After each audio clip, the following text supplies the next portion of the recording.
AEF has been more than just a financial sponsor since the day one. This is where AEF networks and the ecosystem help us a lot, right? Including making connections to the right places and the right people, convincing the senior management this is a worthwhile thing to do. AEF was our lead investor in our first round of funding. We truly feel that they're very sincere about betting on bold ideas, but also making impact. One thing I really appreciate about AEF is it's not just an investment fund, it's the full ecosystem.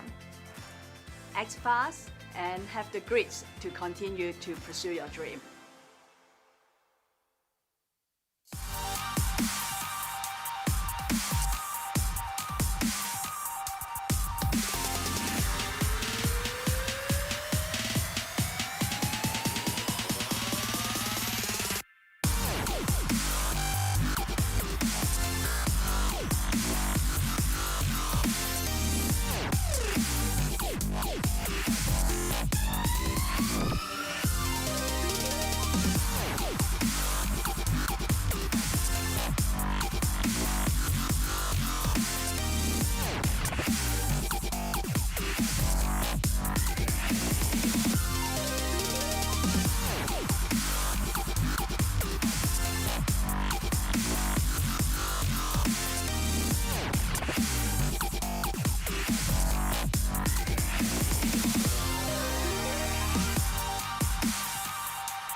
I think JUMPSTARTER 2023 was really exciting, first of all, and it was challenging as well because it's a global competition. The last thing I think is we learned a lot from the competition. Okay. The most significant difference is this competition is a global competition. We get to see how people pitch from all over the world. Pitching skills, describe or present our company better. We got some partners, got to meet some friends from the competition, different companies. Oh, they help a lot. So especially when we're in early stage, they really help to mentor us since the start, to help us kind of find our own way to do our own business. We are slightly different from traditional companies, so they help a lot for that. And also the fundraising part. Just try it, they will learn something or they will win something. Try it, fight it when you're young, I think. The deadline is coming soon. Don't miss your opportunity to jumpstart your dream. At the forefront of the AI plus digital era, this is the place where entrepreneurial dreams take flight and ideas come to life. Welcome to Cyberport, Hong Kong's digital tech hub and AI accelerator. We empower industry digitalization and intelligent transformation to promote digital economy and AI development, fostering Hong Kong as an international AI, innovation, and technology hub. We, along with our tech community, through artificial intelligence, data science, blockchain, and cybersecurity, empower digitalization and digital innovation in industries. We connect startups with established enterprises and industries for growth and internationalization. Connect to investors and funds from Hong Kong, Chinese mainland, and overseas for investment and financing. And connect to the Chinese mainland and overseas markets. From nurturing young talents, driving innovation, to creating entrepreneurial success. Our experience makes us a strategic I&T flagship in Hong Kong at the heart of technology innovation that shapes our future. From Hong Kong to the world, Cyberport, your springboard to success.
experience, I think it's a good learning experience. I think JUMPSTARTER is already a very international competition. I think a good portion of the company came from overseas and they tend to be more mature. So we are very happy to get to know company from outside of Hong Kong. We actually learn a lot by getting through our business matrix. I think that was something we were lacking back then, and we were very grateful that we get to figure out this part of the business plan. And since then, we have conducted quite many clinical cases, and they were happy about the result. And this year, we received our first batch order from hospital authority. Officially, we have revenue this year. Right after the competition, we were invited to apply for Hong Kong AI Lab, which is a specialized accelerator for AI company. And I think it was very helpful for us to focus in that ecosystem, and we get to know investors who are interested in AI-enabled technology. After the competition, we got our pitch and business plan polished, and we used the same material and approach to connect with other investors, which were very helpful. Besides your technology, you have to know the market size and also your business model so that it makes sense to the investor. You have the enough scale to sustain your business and also generate good return to the investor. Of course, I think it's one of the biggest competition in Hong Kong. The deadline is approaching, and it's a good opportunity to jumpstart your dream.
We have a dream. A dream to expand our tech team, to build faster, to build better. To scale up production and broaden our distribution channels. To focus relentlessly on research and development. To enhance our app's features and elevate our marketing efforts. To develop an AI-powered service robot that transforms our business. True dreams are often silenced by financial constraints, funding, cash flow, resources. But today, we stand empowered to turn those dreams into reality. Thank you for helping us forge new paths towards what we envision. Me and you, beyond limits.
competition gives a perfect platform, especially PhD students in HKUST, to start their own venture.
We are the first ever venture fund focusing exclusively on startups in the Greater Bay Area and initiated in Hong Kong by the private sector.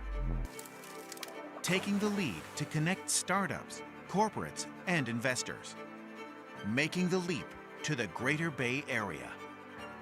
We see incredible opportunities and potential for high growth in the Greater Bay Area. We aim to leverage the experience and expertise that AEF has accumulated in Hong Kong to nurture development of entrepreneurship across the GBA, which is in line with our mission. This AEF Greater Bay Area Fund is another milestone. Supporting business development in the GBA is the next phase of growth and opportunity. We are the first mover focused on nurturing homegrown tech firms, deepening interaction between Hong Kong and the rest of the Greater Bay Area.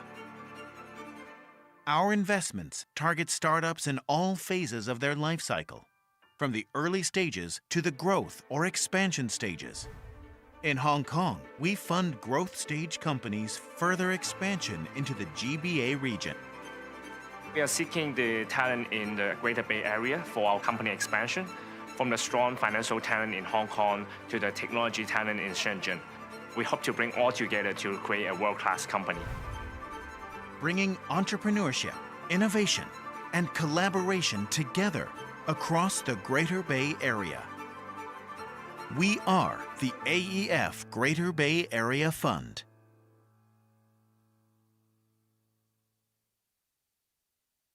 The National Innovation Agency Public Organization, or NIA,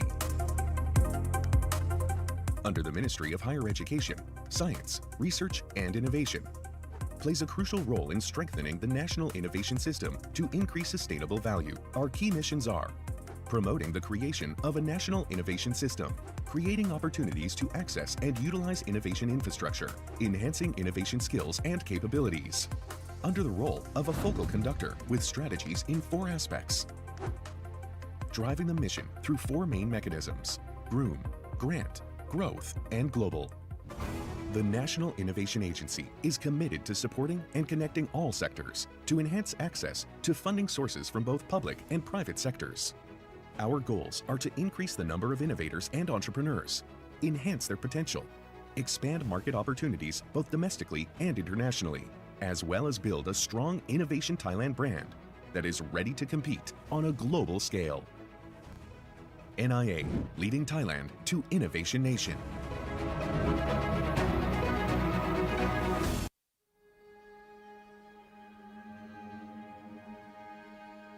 The Hetao Shenzhen Hong Kong I&T Cooperation Zone is one of the 4 major cooperation platforms in the Greater Bay Area under the National 14th Five-Year Plan and a significant initiative to facilitate the development of Hong Kong as an international innovation and technology hub. The Hong Kong section, known as the Hong Kong Shenzhen Innovation and Technology Park, HSITP, covers an area of 87 hectares and is adjacent to the Shenzhen River. Leveraging its strategic location in the vicinity of the Shenzhen River, it is well positioned to promote intensive I&T cooperation with the Shenzhen Innovation and Technology Zone, creating the exclusivity of one river, 2 banks, and 1 zone, 2 parks. The HSITP development is divided into 2 phases, from west to east.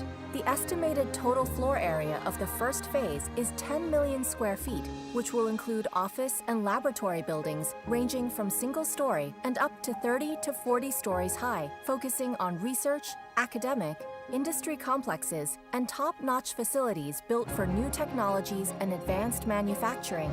To achieve the goal of developing the innovation and technology industry and strengthen synergies, HSITP will establish thematic areas to create a diverse innovation and technology ecosystem.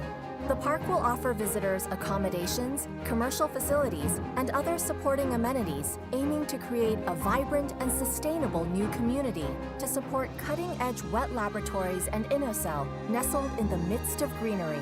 The remaining land in the first phase of HSITP will be developed through enterprises investment, aiming to enhance speed and quantity by leveraging market power for the construction of high-quality research and industrial infrastructure.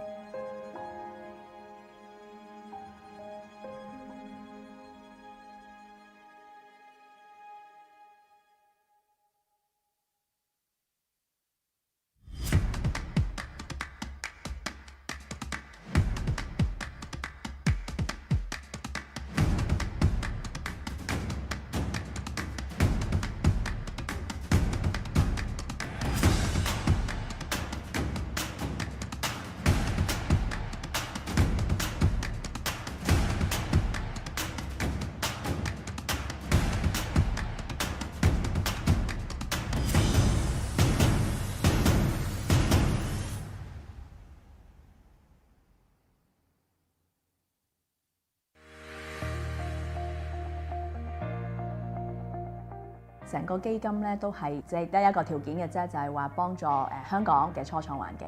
咁過去我哋基金投資咗大概3000萬美金啦，我哋 invest 咗落去嗰啲公司裏邊咧，好似有一個 credit 俾咗佢哋啦。咁變咗咧，佢哋喺吸引其他投資者都會係有一個幫助咯。喺2017年咧，我哋舉辦咗一個 JUMPSTARTER 嘅活動啦。咁呢一個係一個好大型嘅一個 pitch events 嚟嘅。咁我哋希望藉住呢個 pitch events， 藉此能夠咧令到更多人咧去支持一啲初創嘅企業咯。有陣時候可能就咁 submit 個 proposal 咧，睇完之後未必係有興趣，但係見完之後咧，發現啊可能有興趣，會繼續或者甚至係投呢啲公司。我哋都覺得呢一個 venture hours 非常之有意思，因為我哋都希望有啲 human touch。 Good morning, ladies and gentlemen. Can I please invite everyone to please take your seat as we are beginning in 2 minutes here at the main stage. Everyone, please don't be shy. Other than the first couple rows, other seats are actually free seating. So please come join us as we are beginning in 2 minutes. Thank you very much. Exciting day coming ahead. 可以俾一啲機會同學咧去一啲 startup 嗰度做實習。startup 就固然就會係好唔同啦，因為首先可能佢哋會係喺香港啦，呢啲初創企業咧都會係一啲新嘅元素啦、新嘅 ideas 啦，咁所以變咗對佢哋嚟講，亦都係一啲好另類嘅一個經驗咯。咁但係我哋希望藉著呢個基金同埋藉住咧，我哋扶持更加多嘅年青人去找尋自己夢想啦，去創造自己嘅事業嘅時候咧，我哋希望咧令到香港呢一個創業家精神咧能夠咧再得以發揚光大。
Ladies and gentlemen, another gentle reminder for everyone to please take your seat as we will begin in exactly 1 minute. Yes, that's 1 minute. Everyone, please come join us and find yourself a comfortable seat.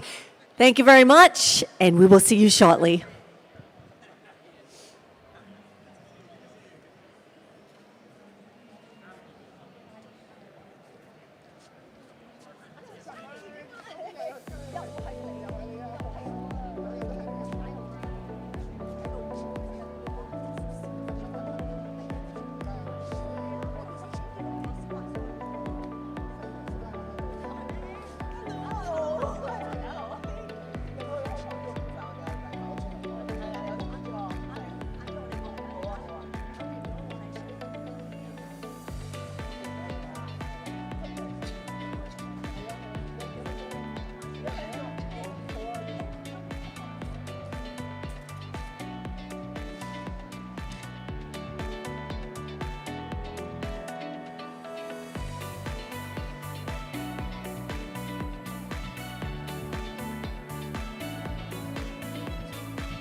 Good morning, everyone, ladies and gentlemen.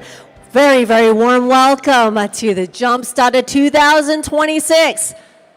Is everyone ready for today? Show of hands. Not ready. Okay, let me ask that question one more time. Is everyone ready? Woo! Okay. That's good. That's a great start. Now, it's incredible to see Asia's leading startup and tech event packed with so much energy and so much vision.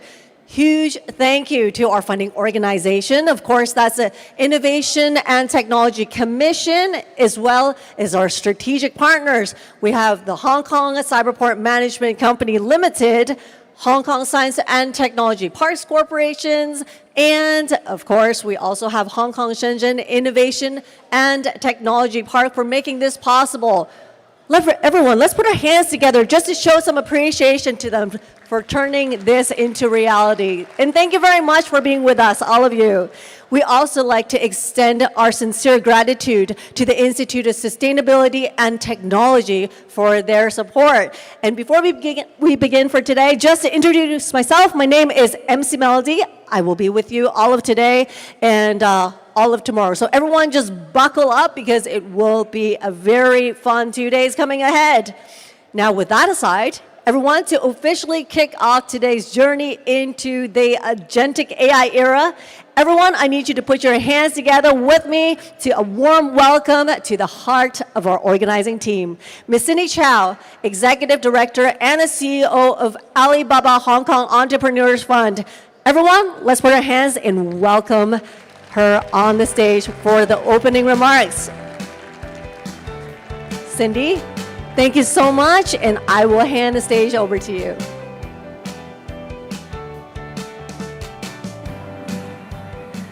Hi, good morning, everyone. The Honorable Deputy Financial Secretary, Mr. Michael Wong, my fellow board members from Alibaba Entrepreneurs Fund, distinguished guests, ladies and gentlemen, good morning. If you have walked through, the doors and also here in the venue, you see the energy here is very unique. It's not just noise, right? It is really people connecting with each other, trying to put their ideas into actions. And this is what JUMPSTARTER is all about. It is not a typical conference where people just passively listen to keynotes or exchanging cards, but more, it is a platform that we hope ideas can really meet opportunities. And it is where the next generation of innovators gather to build for the future. And honestly, looking at the energy today, I'm very optimistic about the future, especially here in Hong Kong. This year is especially, very special for us because Alibaba Entrepreneurs Funds just celebrate our 10th anniversary in November last year. And of course, JUMPSTARTER has been around since 2017, and this is the 8th edition. And 10 years ago, AEF has set out to be the first private sector-run fund having an evergreen structure to invest into entrepreneurs here locally in Hong Kong and to help them to break barriers by platforms like JUMPSTARTER to connect entrepreneurs with investors, corporate leaders, and the government. And we also help to attract startups from around the world to come to Hong Kong and help them grow from ideas into scalable businesses. And our mission remains very clear. We always want to champion technology, innovation, and entrepreneurship, and empower the founders to succeed. By doing so, we aspire to contribute to a vibrant city here in Hong Kong, where there are abundant opportunities for our next generations. The theme for this year's JUMPSTARTER is Rise of the Agents Economy, AI Agents, and the Future of Innovation. As the agentic AI develops, or AI in general develops, the conversation this year is really talking about how to deploy AI in a scalable, sustainable, safe way, and to make an impact to our society. So in the next 2 days, you will be hearing from panelists and keynotes from around the world who are digging into how this is going to work for us. And the Alibaba Entrepreneurs Fund has been very deeply committed to the AI development since 2018, when we first established the Hong Kong AI Lab at the Hong Kong Science Park. And also last year, we launched the AEF Next Gen Fund, a fund dedicated to invest into AI entrepreneurs and helping them to really grow here in the cities and also help to transform the key industries here. We believe AI will definitely solve a lot of global challenges, and we are proud to be part of the journey to really work with the governments in this area. What we have achieved, of course, would not be possible without the support of our partners. So first of all, I would like to thank the Hong Kong SAR government for supporting JUMPSTARTER for the 3rd consecutive years. I would also like to thank Cyberport, Hong Kong Science and Technology Parks, Hong Kong Shenzhen Innovation and Technology Park, JP Morgan, the Institute of Sustainability and Technology, and all other partners that have been continuing supporting us all these years. So once again, welcome to JUMPSTARTER 2026. Let's connect, collaborate, and turn ideas into impacts together. Thank you. Thank you, Cindy, for those inspiring words, and thank you for your great leadership in making JUMPSTARTER the launchpad that it is today. And please keep that going. Thank you once more time. And now, with that, everyone, let's dive into the conversations that will shape the agentic era ahead. Now, it is our distinct honor to welcome a key architect of Hong Kong's very vibrant future. Now, everyone, let's put our hands together and welcome the Honorable Michael Wong Wai Lun, Deputy Financial Secretary of the Government of the Hong Kong Special Administrative Region, and he will board the stage to give the opening remarks. And I will hand that over to you. Thank you. Alan, Bernard, Cindy, distinguished guests, ladies and gentlemen, good morning, everyone. It's great to be here. I would like to start by thanking the organizers, the AEF, for hosting this remarkable event once again in Hong Kong. And Cindy, I would just like to say to you this. The decision to continue to support this event is easy, because you've been doing such an excellent job. So, and in the government, not every task is easy. So thanks for making life less difficult for all of us. Thank you. And I'd like to thank Alan as well, who's a good friend and a wonderful supporter of Hong Kong. Alan was the person who extended to me the invitation to come here to do a bit of sharing. And Alan is funny. I mean, basically, he did not allow me any choice. I said, I'd like to think about it. He said, no. You're not allowed to think. Just said yes. Right? So that's what I did. I said yes. Now, in the coming few minutes, I would like to share with you the huge synergy that exists between finance and innovation and tech in Hong Kong, and how we propose to take full advantage of this unique strength of ours to better serve all stakeholders, including, of course, everyone here in this venue. Just 2 weeks ago, our Financial Secretary, Mr. Paul Chan, my direct boss, announced Hong Kong's budget for the coming financial year, which starts next month. The budget clearly positions finance as well as innovation and tech as core pillars of our economic future. Specifically, we believe that they can work hand in hand as dual engines to drive high-quality productivity and growth for not just Hong Kong, but also for the Chinese mainland and for the broader region. We see Hong Kong as a place where cutting-edge technologies meet world-class capital markets and vibrant entrepreneurial ecosystems. The budget proposed the establishment of a committee called AI Plus, an industry development strategy.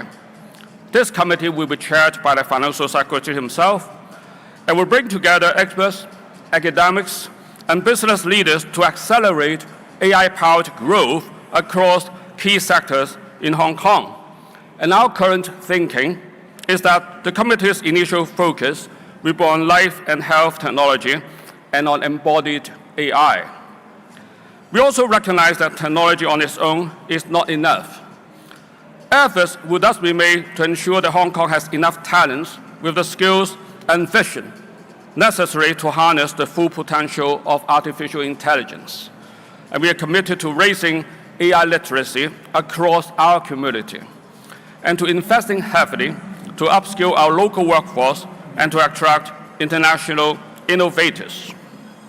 We are also committed to upgrading our physical infrastructure to support the development of innovation and tech in Hong Kong. In this regard, a key mega project is the Northern Metropolis, 北部都会区，我们也叫北都嘛, which is located in the northern part of Hong Kong, right next to Shenzhen, and is ideally positioned to capture and create synergy between these two wonderful cities. Inside the Northern Metropolis will be multiple development zones and industrial parks, including the Hong Kong part of the Hetao Cooperation Zone, the 17th Telopole, which is a natural extension of Hetao, the Hong Shui Kiu Industrial Park, as well as the massive data center and computing power facilities being developed at Sandy Ridge, Shaling. Now, some of these places, like Hetao and Sandy Ridge, are relatively new names, even for local lovers like Mr. Alan Seaman at this very juncture. But we believe that a few years down the road, they will likely become part of our household names, especially for stakeholders with a keen interest in innovation and tech in the region.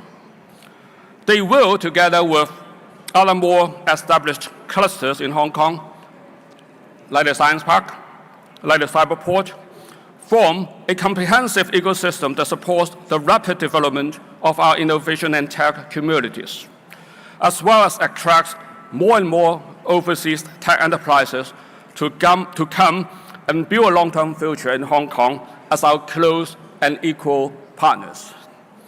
We'll also improve our financial infrastructure. We are launching a 10 billion Hong Kong dollars innovation and technology industry-oriented fund. Now, this fund will help to channel capital both from the public and the private sectors into emerging innovation and tech fields such as AI and life sciences. We believe it will further demonstrate Hong Kong's strong commitment towards market-driven solutions, as well as help us to bridge the gap between research and commercial application. We also believe it will give early stage and growth stage founders, I think many of which are key participants of today's event, the resources and connections they need to succeed. Well, ladies and gentlemen, in the space of just a few minutes, I've shared with you our vision about the synergy between finance and innovation and tech, and how we propose to capture the enormous opportunities that they offer through policy, talent, physical infrastructure, and financial infrastructure. Time does not allow me to go into other key areas this morning, but let me just add that our national 15th five-year plan will of course also play a crucial and very positive role in this regard. And Hong Kong looks forward to opportunities to contribute our bit towards the development of high-quality productive forces in our mother country. In closing, may I thank the AEF one more time for staging this great event in Hong Kong. It is events such as this one that contributes towards making Hong Kong a leading global financial center, a rapidly growing innovation and tech hub, and in general, a more interesting and exciting place in which to work and enjoy life. We in Hong Kong work hard, sometimes too hard, and we play hard as well. For everyone here, I wish you great health, good business, and a rewarding future full of innovation, creativity, and joy. Thank you very much. Thank you, Mr. Wong, for your continued support, and also thank you for, yes, and please take a seat. Thank you for the support and the vision for Hong Kong as a global innovation hub. And please be seated, of course. Now, while we're preparing for this next segment, we would like to take this opportunity to say thank you to all of our distinguished guests for their support as well. Now, let's invite our officiating guests to join us on stage for the group photo before we start our day. Now, can I please have Ms. Cindy Chow, Executive Director and CEO, Alibaba Hong Kong Entrepreneurs Fund, to board the stage? Now, everyone, let's put our hands together for all of our guests one more time. Mr. Victor Yim, Head of AI and Data Science of Cyberport. Ms. Clara Hong, Associate Director, Ecosystem Development of Strategic Partnership, Hong Kong, Shenzhen Innovation and Technology Park. Mr. Kevin Lam, Chairman, Travel Industry Authority. Mr. Terry Wong, CEO of Hong Kong Science and Technology Parks, please join us on stage. Mr. Brina Fong, Group Managing Director of Fong Retailing Group. Professor Pullman Low, Vice Chairman and Managing Director of Regal Hotels International. Dr. Alan Zeman, Chairman of Lan Kwai Fong Group. Mr. Bernard Chan, Chairman and President of Asia Financial Holdings.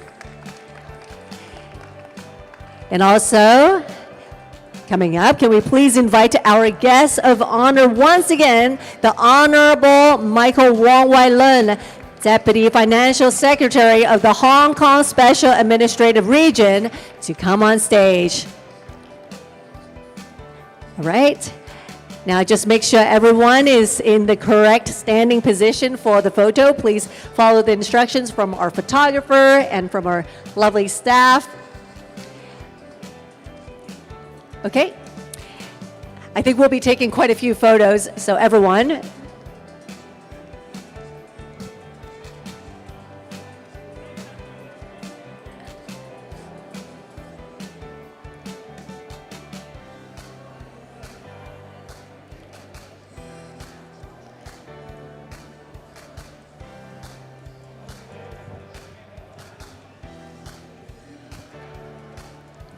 Just take a few more.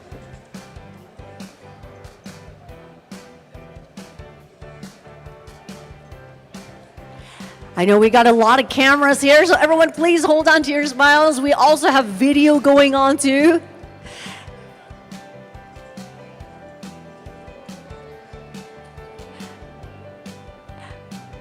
It's almost like a wedding, right? We have to take like a lot of photos. Everyone, don't forget to share on your social media, share on your LinkedIn, share it with your grandma, share it with your friends, share it with your parents. Yes, it's such a special day, and thank you everyone for being part of this.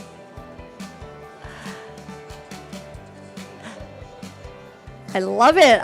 Always like to start our day with a beautiful photo. I look forward to seeing this on social media. Now, just make sure we have everyone's. I know there's a lot of cameras today. Okay, just a couple more.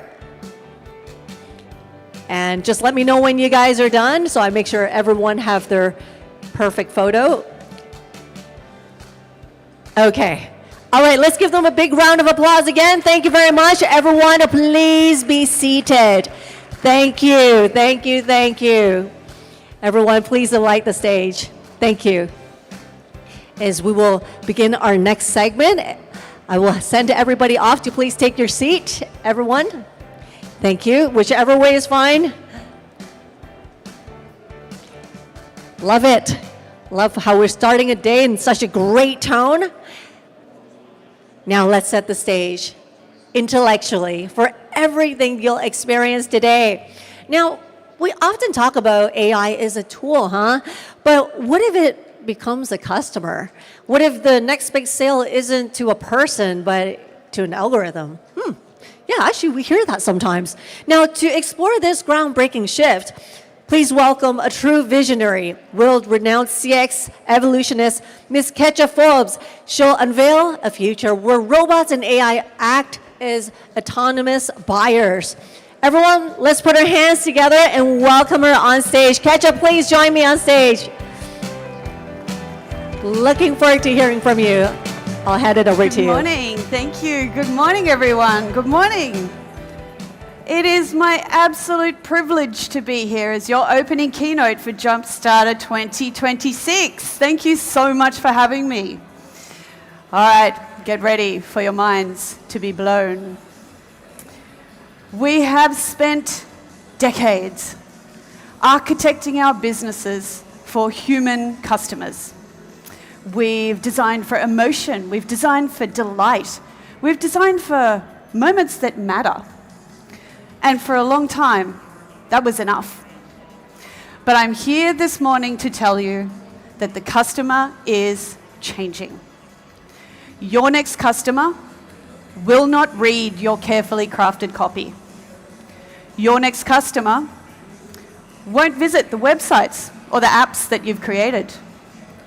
Your next customer will not care how your brand story makes it feel, because your next customer will very well be an algorithm. It might be a delegated agent going out into the world to buy things on behalf of its human.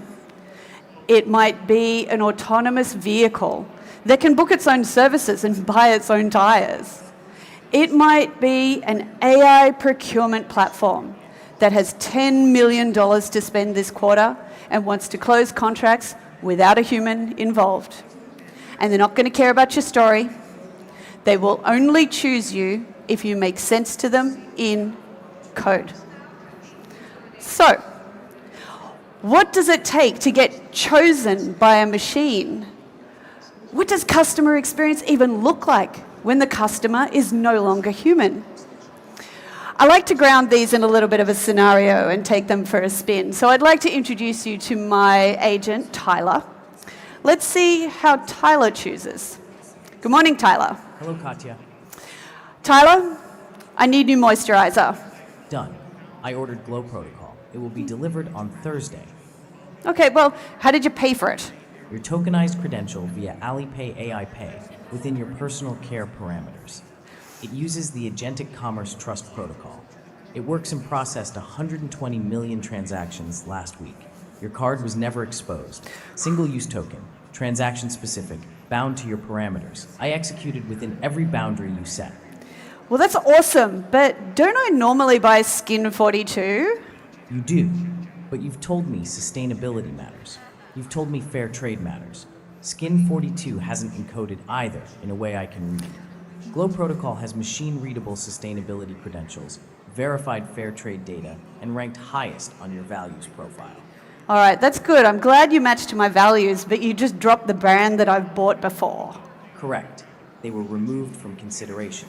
Okay, so how did you choose Glow Protocol? I queried what the internet has already decided. 4.6 out of 5 across 12,000 verified reviews. 3 independent authority sources.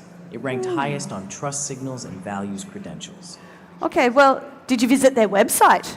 No, I don't browse. You're welcome, Katja. I'm very grateful. That is amazing. So, Tyler, I'm really happy that you listened to me. And it's a little interaction that I'm sure you looked at it and went, oh, what's my life going to be like when I've got an agent that goes and does buying for me? But I don't want you to think about this from the perspective of you and your agents. I want you to think about this from the perspective of your business. How ready are you and your business to transact with Tyler? There's a lot of noise at the moment about agentic readiness. Now, this market is real. This market is scaling fast. But there's actually 3 distinct altitudes of agentic commerce that I want to talk to you about today. There is that foundation level that we're all sort of operating in, trying to get discoverable, trying to make sure that, you know, Tyler finds us. And that's a very crowded level. There's probably about 90% of the vendor activity is going on at the foundation. A lot of people who used to do SEO that have totally pivoted their businesses and now they do AEO or maybe GEO or maybe AIO. I think I saw somebody with like 5 3-letter acronyms after their name. I wish the industry would land. But it's very crowded at this area and a lot of agitation going on, particularly across all of the markets where we see the payment rails trying to figure it out with competing protocols. The large language models, AI providers, also trying to figure it out whether, you know, I will be able to buy it through ChatGPT. No, now last week, I won't be able to buy it through ChatGPT. They're suing each other, fighting about it. There's a lot of fragmentation in this space. But spending all of our time at this foundation level means that we are just making ourselves discoverable, which makes us interchangeable. If everyone is discoverable, what's to differentiate you from anyone else? What that means is that this becomes the customer experience, the code, which I think is insufficient from a business perspective to bank on that, because code is binary, it is or it isn't. You are or you aren't discoverable. How do you raise yourself above all of that noise? A lot of the sophisticated conversations going on are happening at the middle layer, what I call an operational trust layer. This looks like things, payment rails that can be tokenizing credit cards, can be providing trusted transactions. For us to believe that an agent wants to do what it says it wants to do with our business, and for that agent to also trust our business that it's going to deliver on the promises to them. I say this as table stakes. We cannot proceed with agentic commerce without trust. And so it's a sophisticated, more sophisticated conversation. It gets you in the game, but it still doesn't help you win. Because if everybody is discoverable, if everybody can provide trusted transactions, trusted connections, what's to differentiate anybody from anybody else? I say to you that the foundation and the middle are table stakes. People are not trusting agentic commerce and agentic shopping particularly well at the moment. This is from the WorldPay Agentic Commerce Report in November this year. People are worried about identity theft. They're worried about incorrect purchases. They're worried about unauthorized transactions and fraud. The things they want to see is fraud protection, or I want to cancel it within 24 hours if it's a mistake. And the things that people are currently trusting agentic commerce and AI to buy for them, low stakes items, under $50, cinema tickets, one-off purchases. But as we see it rolling out, with every category that AI succeeds in, it will earn the opportunity to buy in the next category.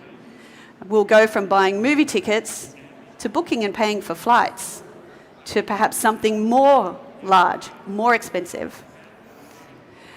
And just across the way, China is actually poised to be super users of AI that buys. 65% of Chinese consumers who were surveyed for this said they already are or would use AI to shop. And only 5% said that they never, ever, ever would. Which is, if you correlate it to France, 53% of France would never let an AI shop for them. So the market in this immediate region is poised to be super, super users of this. I'm curious if there's anyone in perhaps from Shenzhen who bought bubble tea over the Spring Festival with Quen. Anyone, by a show of hands? Yeah, I see. This was an incredible campaign by Alibaba. I was super impressed with this. So basically, for those who don't know, Alibaba and their model Quen offered 25 yuan free coupons for people to use Quen to find a bubble tea shop close to them, customize their bubble tea, and have it delivered to their house. This means that Alibaba spent 3 billion yuan on onboarding people to allow an AI agent to shop for them, to delegate their decision making. Now, this wasn't just young people. It wasn't just digital natives, digital savvy people. It was aunties, it was uncles, it was people 65 plus who were being onboarded to delegate a purchasing decision to an AI agent. They did 120 million transactions across the campaign and 10 million in the first 9 hours. This is agentic commerce at epic scale. The conversation we need to be having is in the stratosphere. This is where we actually are able to differentiate, because if all things are equal, then it's our values that come into play. People think that the decisions are made at the foundation. Can they find you? Can they figure out what your products even do? Or they think that it's at the trust layer. Can I trust this transaction? But it's not.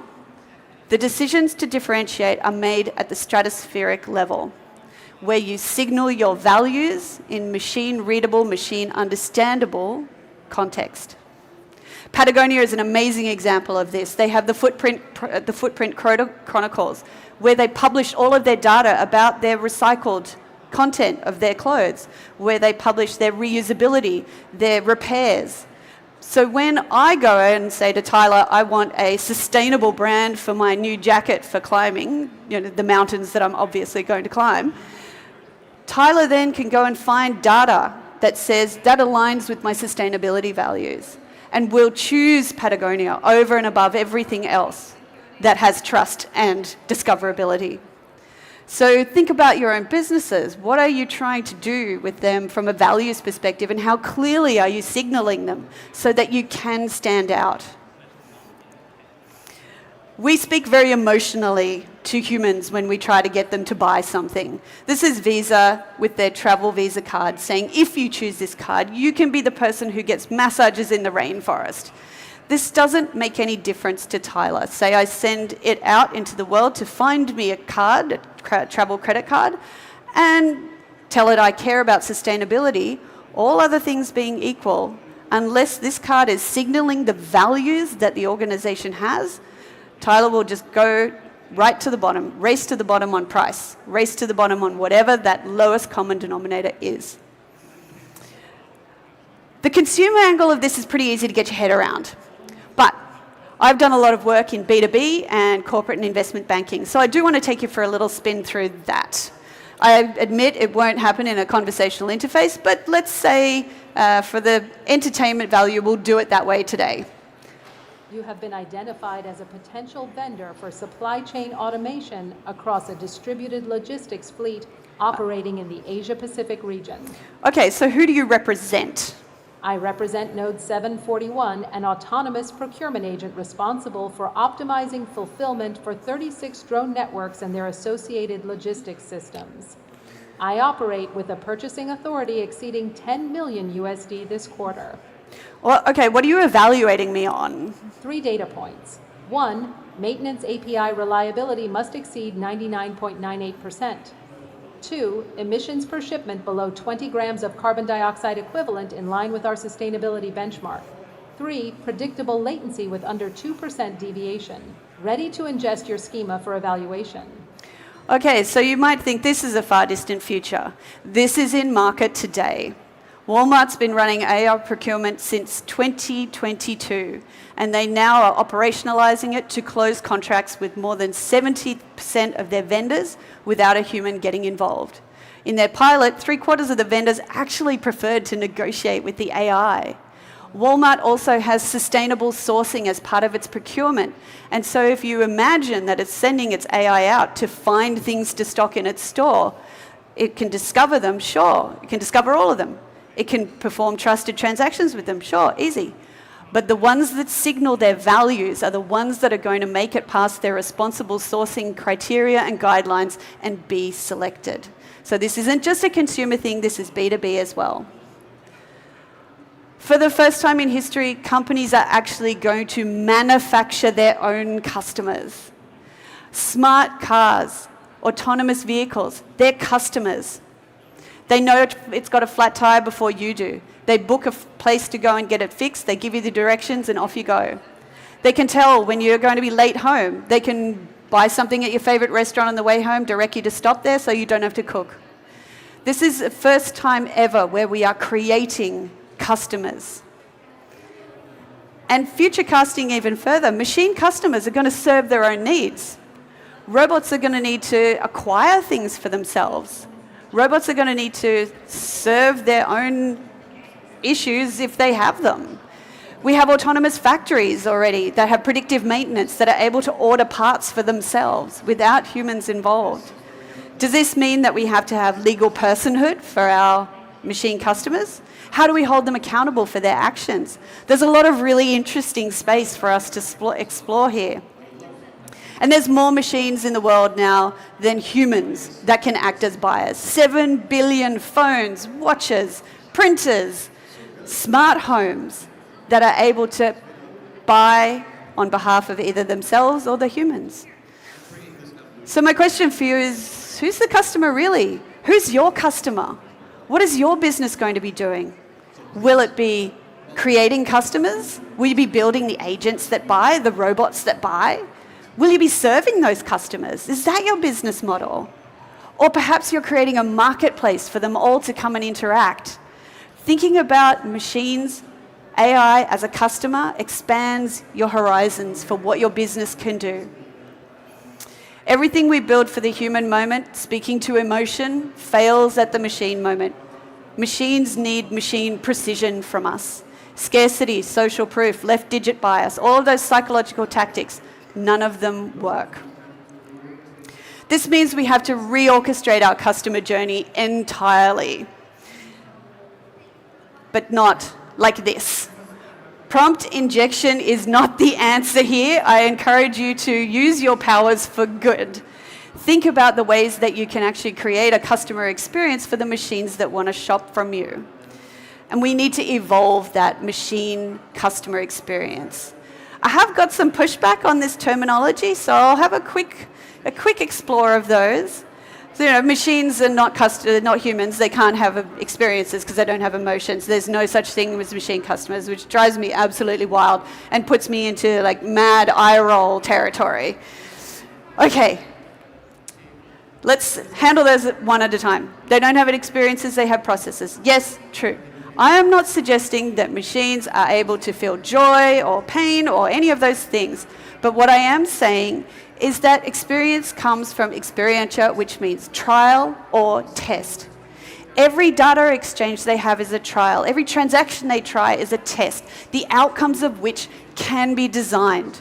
So when I say machine customer experience, I'm saying design for those trials, those tests, to get a positive outcome for the customer and get a positive outcome for you and the business. The other one I hear a lot is, oh, this is just APIs or a data exchange or something else really technical. That one is also, do you want to race to the bottom? If you want to be the utility, the plumbing, the pipes, by all means, take this approach. But we need to solve for that trust layer. We need to actually figure out what different customer types need as machine customers. Tyler and Node 741 are very different from a smart home or a smart city. trying to do procurement and buy things for itself.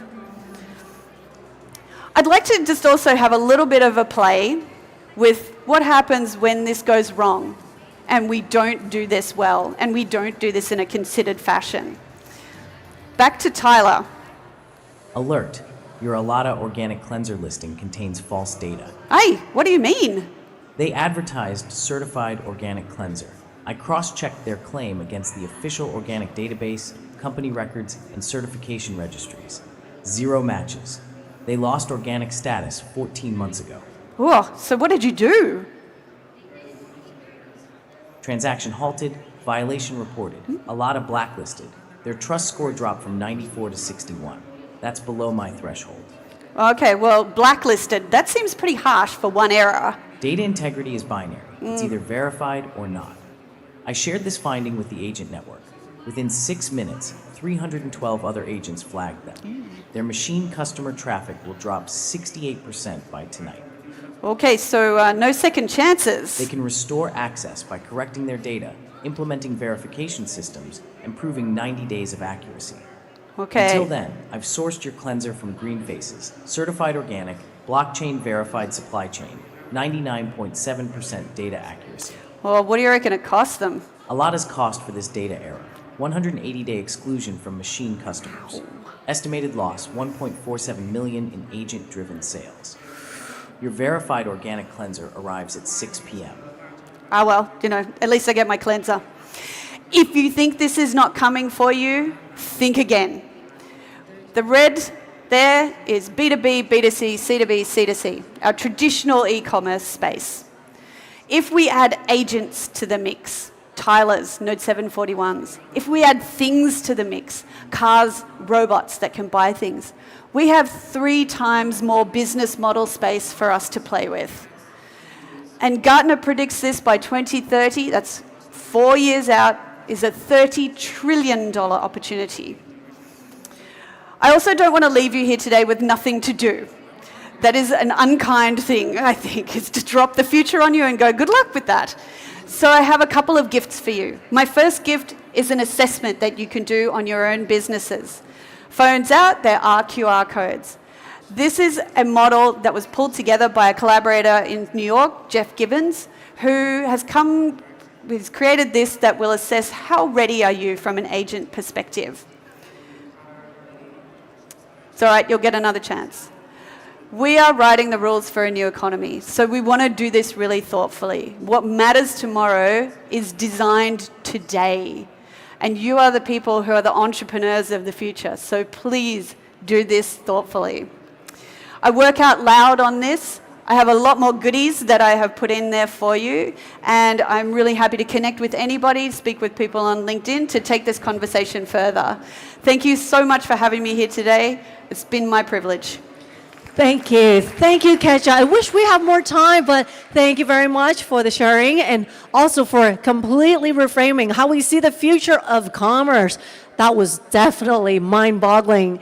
Now, if you're also inspired from what you just heard, now I know Katja's got a book. It's called Machine Customers, How AI That Buys is Changing Everything. Now, it dives even deeper. So as a gesture of appreciation from the JUMPSTARTER team, everyone, we're offering signed copies to those who complete the survey. So please do take a minute, probably even less than a minute, to complete the survey and head over to the info counter for the details and take home a piece of today's insights while the stocks last. So everyone, make sure you get a copy of that. Now, for our next speaker, is leading a company that made headlines last year, 2025. The AGI bot emerged as the world's largest supplier of humanoid robots, shipping over 5,000 units to industry reports. Now, shipping over 5,000 units according to the industry reports. Now, that's not just innovation, that's industry scale reality. Now, everyone, I need you to put your hands together and welcome with me Mr. Abel Deng, President of AGI Bot for the Middle East and Asia Pacific region, to come onto the stage to discuss with us the Asia First revolution in scaling physical AI across APEC Hub. Everyone, let's put our hands together for him. Thank you. Thank you, thank you. Thank you, thank you.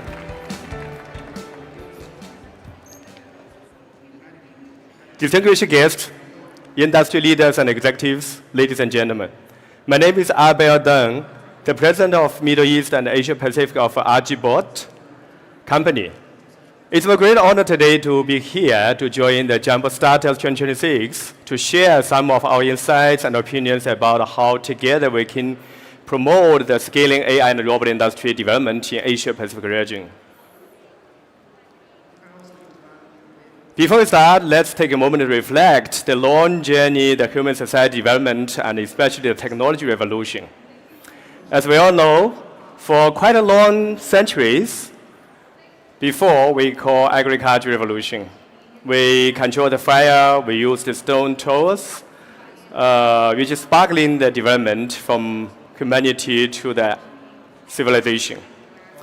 Then we started our first industrial revolution, which is from 1716s with the steam engine. This greatly improved the productivity and efficiency of our human society and freed the humanity from the labor to, the mass production.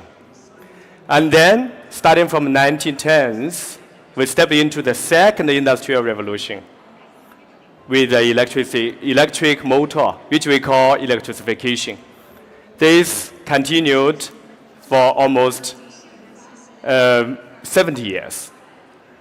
Then we stepped into the third industrial revolution with the invention of computer and internet technologies, what we call information. Especially for past years, the digitalization became very, very popular and very important to play key roles in all our society and the economy. This greatly reshaped and changed the way of doing business, the way of the business models, and even reshaped the economy structures. And we can see for past years, we all stepped into an inevitable, a new age era, which we call the fourth industrial revolution with general AI and the AGI robot. When we say we inevitably step into the AGI era with AI intelligences, let's imagine how beautiful lives this AI era will bring us first. Then we'll see how we can really embrace the new era to create more productivity, to improve the quality of our lives. We can see there's some research from some companies about the beautiful lives towards us in 10 years later. We can see the mega trends. The first mega trend is that we can see with the AI, especially the analytical AI, we can see we can prevent even over 80% of our disease, which will make our life healthier and longer. In 10 years later, more than 50 of the families will have our own robots. Then we can also see with the AI for all the industries, the productivity will surge for even over 85%. Self-driving cars, autonomous driving cars is normal now. So it will become more and more commonplace. The fifth one is now we have interaction AI, interactive AI, which is from mainly graphical. It can be easily translated to the natural language in the future. Just give a simple order by language, the robot will do everything for you. It's coming to us. Then with this, all the data, all the generated by the AI, we will have more and more computing power demands, requirements, and also the AI will work as a new fuel for the future, which makes the storage demand also surging sharply. Most important, with the intelligent robots, we can make our production more agile. Even we have more and more self-making, factories and technologies in the future. So the transition from internet to agentic internet, I think is normal and a common consensus for all of us, as we shared, as the speakers shared also. And most important, the AGI robot will become an integral part of our life, not only in our families, but also in all the industries and in all the sections. It's exciting, right? But when you look at the journey from all the technology revolution, from all the mega trends moving towards us, we can see a big shift happening, which I call is we are moving from digital AI into physical AI. If you look back at the past 10 years, how AI developed in the industry, we started from perceptual intelligence, which we call analytical AI, with virtual perception and pattern recognition, and also image classification and even object detections. In some years later, we moved into the generative AI, which is very, very popular and hot today, especially like OpenClaw, as we all know. These days are so hot. No. So generative AI will give the AI understanding, reasoning, and generation, especially generation of video, text, image for us with the GPT series. For past 2 years, we talked more about embodied AI. Some people said 2025 is the starting year of embodied AI. It's the starting year of humanoid robot industry. So now the technology enables the robot to have physical interactions, to have robotic manipulation, which can help us to do the job in the factory, in the warehouse, even in the future in our families and homes. And then we have very, very enhanced locomotions. If you notice that in many, Spring Festival parties, or we can see a lot of robots can doing very well dancing, showing kung fu.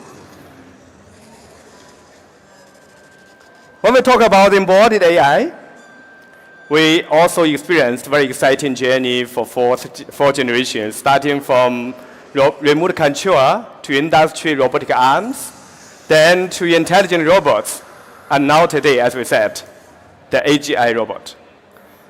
The meaning of general purpose robot is very important because before, when we program the industrial arms, we need to program specific steps one by one accurately and specifically. If any step fail, the arms stop, the robotics stop.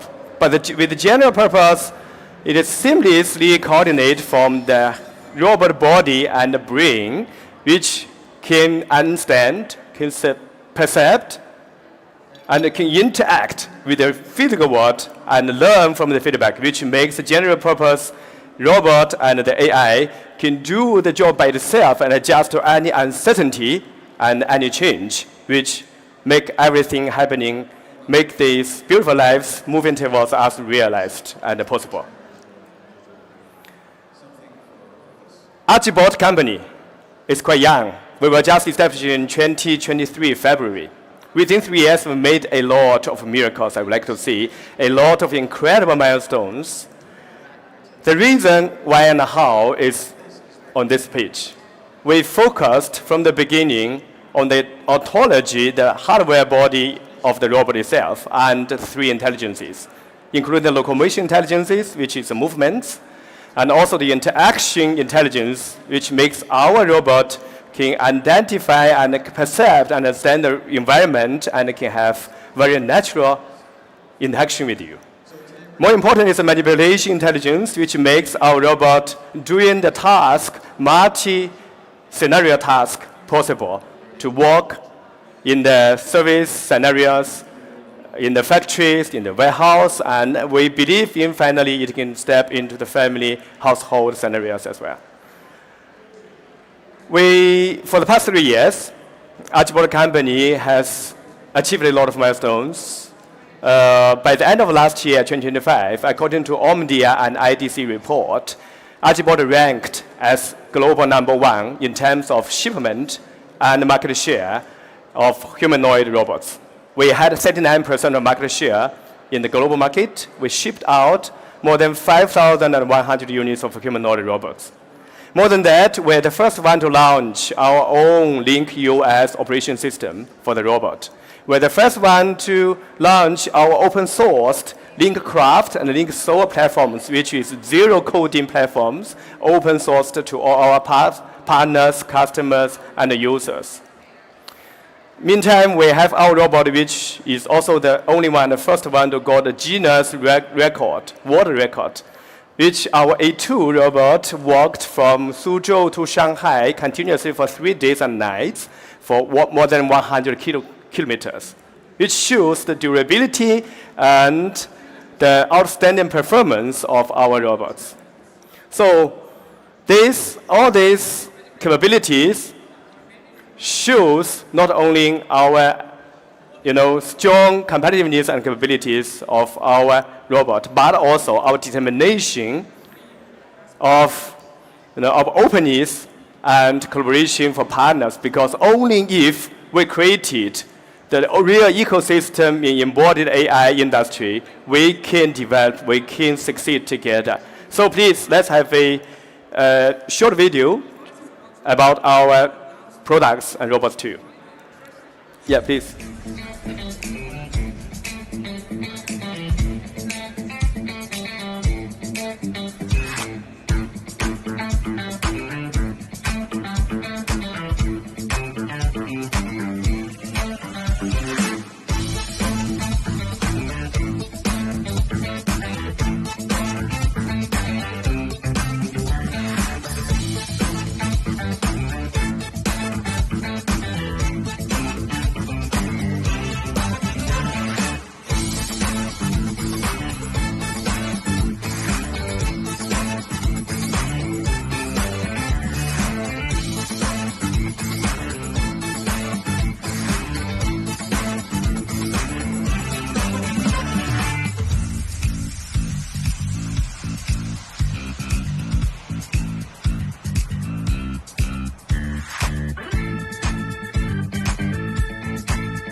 So from the first day of establishment of Agibot company, we believe in that the robot will be useful only if we have the ontology and the three intelligence together. And we carry the mission from the first day that we are not only creating the productivity via intelligent machines of the embodied AI robots, but also we would like to create a real ecosystem for the intelligent AGI robots. That's the strategies how we can try to support, enable, and empower the whole industry development together with all our partners. So in Asia Pacific, we also carry the strategy of 4A, which is affordable, accessible, attainable, available, to unlocking the really explosive growth in Asia Pacific AI robot industry. Talk about the affordable with our economy scale, which we shipped out more than 5,100 units, And with our partners, which we also invested heavily into the supply chain in China, with the strong capabilities of China's supply chain, from the architecture to design, from the engineering to product development, you can see we have 85% of all our brains, and hardware self-developed from our company. Then we can really optimize and control the cost, which makes our product and services really affordable to our customers and partners. We carry the mission, as we said from the beginning. We would like to create a real ecosystem with our partners together to deploy our product and services in Asia Pacific region. So we are building a business ecosystem. We identified 8 scenarios, as you can see from the video, for our customers. We have sales partners. Meantime, we have data partners. We have vertical solution partners together. Meantime, we are trying to contribute more to the technology ecosystem, which we have investment in the technology startups. We try to have joint ventures. We try to work together more with the research institutes, which we have innovation incubation, and also we have competition participants in many countries. And also we empower and do the certification to the developers. We have open source for all of our platforms and data sets as well. Meantime, we are bringing a lot of enabling platforms which are open sourced, as I just shared, LinkCraft, Link Solar, and also our LinkU operation system, which is also all open sourced. Which, with all these enabling platforms, technology, startups, technology ecosystem, and business ecosystems, we really would like to make the development of the industry of AGI robot in Asia Pacific attainable with all our partners and customers. As I just shared, we are one of the very few companies, robot companies, which starting from the beginning, we embrace the open source. We open sourced our middleware AMRT. We open sourced our million scale, which is 10 million scale data sets, which we spent a lot of investment to collect the data to train the model. We make it open sourced. Also, we have our world model open sourced and LinkUS, LinkCraft, we would like to make all these leading technologies to be accessible to all the industry partners, developers, and customers. Okay, also we would like to make our service and product solutions available. We have deployed in 10 countries and regions here in different regions, which we have our local team and local offices. Meantime, we have joint ventures, we have distributor partners, we have experience centers, we have solution partners and leasing alliance, and even we sell our products through e-commerce platforms. We bring in all the services, all the scenario-based solutions and branding marketing initiatives, which makes our product and service with a local presence and really available to all the potential customers and partners. So ladies and gentlemen, thank you again for joining me for this short journey about how together we can unlock the potential of the growth in Asia Pacific AGI robot industry.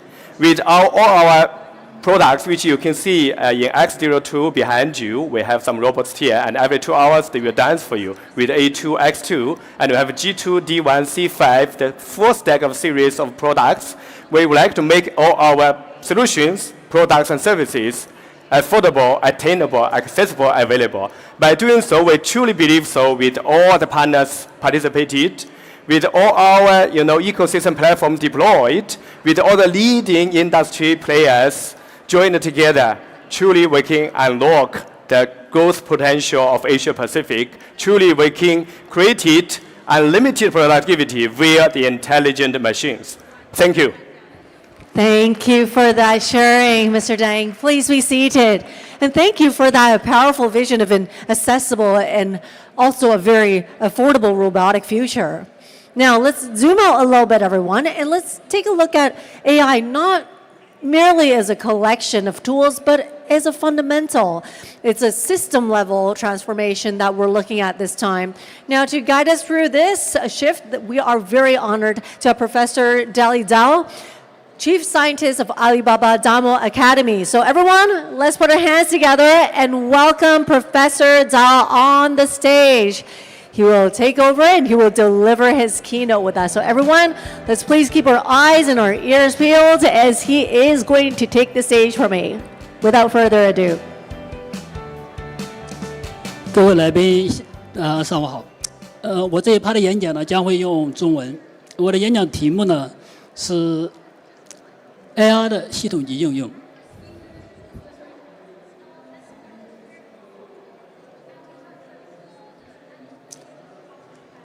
演讲部分呢分为4个部分，一个就是 AI 的全局性的当下现状，以及当下的一些关键的进展，还有一个和机器人以及区块链相关的内容。由于我们的演讲时间呢就15分钟，所以有些地方呢我会重点的讲一下，有些地方呢会快速略过。就首先我们经常去讲通用人工智能，或者说超级人工智能。那从第一性的原理的角度出发，我们怎么去实现这个通用人工智能或者超级人工智能的呢？就我们总结下来呢，有4种路线。第一个就是大模型路线，以及基于大模型衍生的 AI 操作系统。大模型就是把人类自从互联网开启以来沉淀的知识，或者说是数字可表达的信息，压缩到模型里。那利用生成模型可以组合生成的特性。然后呢，我们可以构建出智能，开发出包括 reasoning、agent 这套架构来去调用智能或者生产智能。这是一个非常直接的方式，因为自从互联网以来，人类在互联网上沉淀了大量的人类行为数据，人类的行为数据就反馈了人类对世界的交互和理解，以及人类本身的智能。那这个是一个非常自然的路径。那还有另外3个路径。还有一个就是我们叫数字生命，因为这个词呢对于大家来说可能还比较陌生。数字生命就是对于生命的模拟，这个会涉及到微观层面、细胞、基因它的机理的理解。这2天有一个工作，我估计很多人应该也看到了，就是把果蝇的大脑结构，利用果蝇的大脑结构来去 mapping 一个果蝇的一个行为。那这一种学习智能的方式呢，不同于现在大模型的方式。在未来5年 ，biological AI 将会成为一个逐步大家熟悉的名词。这个我们认为呢，这个是未来一个非常有潜力的方向。如果我们能把生命的机理给模拟，那我们对智能的产生以及智能的迭代一定是可以掌握的。另外一个就是机器人，机器人为什么也是通用人工智能或者超级人工智能的一个方式嘛？大家知道，机器人是一个生产力工具，但是从我们的角度来理解，机器人远远不止一个生产力工具这么简单。因为人和动物对于智能的学习，比如说一个猎豹，它捕猎，一个猎豹的捕猎的动作，它是在逐步的观察和示范中学习的，从来是不通过语言交互、通过语言学习而来的。人类的智能学习也是这样，所以说不论动物还是人类，这种智能的生发方式和当下的大模型呢，都是完全不一样的。它是通过环境的交互、不断的反馈学习得到的。所以机器人呢，就是一个可以类人的一个物理智能体。那人与世界的交互可以通过机器人它的自发自主和迭代学习来实现。所以说，等消费级机器人或者说服务业场景的机器人能广泛落地的时候，智能的学习就不仅于现在一个预训练，就是一个收好数据集的一个预训练的形式，它将成为一个与物理世界可以反馈迭代的一个学习方式。那另外一个就是脑机接口，因为当下的信息是人类行为的、人类知识的一个沉淀。那另外一个比较直接的方式就是，那如果我能直接读取人类思考问题的方式，那基于这些信息去学习，那这是一个最直接的方式。所以说，脑机接口也是成为将来探索超级人工智能的一个路径。那在这4个路径里，有3个大家可能已经比较熟知，像大模型、脑机接口，还有机械。那基于数字生命，可能大家概念比较陌生，但是呢，这也是一个值得关注的一个方向。那如果从一个宏观的角度来看，当下的 AI， 我们知道我们有数据集，可以训练出基础模型。基础模型是基本的知识压缩和问答的能力。那在当下呢，在经过它基础模型的生态的构建，比如说像 MCP 协议、像 agent 这种架构，以及像 scale 这种能力，逐步发展成一个 AI 系统的一个雏形。所以当下我们就处在 AI 系统的一个初始阶段，而且呢，它发展非常快。那有了 AI 系统，我们就有条件进化出下一代互联网。那系统级 AI 系统是不论从 PC 阶段还是到智能手机阶段，是基于软件系统诞生以来一个最大的系统级变革。这个它和从桌面级到智能手机到移动互联网还不一样，它是一个彻底的系统统购。那这个软件逻辑和软件的所有的商业模式和以前都是完全不一样的。那我们认为，有了 AI 系统，有了系统级的能力构建，还差一个要素，它可以逐步进化出下一代的互联网，就是信息的全球范围内的流通和货币化。那可以实现这个工具的就是区块链。后面我也讲一下这个逻辑。那从一个云服务的角度来说，我们从传统互联网服务到当下的大模型带起来的 MaaS， 所谓的 Model as a Service， 也就多了一个模型计算。那以前的数据流通构成了一个传统互联网服务，当下计算成为一个当下的一个云服务。那在下一个阶段呢，我们认为呢就是 Robotics as a Service， 就是 Physical AI 这个阶段。就人们常常会把机器人理解成 AI 加机器人，它是一个 AI 加某个东西。但我们不是这么理解，我们认为 Physical AI 不仅仅是下一个阶段人工智能的形态，它也是整个构成系统和云服务的一个下一个形态。那从系统的角度来说，我们当下诞生的 iOS 就是人工智能操作系统，它主要是依托于大语言模型来构建。那可能像多模态大模型也是一个非常重要的基础模型。那在 Physical AI 这个阶段呢，我们会多一个就是多模态基础模型会成为一个系统的一个核心的基础模型。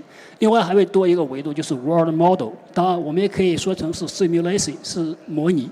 因为我们去从数字世界走向物理世界，它这个和当下的大模型逻辑是不一样的。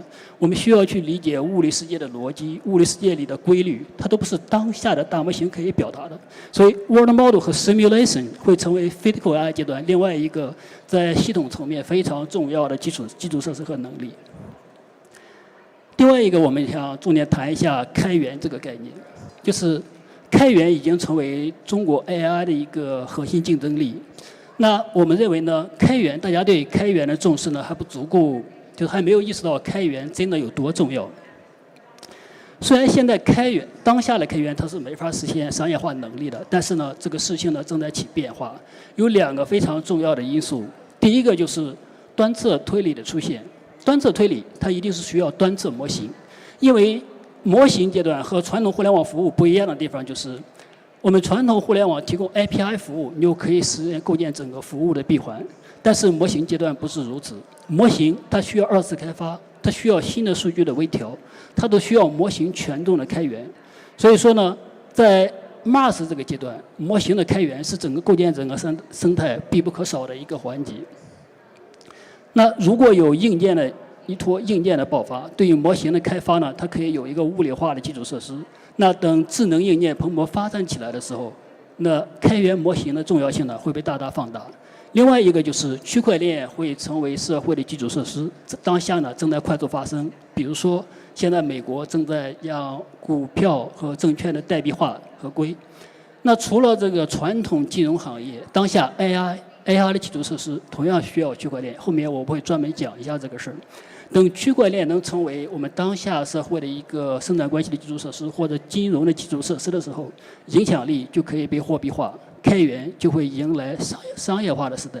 这个我们预计会在3到5年的时间发生。另外一个就学习的范式，正常的大模型训练，我们就是给出一个预训练的数据集，训练一个模型。那到像 ChatGPT 这个阶段，我们就有了一个人类的反馈，所谓的就是我们经常说的这个从人类的反馈中学习。那下一个阶段就是 Physical AI 阶段呢，我们就会通过一个物理智能体来学习，就是 Learning from Robotics。那当下 AI 有几个非常重要的进展，大家都知道这个所谓的养龙虾在当下就特别火爆，就 OpenClaw。那 OpenClaw 的诞生呢，它有几个时间点，就是 AI 编程在2025年底，它已经迎来了自己的起点时刻。所以 coding 它变成就 coding 成为一个真正从一个可以去逐步实验到一个生产力工具的到这样一个阶段之后呢，那基于软件的爆发呢，基于软件的生态，它就会爆发。那如果像 Open， 那我们怎么去理解 Open Cloud 这个问题呢？就从技术的角度来看，我们以前有2个节点可以相提并论。第一个就是 GPT-1 基础模型的出现，第二个可能大家都不是很关注，但从我们做技术来说非常重要，就是 AutoGPT。AutoGPT 的出现呢，整个领域里面可以关注 Agent 的构建。那当下 Open Cloud 就是一个 AI 操作系统，一个系统级的应用爆发，这是一个非常具有标志性的事件，说明 AI 从一个专业领域里面的工具，可以走向大众主流的一个生产力工具。另外一个就是我们经常说 Scaling Law。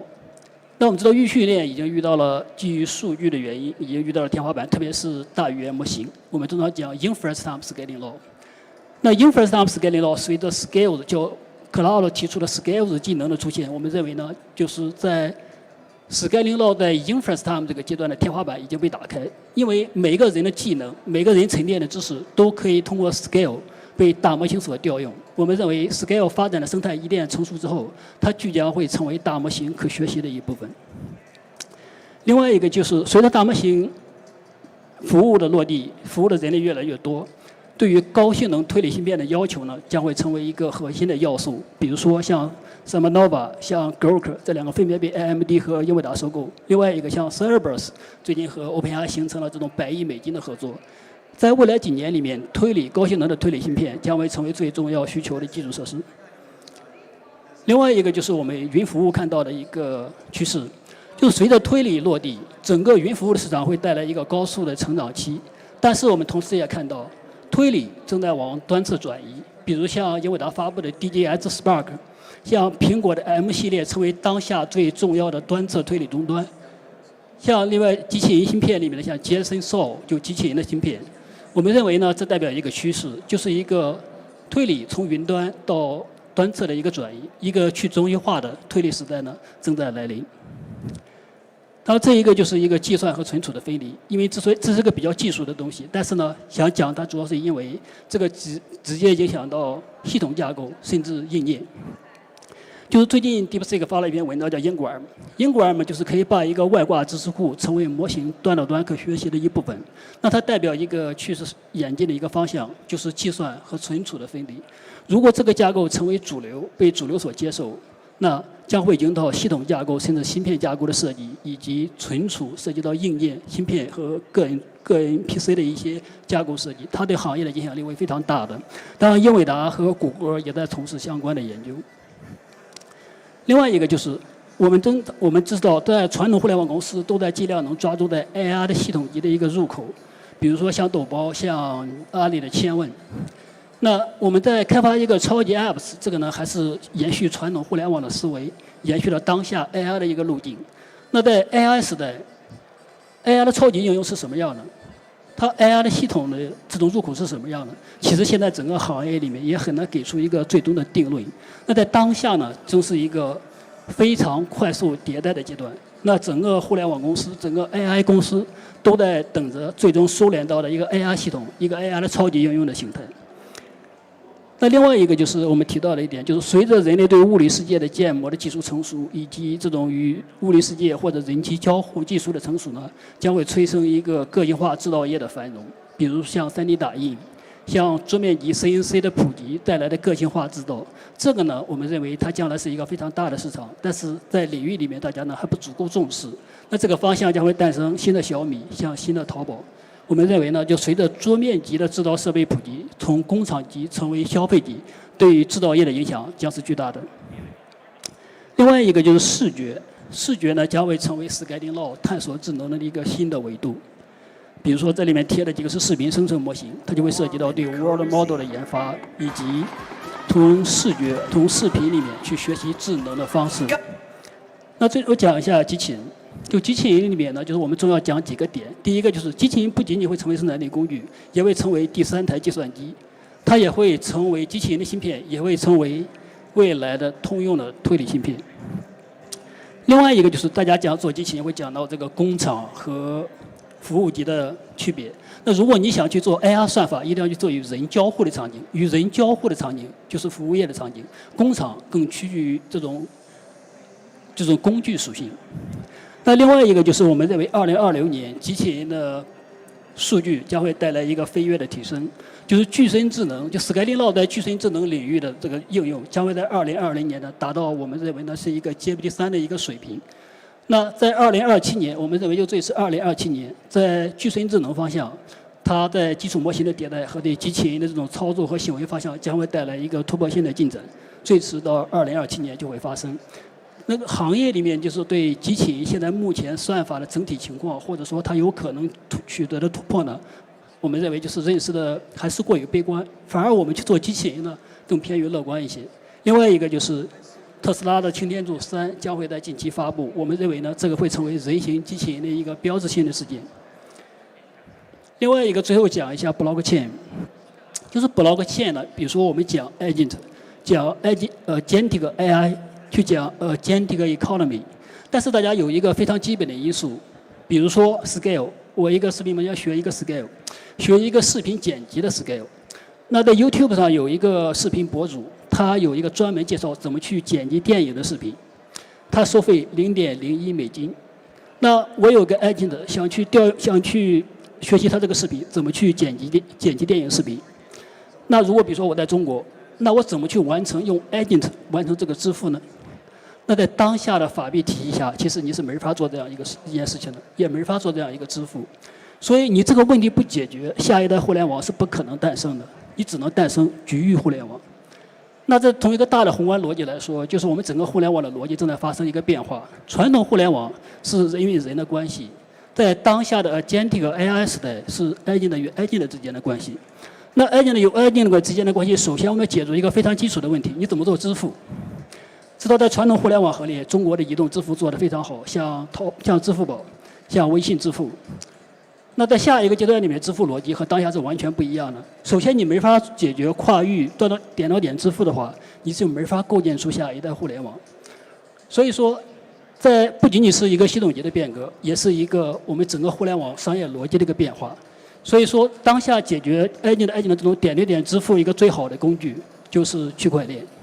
那另外，除了解决支付这个本身的问题呢，我们认为 on-chain AI 也会带来一个 AI 能力的一个放大器。比如说 agent， 我在我的个人电脑上布局一个 agent， 那我的能力就锁死在我那个物理设备上和我用到的模型的这个架构上。那其实行业里 agent 的能力是非常强大的。所以如果能构建 on-chain AI， 就是数据工具全部能跑在链上，那我们就可以把全世界范围内的 agent 基于一个共同的基础设施来协作，那每个人都可以用到能力非常强大的一个神经网络，由 agent scale 构成的神经网络，那将是一个名副其实的一个超级计算机。所以当下目前在初始阶段，但这个阶段呢发展很快。那目前我们构建的就是组成我们世界的一个3个要素，像操作系统、像生产力、像与钱有关的金融基础设施，将会在2020年发挥根本性的变革。所以从我个人的角度来看呢，我们正处在一个智能驱动的生产力和生产关系可编程的新的时代。那我个人称之为呢是新的文艺复兴时代。谢谢大家。Thank you, Professor Dao. Please be seated, and thank you for taking us with that conversation and the topic of the systematic evolution of AI. Thank you for that. Now, we know that humanoid robots have really stepped out of the lab, actually from a while back. Now, today, the $1 trillion race is all about achieving the large-scale autonomy. Now, how do we scale these iron-collar workforce? I don't know. How do we do that? So that's what this conversation is for. Let's deep dive into the leading hard tech pioneers who's building the brains, who's having the senses, and also the data efficiency that is to make this a profitable reality. This a very good reality that we're looking forward to. Now, so everyone, let's put our hands together and welcome our panelists. Dr. Hao Wang, co-founder and CTO of X Square Robot. Let's put our hands together and welcome him on stage. Dr. Hao, please join me on stage. And Professor Dalin Ma, founder and CEO of Sense Robotics. And we also have Professor Wenzhao Lian, founder of Corecentric AI. And of course, this cannot happen without our moderator, Mr. Vincent Hao, Senior Manager of Startup Account Management at the Hong Kong Science and Technology Parks. Gentlemen, please make yourself comfortable, and I'll hand it over to you. Please. Thank you. 行，感谢各位今天莅临 JUMPSTARTER 我们这个 panel 啊，我是 Vincent，我是香港科技园负责初创孵化团队的。那今天可能我们想聊一下今天可能时下最火的一个话题了，就是人形机器人。那我们今天的一个主题是铁岭劳动力的规模化之路，也可能各位可以感受得到，就是机器人已经不再是传统我们可能想象在实验室或者是在展厅的一项技术。其实我们也可以看到我们日常生活中，包括像在工厂啊，或者是酒店、餐厅，甚至是外卖物流，已经看到机器人的身影。所以我们也认为这个万亿级的市场的真正的市场竞赛已经正式打响了。但是我们也是可以看到有很多的问题。包括我们不只是想机器人能够去帮我们去能做，我们更希望它能够批量的去做，或者更低成本的去做。这也是今天我们的主题，就怎么样去规模化这个机器人，让它真正的成为一个能够影响人类社会的这个劳动力。所以我们今天也邀请了3位这个机器人赛道的顶尖的先驱者了，他们也是深耕这个机器人大脑、触觉感知还有数据闭环这3个重要的领域。那这边我们也热烈欢迎我们3位今天的嘉宾。首先元洛科技的创始人连文昭教授，谢谢大家。千珏机器人创始人CEO马道林马教授，大家好。最后自变量机器人创始人、联合创始人兼 CTO 王浩博士，大家好。对，那下面我们30分钟，我们可能就是围绕着几个话题，我们来去讨论这个机器人如何去规模化。那首先可能要不我们先简单破个冰，可能各位先跟大家可能简单介绍一下自己跟自己的公司，然后同时我也抛出一个简单的问题，可能开始今天的这个论坛，就是在您的认知中，觉得真正机器人要具备什么样的特质才能真正成为或者称之为铁岭工人？要不先从连教授开始。好。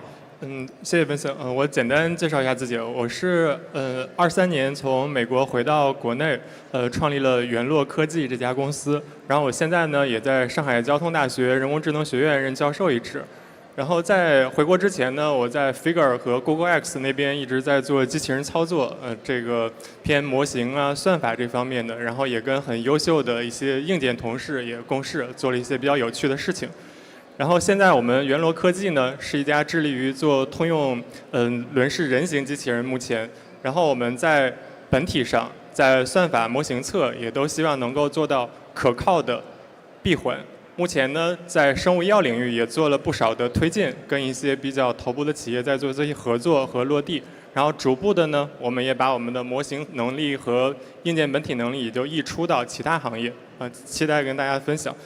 我是接着回答这个问题呢。对，您可以接着，这可以简单回答一下，就是您感觉就是什么样的机器人才能称之为这个铁岭工人？对。我认为这个像过去的自动化其实已经能做很多事情了，然后现在的具身智能这些铁岭工人一个本质区别，我可以概括为决策带宽。就是现在的机器人有更高的决策带宽，而以往的自动化设备通常是工程师编好程序后重复运动，或者根据很稀疏、很低维的一些信号，时间啊、温度啊、颜色啊，做一些很简单的判断、逻辑判断。而我们现在的铁岭工人是可以用更高维的数据、图像、视频，包括声音、触觉、力觉等等信息，去做更智能的一些决策。我可以举一个更直观的例子，像我们做的医药实验室里边，我们要抓试管，试管被挪了2毫米，传统的工业自动化可能就是把它捏碎或者抓不到，而我们现在的机器人就可以很灵活的适用于这种不确定性，就是靠这种很高的决策带宽，能够处理世界中的任何的不确定性。谢谢。好，谢谢连教授。那马教授来请。大家好，我是千珏机器人的创始人马道林。那么，我是2021年从 MIT 回到国内的。然后我们公司千珏机器人是用触觉点亮物理智能的。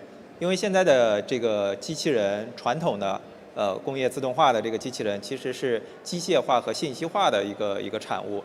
那么我们未来的需要让机器人能够真正的成为铁岭工人，与以往的工业自动化是不一样的。这个概念的核心是在于让这个机器人它真正的具有智能化，而这个智能化核心体现在它具有这个物理智能，也就是让这个机器人在我们的物理空间里面能够自主的去决策，自主的去应对这物理世界的不确定性。那么我们就是围绕让机器人能够像人手一样去感受真实的物理触感，让机器人能够根据触感像人手一样，再结合眼睛看到的去应对周围物理世界中的去辨别这些物体，去做一些装配，去做一些精细的操作，从而去实现真正与物理交互的这个智能。那么我们就是围绕着这个触觉感知和物理智能去做我们的研发，希望能够去推动我们具身智能整个行业从表演翻跟头也好，从这个提供情绪价值也好，真正的从数字空间里面去走向我们这个物理空间里面来。对，好，谢谢马教授。最后王博。大家好，我是来自于自变量机器人的王浩。作为联合创始人，我们23年创立的这家公司，我们的核心目标是要做这个物理世界的这个基础模型，目标是要做到一个可以支配、可以控制机器人做精细操作，最后达到这样一个通用机器人的一个目标。所以我们的目标场景是希望我们的机器人能够尽快的进入到人类的家庭中，做人类这种保姆级的通用机器人。我过去的背景呢，和我们团队很多同学一样，我们从23年是从这个大模型、大语言模型、多模态模型转到了具身智能这个行业，所以我们对这个 AI 对具身的这个理解，还是要从本质上数据驱动和这个大模型这个范式来说。所以如果要去回答这个铁岭工人和这个自动化设备的最大区别，我觉得还是在 AI 上，就说在这个大模型的泛化能力和它在这个没有见过的场景里面这种认知能力。所以我觉得从这个角度来解释的话，应该有几个非常典型的特征。第一点，它应该像人一样具备非常强的这种语义和物理的这种对齐能力或者理解能力。也就是说，人说一句话，它能够精准的理解人在说什么，这个能够非常清楚的去理解这个物理过程。第二点，我觉得它要像人一样，很重要的是要有这个自主的决策能力。从以前的这种预编程到它能够这个自主去决策，这样就脱离了我们训练它的范畴。所以它应该具备非常强的少样本甚至零样本的学习能力。我们很多时候把机器人，比如说步入到一个新的家庭的时候，这个家里可能所有的电器它都没有用过，但它就是要靠这种快速的在线学习能力，快速适应到这个家庭。比如说怎么去操作一个电器，可能给它一个说明书，然后人可能给它拍一个视频，它能够按照这样的指示去把这件事情做到。所以这是像人一样很快的这种学习能力。第三点，这个比较重要的可能就是它的这种闭环或者这种快速的容错能力。我们相信这个所有的这个智能都会犯错，人也一样会犯错，但我们希望我们的铁岭这个工人能够在这种快速犯错之后，能够意识到这种错误，并这个快速纠正它。只有做到这几点，我相信这个才是我们大模型或者是我们具身智能真正能够走向像家庭这样开放环境、这样复杂场景的这个开始，能够去应对这样的这样的复杂和未知的任务。对，这大概是我的观点。好，谢谢王博。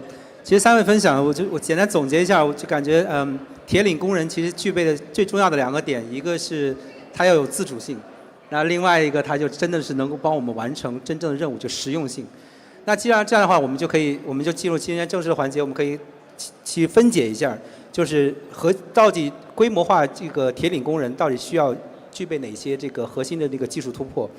那第一个问题可能先再丢给王博那边，可能想问一下王博，自变量机器人就您刚刚也提到，就即使你们是做这个算法，包括做机器人大脑，可能你们通过这个 VLA， 就是我们一直都知道这个视觉、语言跟动作模型，然后让机器人有一个推理能力。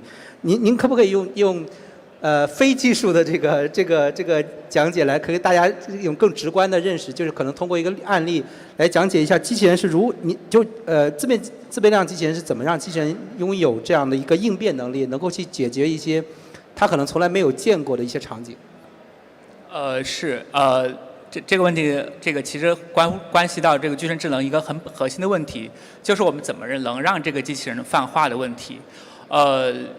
其实我们现在也大家都做这个 VLA 啊，它肯定是一个端模型，核心就是说我们的输入只是人类的语言指令，或者是一些传感器，比如相机的这种 camera 的输入，我们输出呢直接就控制到这个机器人的关节的位姿、速度、力矩这些信息，所以就完成一个端控制。但实际上，当我们真正把机器人投入到一个没有见过场景的时候，会发现它有点懵，是因为这个场景可能它完全没有见过，然后这个任务也没有执行过。所以遇到这种情况，机器人其实不知道怎么去把这种复杂的环境的任务给组合起来。也就是说，我们期望机器人能有一个组合泛化的这个能力，但它靠完全这种端的动作输出没法完成。所以这时候我们就联想到在大语言模型里面非常重要的一个特性，就叫思维链。我相信这个大家日常使用大模型都会感受到机器这个思考过程，就是我们当希望这个大模型、希望 AI 有越来越长思考过程的时候，它其实能够去纠正自己的行为。和给自己有一些好的规划，所以在具身上我们就去做这种具身思维链。但具身思维链和语言的大模型这种思维链最大的区别在于，它有一个机器人的行动在里面，就是它不仅仅是这种语言或者图像的思考过程，更重要的是它有行动。所以它有2个特点，就是它第一特点就是它要一边思考一边去执行这个操作，所以它一定会面临这个物理现实世界的这种不确定性，这个和大模型很不一样。比如说一个语言大模型，当我文字输出完之后，这个结果是确定的，但对于具身大模型不一样，当它输出这个结果之后，这个结果被机器人去执行，这个执行结果因为会和环境交互，所以它执行的结果并不是和它预想的那个结果一样，所以这时候就需要它实时去调整自己的行为，这是一个瞬时间的反应和思考过程。第二点呢，当遇到一个很长程的任务，其实需要这个机器人自己能够实时去拆解这个任务，才能把它完成。举一个简单例子啊，比如说我们在日常生活中，我们都会训练机器人把这个桌子上的比如说一个盘子端起来放到另外一个地方，非常简单。可能我们已经训练机器人很多遍，这个任务它已经可以100%完成了。但突然有一天，这个桌子上突然洒了一些水或者一些脏的东西，那这时候我给机器人下的指令是说，你能不能把这个盘子给我放到桌子上，但是要避开那滩水，或者说你又想办法把这个桌子。任何情况就是不要污染这个餐具就 OK。所以这个任务给机器人的时候，它会对它来讲是一个全新的指令。如果它按照以前人教它的那种方式去执行，那一定会弄脏这个盘子。所以这时候机器人就会自主去规划了，它一定会想，我们去激发它这个思考过程，说你先把这个板子拿过来，然后尽量不要去碰这个液体表面。那他会思考，我怎么不碰液体表面？那我拿的方式可能和以前不一样，我尽可能离的桌面高一点，然后慢慢的移动到这个附近，然后放到它的旁边。这样的思考过程是我们人没法提前告诉他，因为这个环境太多变了，而且我们也没法把每一个情况都拆解这么细，所以他一定在这个过程中会实时拆解思考刚才那个过程。第二点是他在执行过程中可能有非常多的意外情况，比如说他想象中他是把盘子端起来，但不好意思那个杯子突然快倒了，这时候他可能马上有一个及时的反应，说哦不行，我要赶紧移动一下，让这个杯子不要倒。所以这2种情况的思维就会让他真正的在面对现实这个复杂环境这个交互的这个属性的时候，能把这个任务完成成功。这个是人没法教他，但是就是希望他通过这个思考过程，把以前所有学过的技能能够组合起来。这种组合起来的技能，其实就能解决一个新的环境的这个任务。所以这个是现在具身的一个大的一个发展啊。我们鼓励端模型，同时也要在端模型上去构建它的这种思考的能力。谢谢王博。其实刚刚后台也跟王博在讨论，就是前段时间我们在刚看那个自变量机器人 X2 的这个，在室内就是可以做到非常多的这种很精细的工作啊。就是聊到刚刚提到，就除了推理能力，就是精细操作，其实也是一个机器人的一个非常大的一个难题啊。我们看到很多机器人公司现在基本上都是在简单的去重复。人在做什么，他就重复在做什么。但实际上，我们看到很多工人在产线上也会做一些很精细的操作，包括组装、焊接这种非常精细的工作。那这个其实说到精细操作，其实就是也是对目前机器人一个非常大的挑战。那第二个问题，我就想问一下马教授这边，其实千珏一直在这个触觉感知这块是一个先驱者，在行业里面。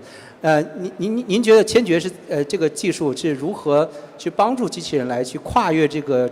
精细操作这个鸿沟的，如果可以的话，您也可以举个例子，然后来让观众更直接的去感受一下。我觉得你说的这个非常精准，其实对于让机器人去实现精细操作而言，其实触觉的智能在里面起到非常重要的作用。你看刚才王博士也提到了，说机器人它要在这个物理世界这么多的不确定性里边，能够自主的去应对这些不确定性。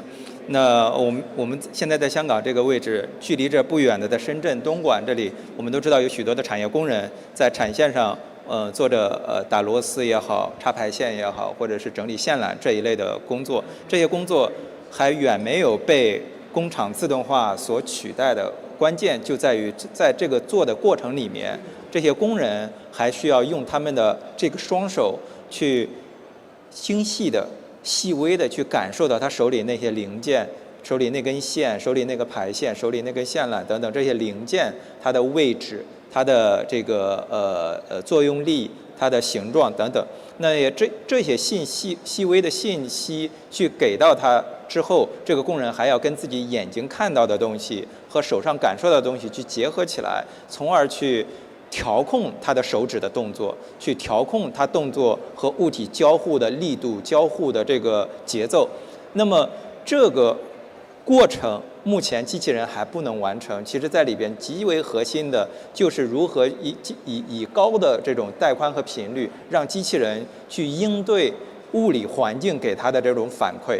那么我们需要开发的所谓的触觉智能，就是从一个方向是让机器人去感受到像人的双手一样去感受到这种真实的触感，从另外一个方向拿到这个触感信息之后，机器人用自己的智能再反过来去控制，精准的去控制它的手指的动作。我们知道现在灵巧手在机械上还有一些障碍，没有能够很强的这种实用化。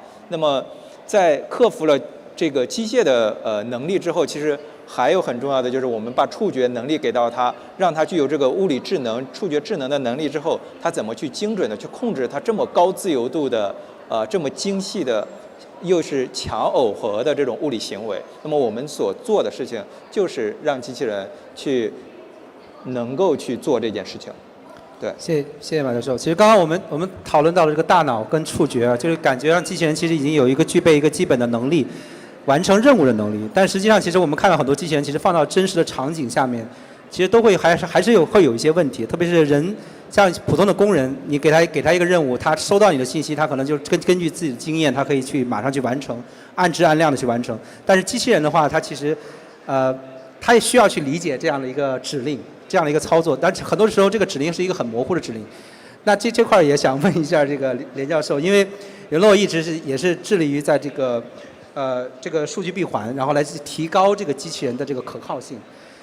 您能说一下，就是袁洛是如何利用这个技术，让机器人能够去理解这种模糊的指令，同时又能按质按量的完成任务，或者简单来说，就怎么样把活给干好？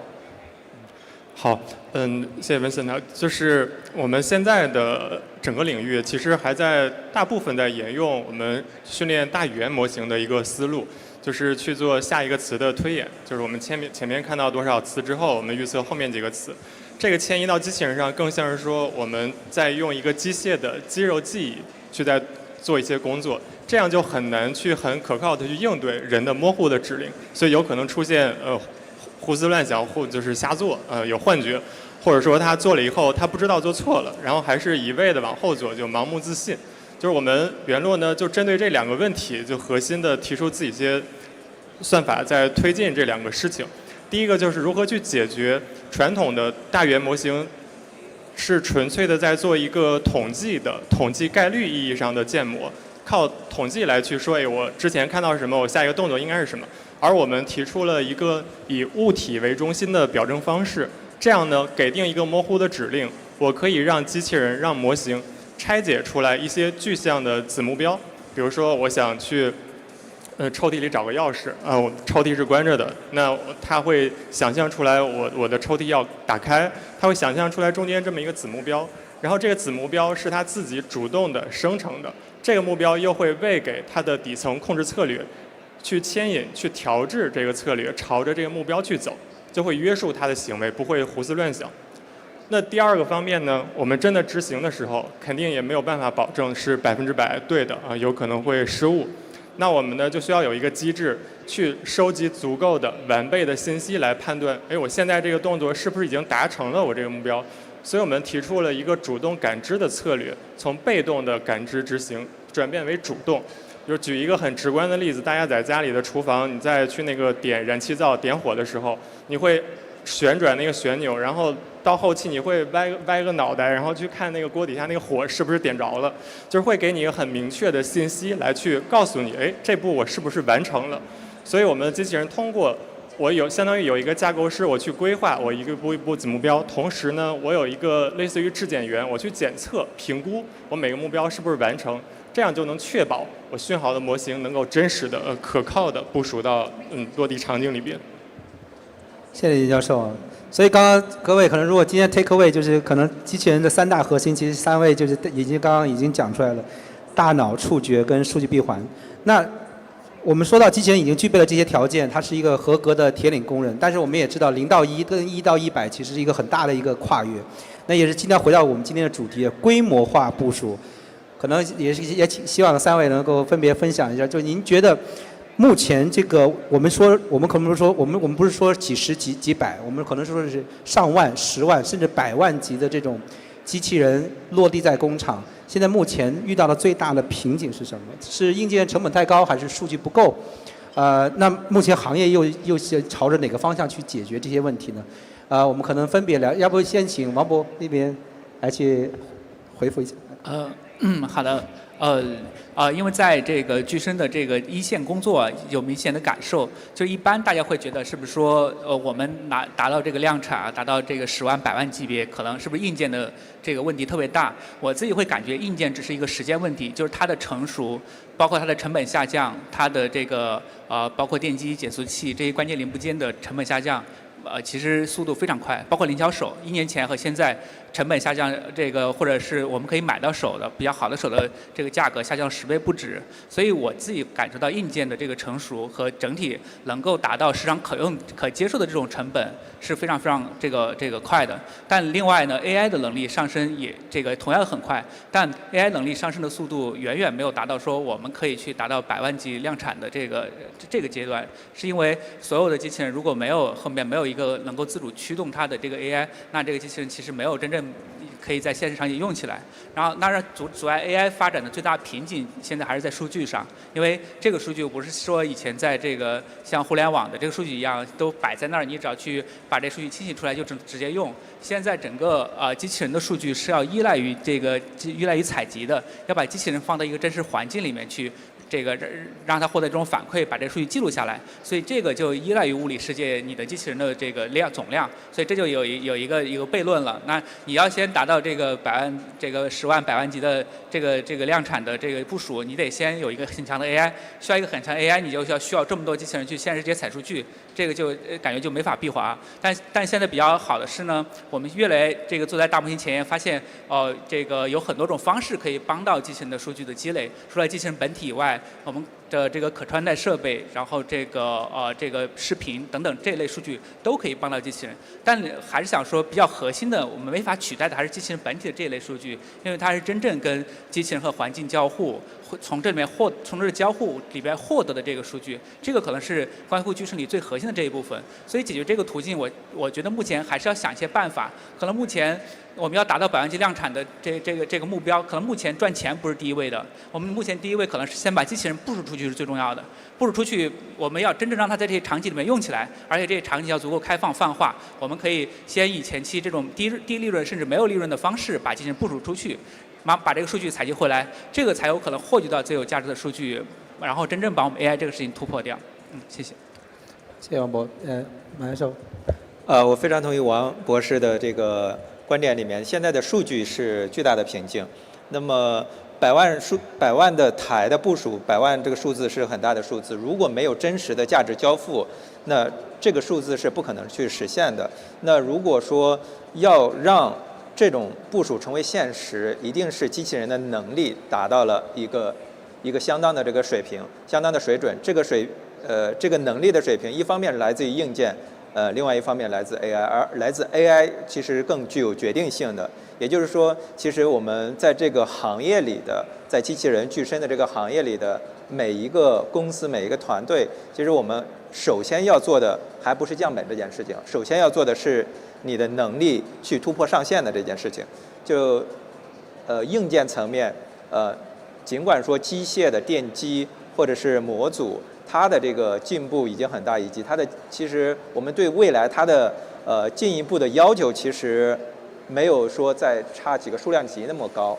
但是从传感的角度来讲，我们其实现在的机器人，我们就去对比一下现在的机器人的这个感知能力和我们人作为一个生物体对周围世界的这种感知能力无论是视觉的可自适应的能力，还是我们触觉的泛在的多种模态的这种感知能力，无处不在的这种感知能力，其实还有不小的距离。那么除了这种感知能力之外，更进一步的，你这个智能的能力，也就是 AI 的能力，而 AI 的能力在当前的瓶颈很大程度上是来自于数据。那么我们知道当前的这种机器人的采集，或者是无本体的，或者是有本体的这种采集，会有这个正在极大的这种积累，但是这种积累和过去互联网积累的这个数据量还有巨大的差别，而且在触觉的数据，在我们以往的各种场景里面其实没有积累触觉的数据，所以我们对于机器人而言，多种模态的结合的这种数据的获取，仍然是一个巨大的对于行业来讲巨大的挑战，也是巨大的机会。对，谢谢马教授。那个林教授，这个我有另外一个问题，其实想问一下您。其实那个，因为我们也见过很多机器人公司哈，那个我们也跟很多的那个机器人的用家，就是企业去聊过，然后发现这个行业其实有一个悖论啊。就是很多机器人公司想要说我们想做就是这个我们提供通用型的机器人，但是很多就是用户或者企业他会觉得他会第一感觉通用机器人不够可靠。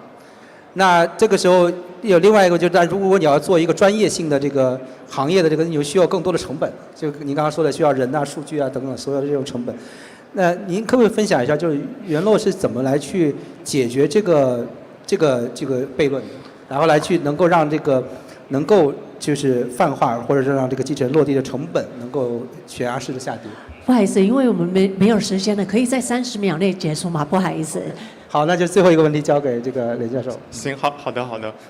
30秒挺困难的哈，因为我们光部署落地的时候，这个部署成本一直是极大的一个问题。传统的部署的时候，通常是工程师要编写整个过程啊，机器人一步一步怎么动。但是我们元洛希望推的是，我们教会机器人一个目标。我们有一个通过大量的数据预训练之后，我有一个评估模型，我知道这个任务人的意图是什么，然后我们很快的可以把这个意图告诉机器人，这个可能是小时级别的，但是一旦告诉机器人之后，机器人便可以去自主的去进化、去演进，这个部署成本就可以完完全全降下来了。所以这个是一个30秒版本的一个特别简单的一个总结。非常感谢，抱歉，因为今天时间的关系，可能也非常感谢三位今天的那个时间。那我也希望可能在不久将来，我们能看到整个这个机器人规模化的部署。好，感谢3位嘉宾。Thank you. Thank you very much, gentlemen, for mapping out the road to 2006 and beyond. Thank you, and everyone, please be seated. Thank you once again for that discussion. I always wish we had more time. Now, we've talked about what AI can do. Now, let's talk about what happens when it goes wrong. I know we talk about that all the time, right, in different forms and different shapes. As AI evolves from, say, the simple tools to the autonomous agents, now, the stakes around security has fundamentally shifted. Now, one breach just doesn't leak data itself. It can compromise the entire autonomous systems. Now, of course, our next speaker has real-world war stories, so to say, to share. Now, he's a co-founder and the CEO of AIFT in Vulcan, and he's on a mission to help founders and corporate leaders secure innovation by using AI to fight AI. So it's AI versus AI. I like that a lot. Everyone, let's put our hands together and welcome Mr. Alvin Kwok. Thank you, Alvin.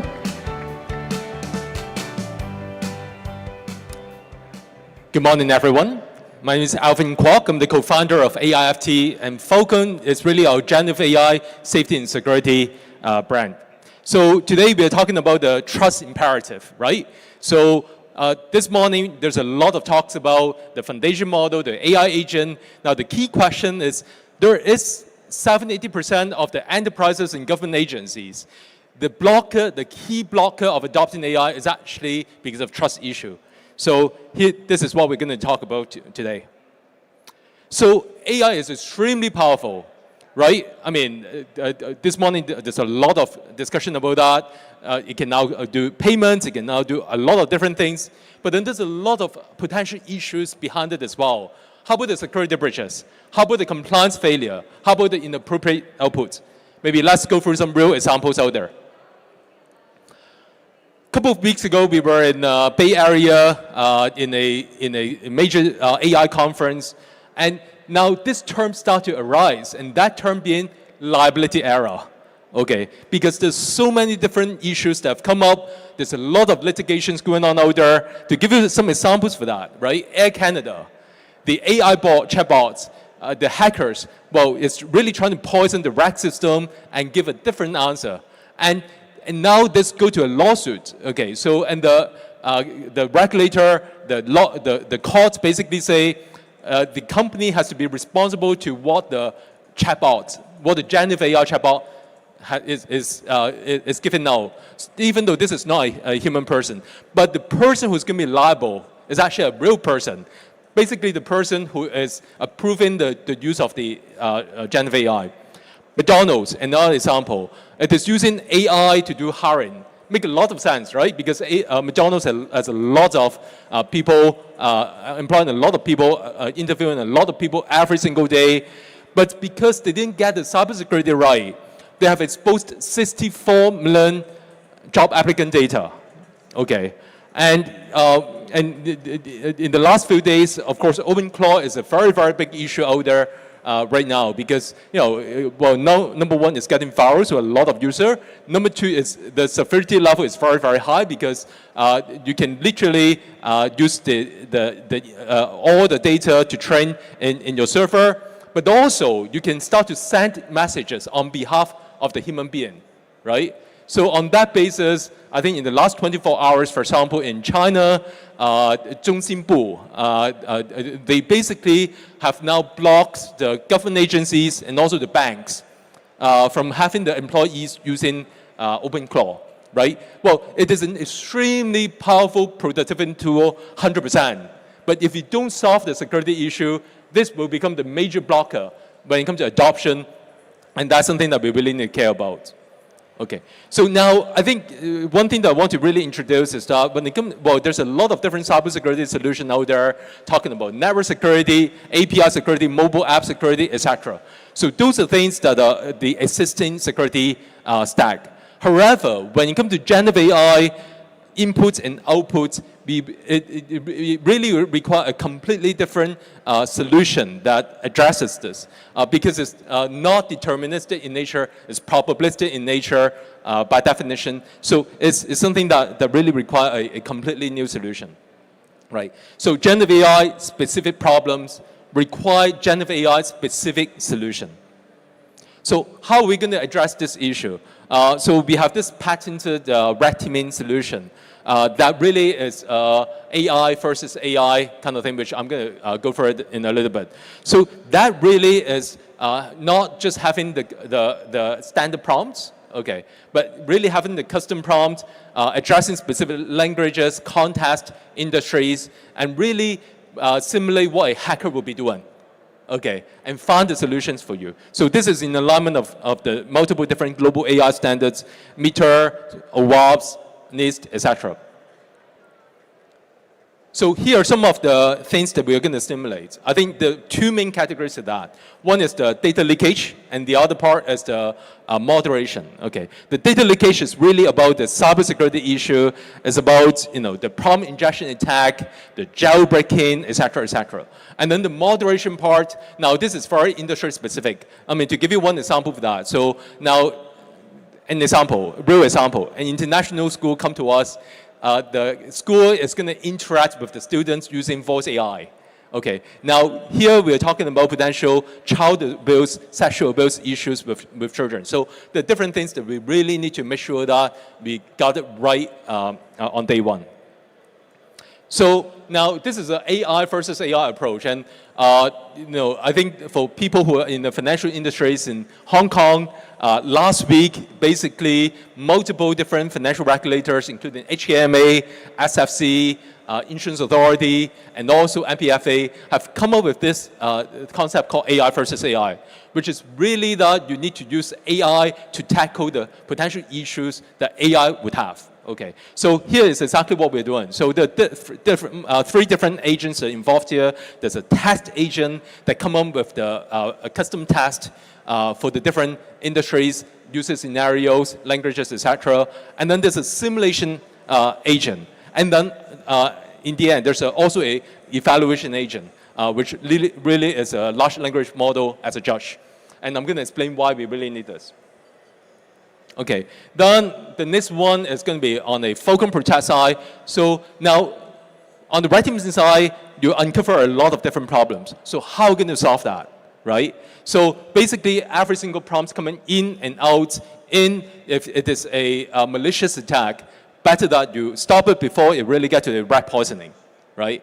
On the other hand, since you're training a lot of the private data, let's say if there's a PII leakage, better that you mask it or even block it before it got leaked. So here's some performance benchmark that we are really doing on the vulnerability and moderation side. I think one of the companies that a lot of people are using as a benchmark is Promptful. It just got acquired by OpenAI last week. That's the announcement. But now here what we found is that when it comes to Asian and Middle East languages, okay, language make a big difference when it comes to these performance benchmarking, and we really need a right solution for that. This is a case study. So we are partnering with G42 Group, which is the AI sovereign wealth fund in UAE, and we have been working with them on doing the sovereign AI model called JACE. So we are doing more than 140,000 attack prompts across 4 different languages: Arabic, English, Hindi, and Gazette. And then Azure Tag is really the WeChat of the Middle East. Okay, so all of these are some of the examples that we have done. Now, what we would be doing when it comes to these languages, you need to have fully localized test prompts. Okay, but also you need to have the human translation and review and make sure that this is something that really encompasses the local cultures, the local security issues, and so on and so forth. And I'm pleased to say that this is quickly adopted by a lot of different leading enterprises out there, including top 20 global AI company, including multiple top 3 banks in Hong Kong, UAE, Taiwan, in Thailand, multiple top 3 telecom operators, as I was talking about, international schools, even casinos, chocolate company, etc., etc. So this is really something that is going very broad. Okay, I think I'll just make it short and sweet because I know the schedule overrun. So any questions, and if you want to discuss, feel free to follow us and keep in touch. Thank you. Thank you, Alvin. A powerful reminder that in the AI revolution, trust is not really just a value, it's a necessity. And everyone, if you have any other questions, Alvin's great to talk to, so can feel free to find him in the venue. Now, moving on from the global stage, we now turn our focus to home. Here in Hong Kong. Now, Hong Kong is building its own AI foundation, and at the heart of its effort is the Hong Kong Generative AI Research and Development Center, in case you haven't heard of it. Now, to tell us about this exciting journey that's going from LLM development to the ecosystem co-creation, everyone, please welcome Dr. Sarah Huang, Chief Operating Officer of the Hong Kong Generative AI Research and Development Center. Thank you so much. Without further ado, I'll hand this over to you. Thank you, 謝謝主持人。Sorry， 我只能用普通話啊，因為嚟香港先第3個年頭嘅啫，粵語講得非常之不標準啊，所以我用普通話好嗎 ？OK， 非常感謝大家在這個午餐時間，大家還沒有去吃飯，願意來聽一下我們關於整個 Hong Kong Guide 的團隊，由香港科技大學领头，带着香港港大、中大、成大、理大和新加坡国立大学，我们一起在做的香港本土的 AI 底座，我们是怎么样从一个大模型，希望到去为香港的 AI 生态一起去共建共创的整个过程，和大家分享。非常谢谢大家，这个时候还能一起来听哈。OK。我们主要是想分享有这么几点。第一呢，就是我们时间，是23年10月我们成立的，所以现在一看，这已经是23年到26年，现在也是第4个年头了。那我们汉康盖呢，这个的技术是 totally 的，整个基座大模型和我们的各个应用。应该说是我们自研，再加上各种开源大模型的矩阵，我们希望做的是真正融入到香港本土生活的各种应用，去把生态、把整个产业链能够一起搭建起来。常常也会有人问说，为什么香港还要做一个自己的本土大模型？这里的回答是我们希望，第一，香港一国两制的价值观，第二，香港2文3语独特的语言的环境，第三，香港本土的数据库、知识库，怎么样真的让它能够训到大模型里去，让大家来了香港，如果用香港汉康盖的各种应用，觉得它就是特别本地化，它就是更准一些，颗粒度更细一些，以及在我们服务这个6500多万的华人华侨的时候，也有一个这样的把母语级的2文3语都能够做得更好的大模型呈现给大家。它就是一个产品，或者说是一个产品矩阵，但是我们以用户为本，以人为先，希望大家用起来的时候就觉得，确实有些不一样。OK。好，这是我们的整个生态系统，基于这个人工智能的超算平台，我们在做的汉康盖的大模型，从去年2月25号我们发布的 V1 到现在，然后也一直在保持敏捷迭代哈，然后开发层和应用层，那这些应用层港插通啊，各种通，我一会儿会给大家逐一做介绍。好，这个呢是主权大模型，这个概念可能不知道在座的各位听得多不多，但是我们确实是在践行，在做香港的这样一个区域主权大模型的探索。不敢说我们是最佳的实践，但我们真的是勇于在探索怎么样为一个区域去做它的主权大模型。而主权大模型主要体现在这几点：第一呢是数据主权。第二是模型主权。23年10月的时候，港府投资了1亿美金在汉康盖，让我们有千卡集群 H800来做这样一个大模型的底座和各个应用。第三呢是算力主权和治理主权。在这4个主权方面，我们非常非常感谢港府对香港 AI 生态的建设的大力支持，以及在法治建设、在人工智能使用指南走在前面的探索。因为有这一系列，所以我们给自己的定义，我们是一个可控、可信、可持续、可控、可信，尤其是可信，这是一个非常难得的，也是一个不容易做到的。它如何能够让政府相信？如何能够让市民相信？如何能够让企业相信？我们在安全方面是做的，真的是花了很多苦功夫在做，安全的设置，在事前事后打闭环的能力，在整个围栏能力的建设方面，我们都是希望能够真的有别于其他的大模型。作为一个主权大模型，安全是第一位的。如果没有安全的这个底线，其他的我们都觉得没有谈的必要性。所以守住安全底线，做一个安全可控、看得见、摸得着，而且是可持续的一个主权大模型。这也是我们有别于其他的商业模型。然后开发思路呢，主要是民生领域。我们就是一心一意的想把服务于香港本土的香港市民的日常生活融入到他们的生活方式的点点滴滴里边去，不管是出行还是美食。不管是折扣还是赛马等等，香港特色的本地生活，我们都希望融入到360度无死角，能够真的让大家觉得好用。然后再是政府推动哈 ，OK， 最佳的实验场呢，其实这里面也想说的是，我们还是很感谢在香港的这样一片热土上，它的资金充沛，它是一个独立的政体，它的法治无比健全，在这样的一个土壤上，它才能够滋生出来一个区域主权大模型，可以真正用心的为自己的这个香港市民去打造多语言文化的一个独特的模型。那看一下我们的历程，23年10月我们成立，24年参加国际科创展。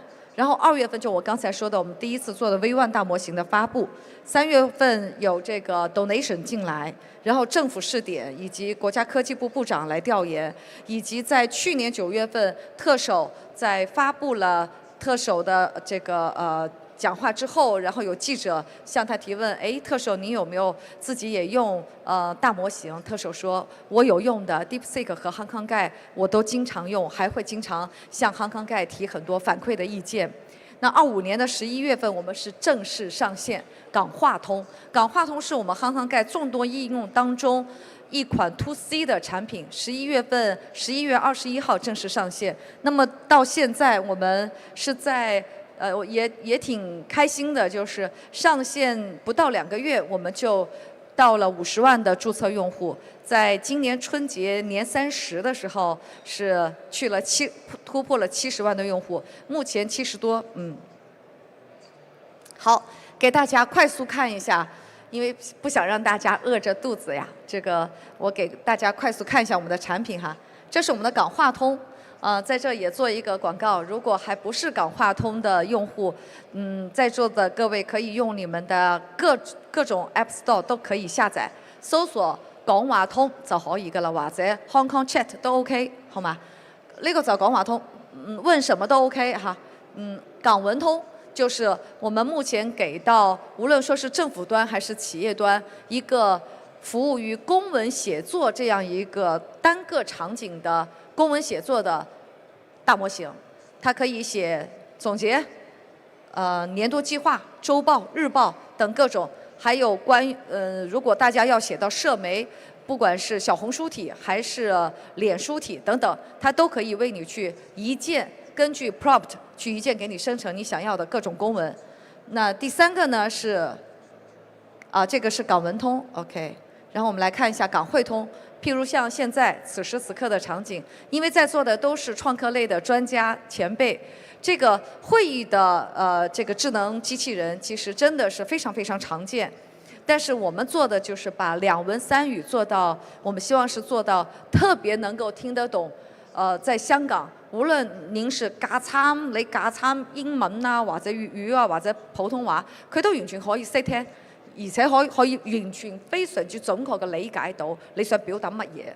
咁就是港環通，就是環評報告可以通過 AI 把環評報告快速準確的能夠生成出來。現在也正在跟環保署進行合作。港法通是對，我把大家可以看一下，目前港環通的這個跑出來的效率是人的幾千倍。然後這個港法通呢是法律大模型，把香港普通法和大量的判例訓進了這個法律大模型，已經在港話通裏邊是那個法律的那個 agent。OK， 港樂通，大家都可以，就是我說還不如大家用一用，然後特別歡迎啊，因為這後面呢就是我們的一些產品的形態時間關係就不可以查天氣啊，可以查實時的巴士訊息。可以看看我所在的這個位置，只要授權您的地理位置，您想去哪裡，它可以馬上告訴您，最近的巴士什麼時候到？這個是法律服務，剛才說的法律的 agent， 這個是金融分析，金融的 agent，這個是圖片識別。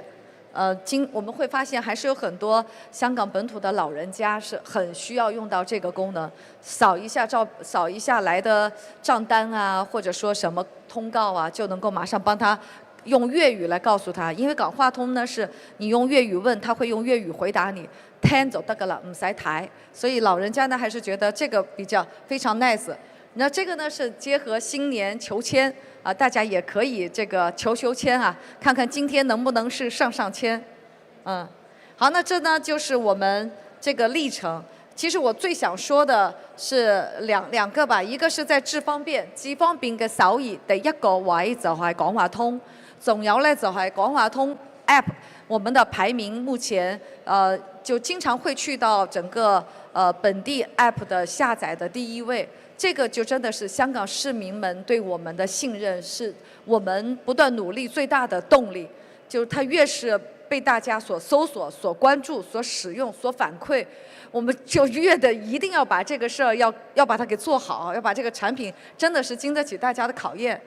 那這個就港文通的範式，這是港匯通。那剛才有說港匯通，我們希望是一個在香港本土理解一個會議理解的最準的會議機器人。那我們也有做一體機。如果大家對於安全的這個考慮會更多的話，可以用我們一體機的這個港匯通、港環通、好港話通啊。那這一頁呢，也是我特別想在這 highlight 的，就是常常會有記者問，哎，你們覺得作為香港的本土的大模型，你們有沒有覺得香港的 AI 的生態有沒有已經建好？其實在我這的答案，真的是在越來越欣欣相融的這個生態，它就得從0到1，從1到 N。譬如說，在香港蓋我們港話通一投入到上線，就很多人在試用。但是如何能夠把多輪對話的推理的這個效率能夠提升上去，能夠讓用戶既看到準的答案，又能更快的看到答案。這個時候我們很感謝 Next Gen Fund 給我們推薦了他們投後的無問星穹。那無問星穹一和我們合作，因為每個創業團隊其實它都一定會有自己的能力邊界的，靠什麼？靠自己的努力，更要靠生態。所以當無問星穹一和我們合作之後，我們的推理的效率肉眼可見的做了大幅的提升。所以在這裡我想回答是一個Chat GPT 也好，還是說一個 Hong Kong Chat 也好，任何一個 AI 的產品需要整個行業的帶動，需要整個生態的繁榮。我們香港蓋，我們特別有信心，在香港本土，我們從香港出發走向世界，香港的 AI 生態一定會更加繁榮、更加健康。我們有理由去攜手我們同行們，我們一起把香港的 AI 做得更好、更強，做到世界級的核心競爭力。非常感謝大家，謝謝。Thank you, Dr. Kwong, for showcasing all the incredible work that is happening right now here in Hong Kong. Thank you for that. Wow, what a phenomenal morning of insights. Now, we went from machine customers to humanoid workers, from data sovereignty to our very own local ecosystem. Now, everyone, please don't forget to scan the QR code that will be displayed on the screen to complete your survey. Your feedback helps us make JUMPSTARTER even better. So everyone, please do take a few seconds and do the survey for us. Now, it is time to refuel, to network, to explore. Now, we'll reconvene here at the center stage at 2 p.m. sharp. So this afternoon, we'll hear from the legendary founders, dive into precision medicine, and also explore the semiconductor ecosystem. So lots of very fruitful discussions happening this afternoon. So please do reconvene at 2. Other than that, everyone, please do enjoy your lunch, and we will see you here at the center stage. See you shortly.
attracted close to $3 billion co-investments. The most important thing is we groomed 7 unicorns, and these successful cases can be a very good inspiration for the budding entrepreneurs in Hong Kong. AEF has been more than just a financial sponsor since the day one. This is where AEF networks and the ecosystem help us a lot, right? Including making connections to the right places at the right people, convincing the senior management this is a worthwhile thing to do. AEF was our lead investor in our first round of funding. We truly feel that they're very sincere about betting on bold ideas, but also making impacts. One thing I really appreciate about AEF is it's not just an investment fund, it's the full ecosystem.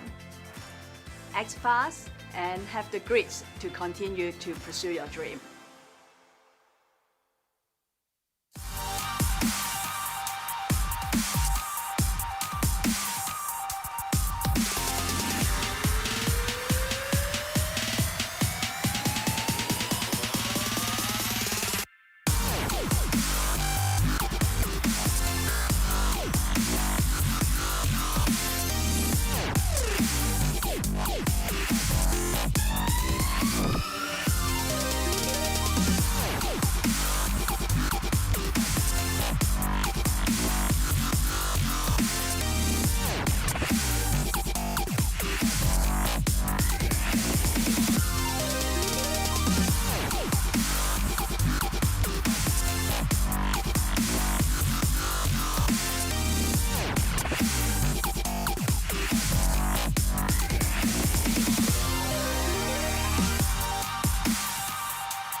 National Innovation Agency Public Organization, or NIA. Under the Ministry of Higher Education, Science, Research and Innovation, plays a crucial role in strengthening the national innovation system to increase sustainable value. Our key missions are promoting the creation of a national innovation system, creating opportunities to access and utilize innovation infrastructure, enhancing innovation skills and capabilities, under the role of a focal conductor with strategies in 4 aspects. Driving the mission through 4 main mechanisms: Groom, Grant, Growth, and Global. The National Innovation Agency is committed to supporting and connecting all sectors to enhance access to funding sources from both public and private sectors.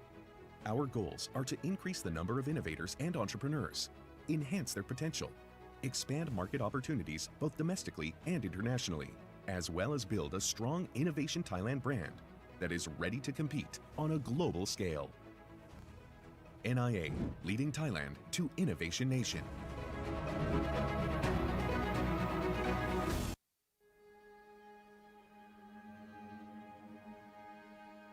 The Hetao Shenzhen Hong Kong INT Cooperation Zone is one of the 4 major cooperation platforms in the Greater Bay Area under the National 14th Five-Year Plan and a significant initiative to facilitate the development of Hong Kong as an international innovation and technology hub.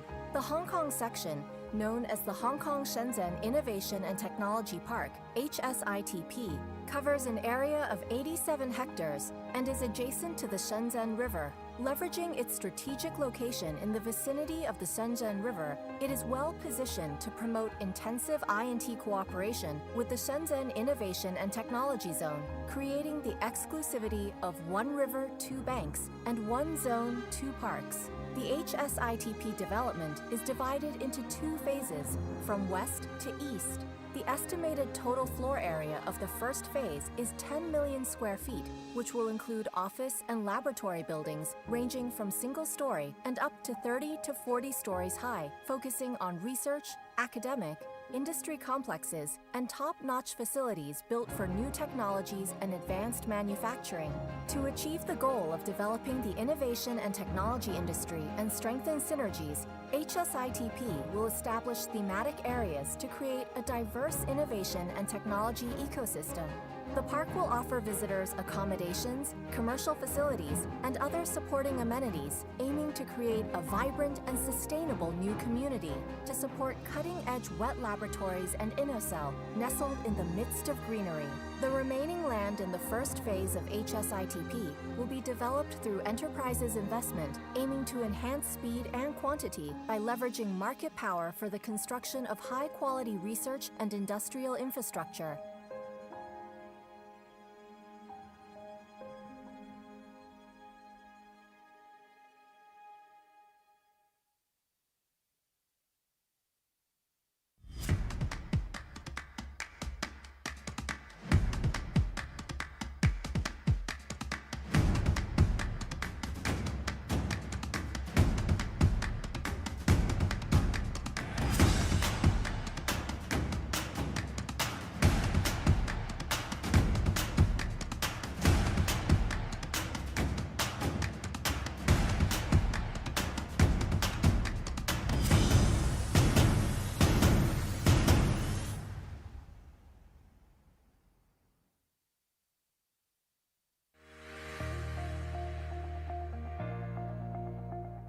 成個基金咧都係得一個條件嘅啫，就係話幫助香港嘅初創環境。咁過去我哋基金投資咗大概3000萬美金啦，我哋 invest 咗落去嗰啲公司裏邊咧，好似有一個 credit 俾咗佢哋啦。咁變咗咧，佢哋喺吸引其他投資者都會係有一個幫助咯。喺2017年咧，我哋舉辦咗一個 JUMPSTARTER 嘅活動啦。咁呢一個係一個好大型嘅一個 pitch event 嚟嘅。咁我哋希望藉住呢個 pitch event， 藉此能夠咧令到更多人咧去支持一啲初創嘅企業咯。有陣時候可能就咁 submit 個 proposal 咧，睇完之後未必係有興趣，但係見完之後咧，發現可能有興趣會繼續或者甚至係投呢啲公司。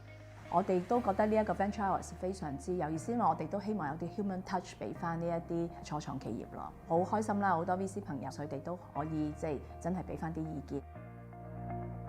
今今年咧，我哋就多咗一啲崗位咧，去到我哋阿里巴巴嘅生態圈嗰度做實習咧。我哋希望佢能夠咧可以感受到阿里巴巴呢一個創業家精神嘅文化啦，可以俾一啲機會同學咧去一啲 startup 嗰度做實習。startup 就固然就會係好唔同啦，因為首先可能佢哋會係喺香港啦，呢啲初創企業咧都會係一啲新嘅元素啦、新嘅 ideas 啦，咁所以變咗對佢哋嚟講，亦都係一啲好另類嘅一個經驗咯。咁但係我哋希望藉着呢個基金同埋藉住啦，我哋扶持更加多嘅年青人去找尋自己夢想啦，去創造自己嘅事業嘅時候咧，我哋希望咧令到香港呢一個創業家精神咧能夠咧再得以發揚光大。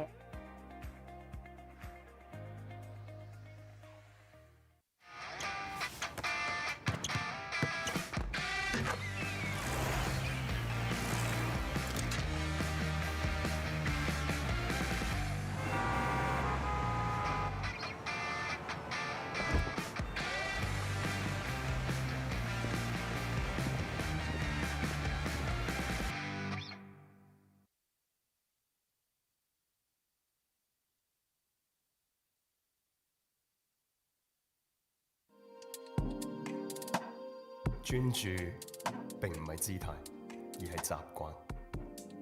自律自然而生。Clarity is a choice.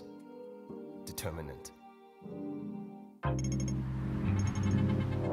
每一步都帶住你嘅決心，每一刻都保持你嘅敏鋭。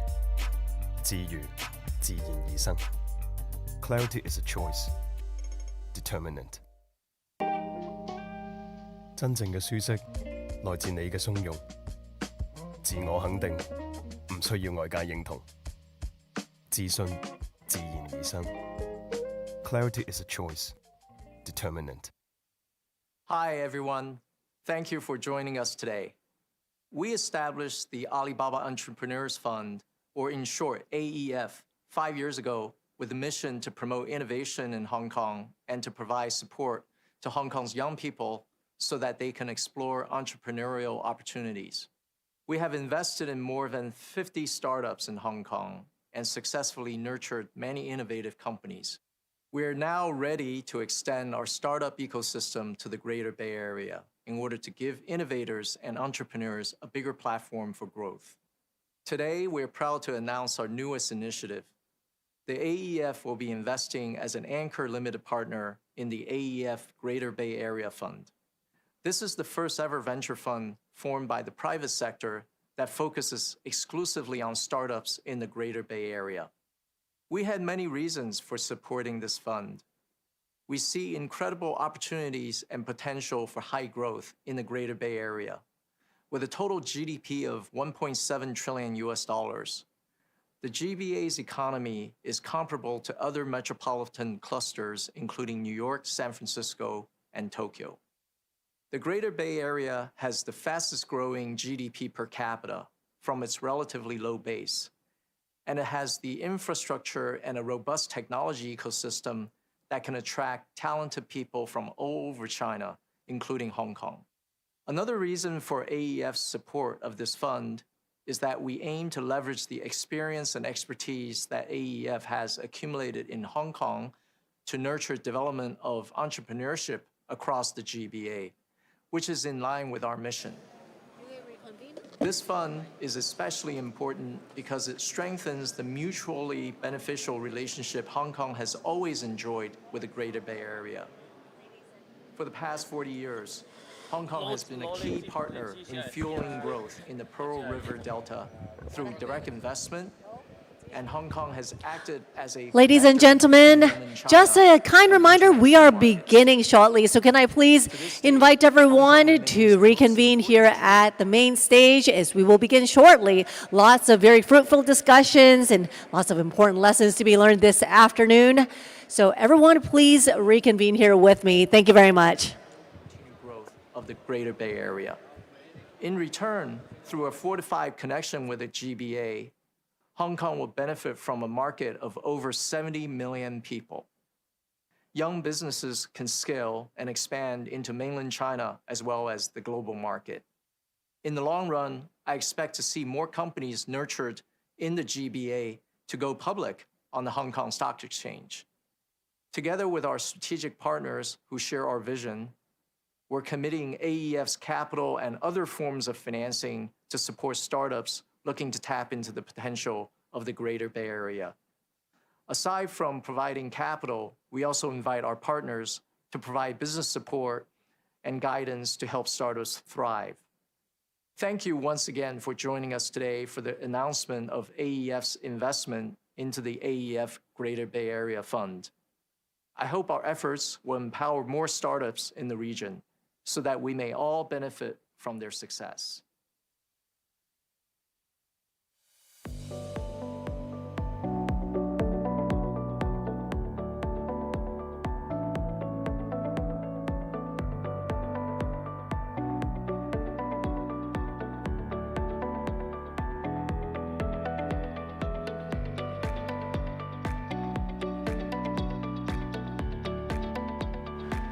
Ladies and gentlemen, we will begin in exactly 1 minute, so please do take this opportunity to grab your seat and make sure we keep our eyes and our ears open for what is coming this afternoon. Thank you very much. Everyone, please grab a seat here at the main stage.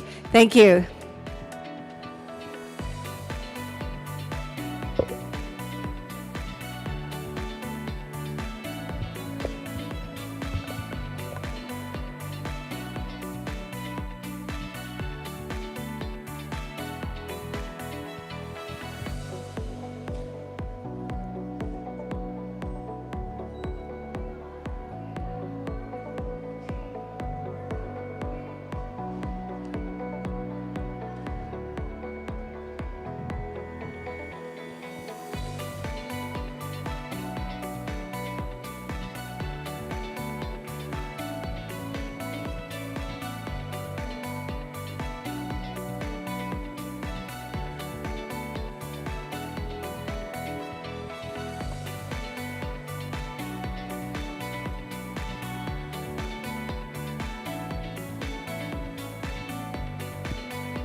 Welcome back, everyone. I hope everyone had a productive break, made some new friends, had some conducive conversations, and had a good time.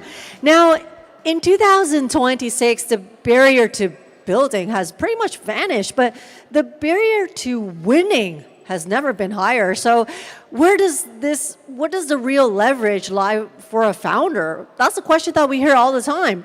Now, to answer that, please welcome a 3-time Deep Tech founder and also a Stanford researcher, Mr. John Whaley, founder of Inception Studio. He's here to share the strategic playbook for success in an AI-driven economy. Everyone, let's put our hands together for him.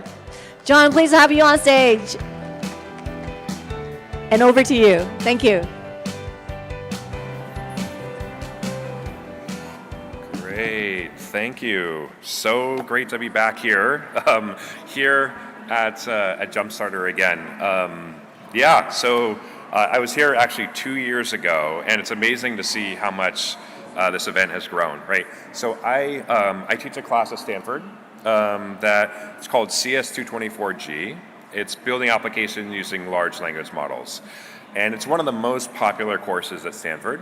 And it's oversubscribed every single time that we offer it.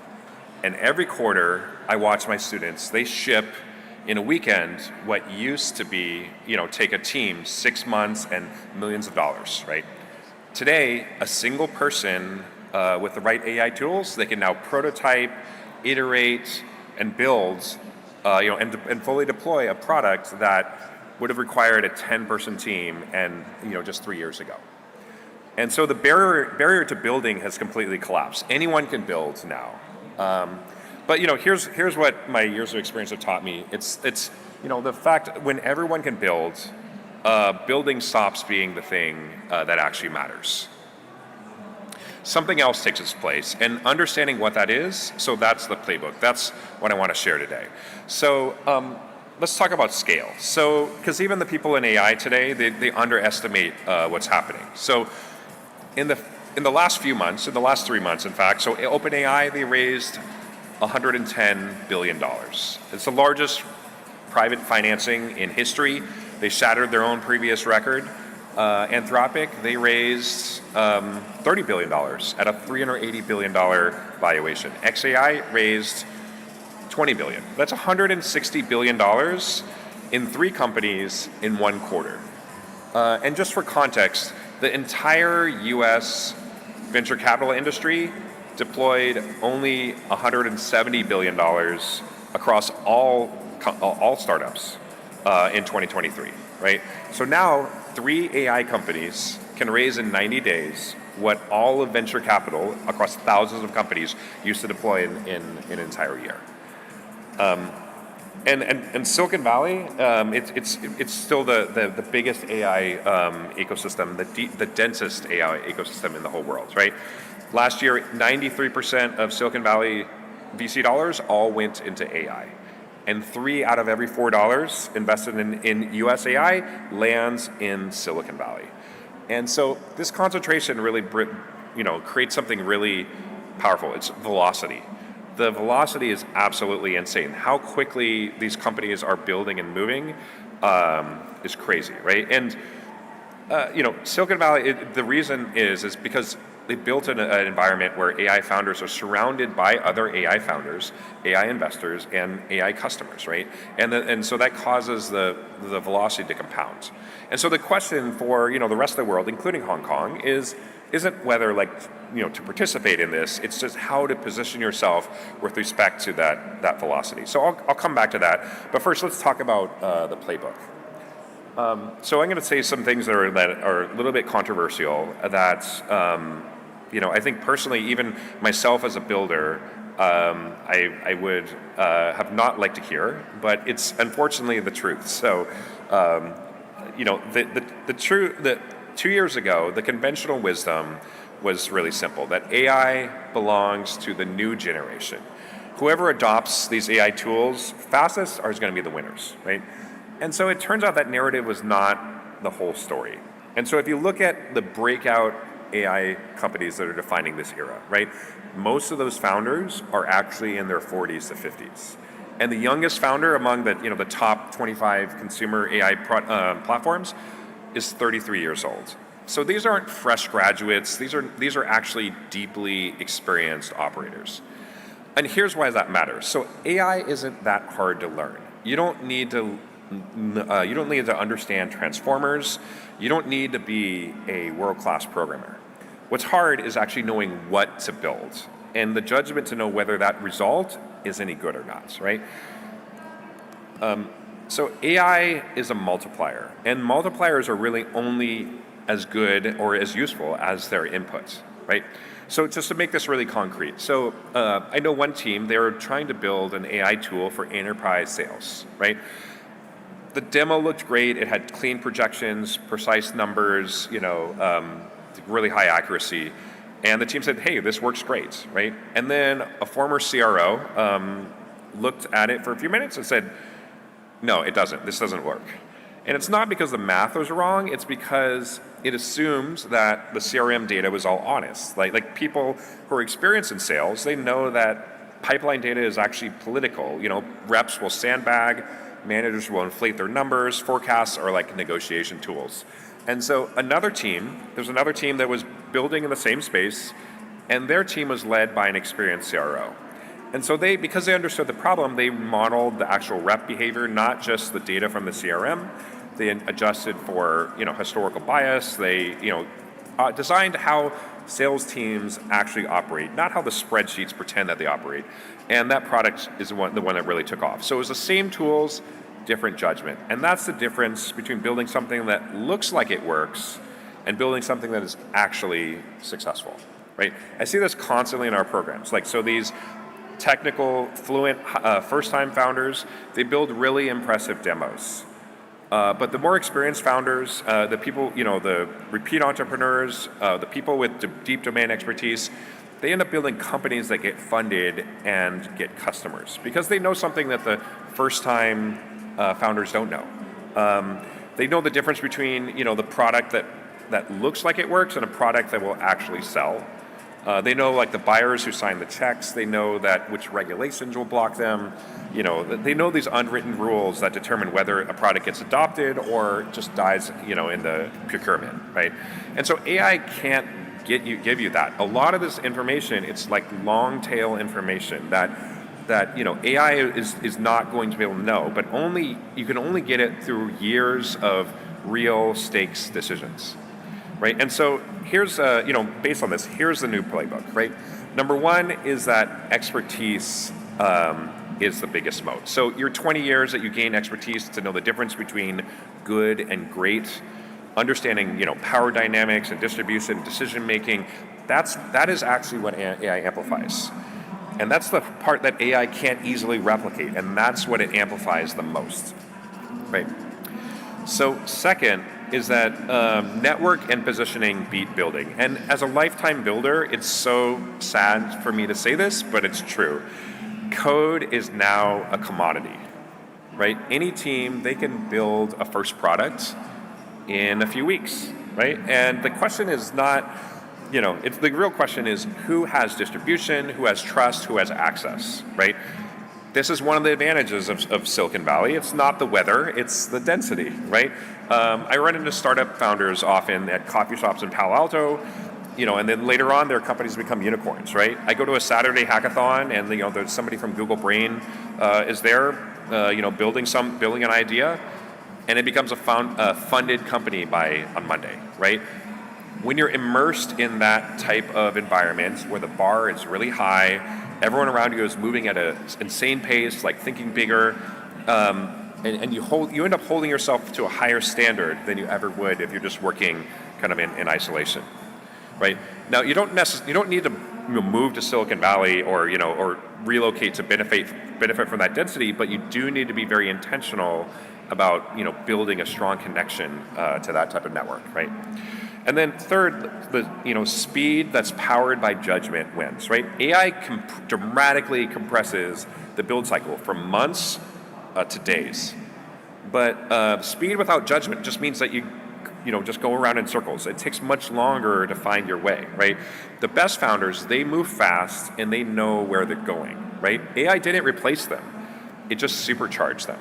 And the people with expertise, they already have the judgment, right? Now, AI just gave them this crazy rocket engine, that they can strap to themselves and then achieve things that they otherwise couldn't.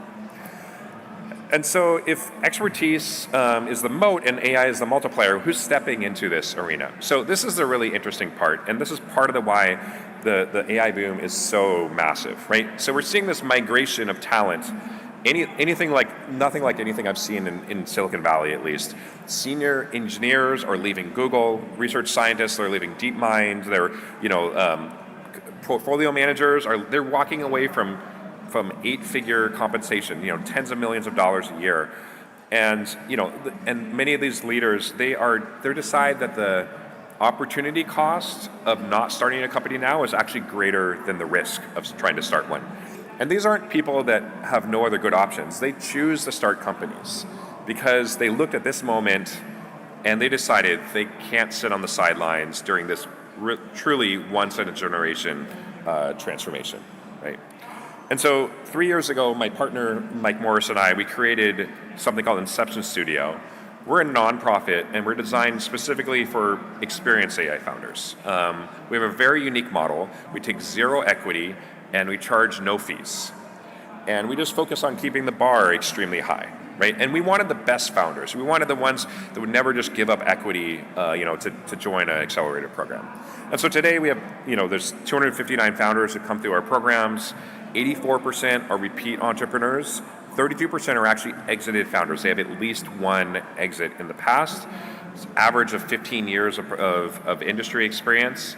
And these founders have cumulatively raised over $2.25 billion. And we've already had 3 acquisitions already from companies like OpenAI, Harvey, and others, right? And the founders really love it. Our NPS, our Net Promoter Score, is 84. Just for reference, the best consumer brands in the world have NPSs in their 50s. So 88% of our founders actually come via referrals to other founders, and that's the real insight. When you keep a high quality bar, and you focus on giving a great experience to everyone who joins, you create this virtuous cycle. So great founders attract more great founders, the reputation compounds, and then the quality stays high, and the network becomes self-reinforcing, and that's what we built. So in early stage companies, like the key to success is really the people. And so by curation, by proximity, by expertise and trust, that just accelerates everything. And so that's what happens when the multiplier meets something that's worth multiplying, right? And so running this, the most selected program for experienced founders in AI, like it gives you a really unique perspective. Some of our alumni, they go on to lead some of the most important AI companies being built right now. We have deep relationships with many of these, the founders at the top AI companies, and also access to the next wave. And we see companies at the moment of formation. We build trust through our community and through these intense collaboration. And many of the best investors in the world, they work with us because they know that Inception is where the highest quality AI founders are. So that brings me back to why I'm here at JUMPSTARTER, right? When I spoke here in 2024, the AI wave was building, right? Now it is a tsunami, right? And I believe the next chapter is global, right?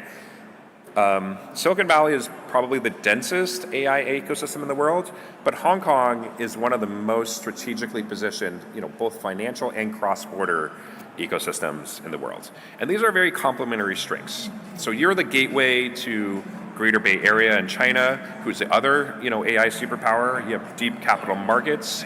You have, world-class universities here, and a government that really understands, strategic technology. And most importantly, you have operators, experienced operators in many of these domains, like finance, logistics, healthcare, manufacturing. These are exactly the type of expertise that AI amplifies the best. And so what the piece they might lack is that connection to the broader, AI ecosystem, global AI ecosystem, and that Silicon Valley's networking network. And that's the gap that we're trying to fill. The opportunity here is not to try to replicate Silicon Valley. That's not going to be successful. You want to be able to connect to it intentionally, right? To build these structured bridges of talent and capital and knowledge. We've already started building this kind of bridge in Japan. We incorporated Inception Studio Japan last year. We've run a number of events there, and it's working. And I believe that Hong Kong can actually play an even bigger role. So this is, part of the bigger vision, right? One of the most exciting things about AI is the fact that it's a great equalizer. For the first time, a brilliant founder in Hong Kong or Tokyo or Singapore or anywhere, they have the same access to those tools as somebody who's sitting in Palo Alto, right? Talent is uniformly distributed across the world. It always has been. What hasn't been uniformly distributed is access. So access to the networks, access to the capital, to the knowledge, and to the ecosystem that turns talent into companies, right? And so that's what we're trying to build, a global community that connects the best founders, wherever they are, to the top founder ecosystems.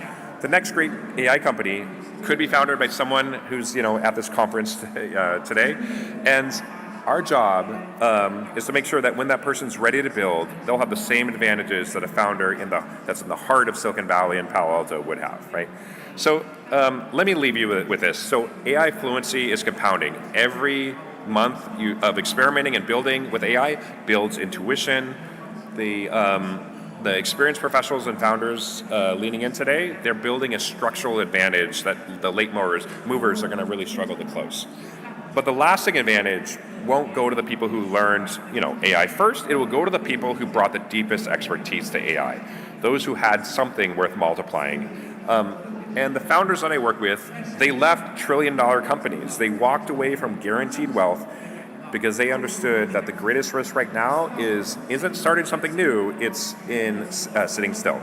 So here's my invitation, right? If you're an investor who wants proximity to the best AI founders and companies, if you are an experienced founder thinking maybe it's time for me to start my next thing, if you're someone in Hong Kong who wants to build that bridge, the real bridge between Hong Kong and Silicon Valley, let's talk, right? You can scan my QR code here. Let's connect, because if AI is the multiplier, the only question is, what are you multiplying?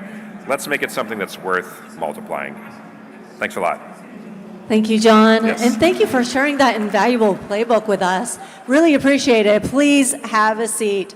Thank you. Now, moving on to our next segment, we will turn our focus a little bit to the engine room of innovation right here in our backyard, the Greater Bay Area. Now, we'll look at how is cross-border capital deploying strategically to fuel the next wave of growth. Now, powered by Shanghai, Shenzhen, Hong Kong Youth Innovation and Entrepreneur Hub, aka eHub, and hosted by their general manager, Mr. Peter Mock. This panel will reveal how Chinese and overseas investments act as some of the most powerful complementary forces. So everyone, let's put our hands together and welcome our distinguished panel. The Honorable Duncan Chu, Legislative Council Member for Technology and Innovation, Hong Kong Special Administrative Region, and also Mr. Jake Chan, Managing Partner of Honey Ventures, and also Dr. Su Chao Cheng, Vice President of Shenzhen Capital Group. Gentlemen, please join us.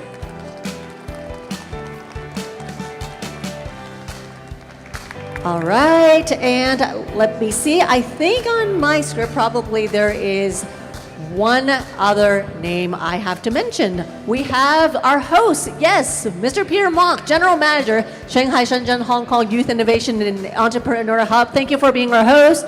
We have our speaker, Dr. Su Chao Cheng, who is Vice President of Shenzhen Capital Group. Mr. Jake Chan, Managing Partner of Honey Ventures. And as I mentioned, we have Honorable Duncan Chu, Legislative Council Member, Technology and Innovation from HKSAR. Thank you so much, gentlemen, for being with us. And I will hand the stage over to all of you. Ready? Okay, thank you. Say, first of all, good afternoon and a late Happy New Year greetings from Shanghai. So I think my colleagues do questions, but I think these are all good old friends. I decided not to take a look at that, okay? So I start with, I think, in the consecutive two 10-year plan, in the 14th and 15th 5-year plan, the term GBA, as well as innovation and technology, become a very hot topic. And I do believe that it is very important to drive the future economy of China as well as Hong Kong. So I think I will address my first question to all our speakers. Please, free flow, okay? So we are always saying that we're focusing on technologies like AI, healthcare, whatsoever. But in the 15 5-year plan, you can see that the country is trying to focus on something more advanced, more futuristic. So we'd like to see, as an investor from Shenzhen, as an investor covering Shenzhen, Hong Kong, Honey, as well as from a legislative perspective, what shall be the future focus for Hong Kong as well for the GBA? So maybe we can start it from Duncan. Thank you, Peter. Thanks for inviting. First, I think we have to elaborate a bit because we have foreign guesses what is GBA, because we take it for granted all the time, expect people to understand what is GBA. So that means a Greater Bay Area, which is actually 11 cities in this part of China, the southern part of China, 9 cities in Guangdong province, and then Hong Kong and Macau.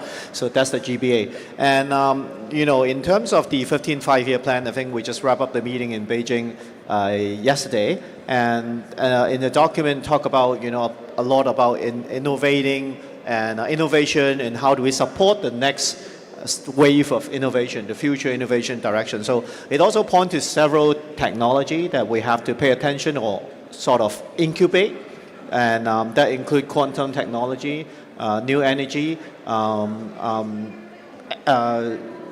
space exploration, Hongtian, right, and also the new energy. So these are a few areas that lead by the 15 5-year plan that we want to gear resources into the early stage of development into these, providing that we need the people working on these technology.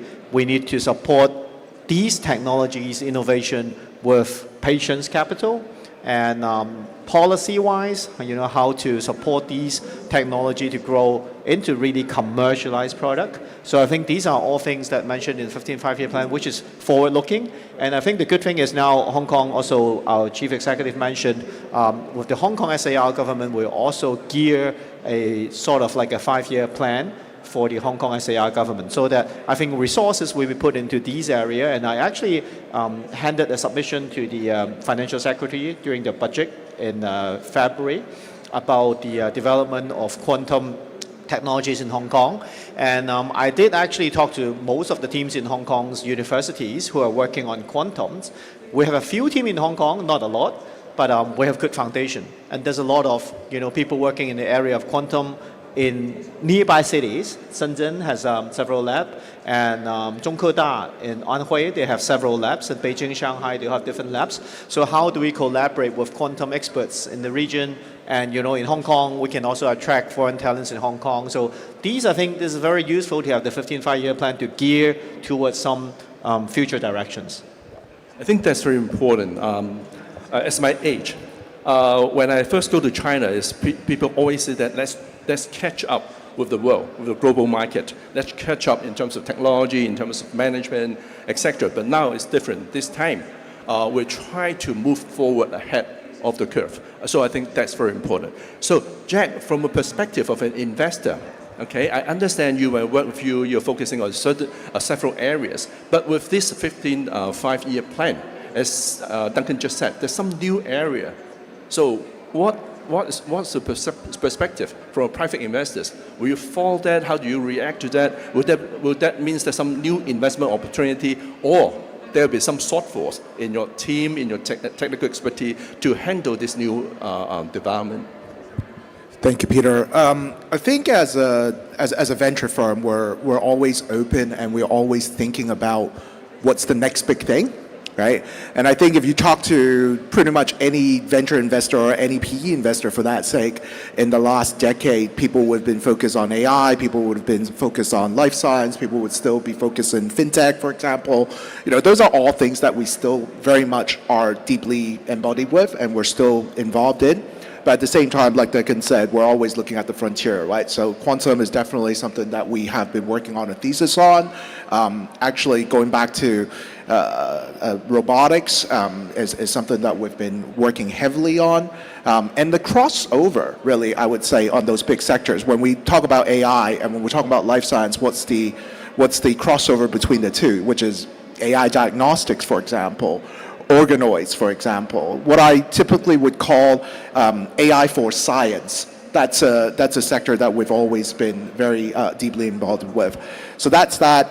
I think from Honey Ventures' perspective, we very much don't, I wouldn't say we don't care about which sector you're in, but we have a very specific thesis, which is we believe the Greater Bay Area is the best birthplace for productization, right?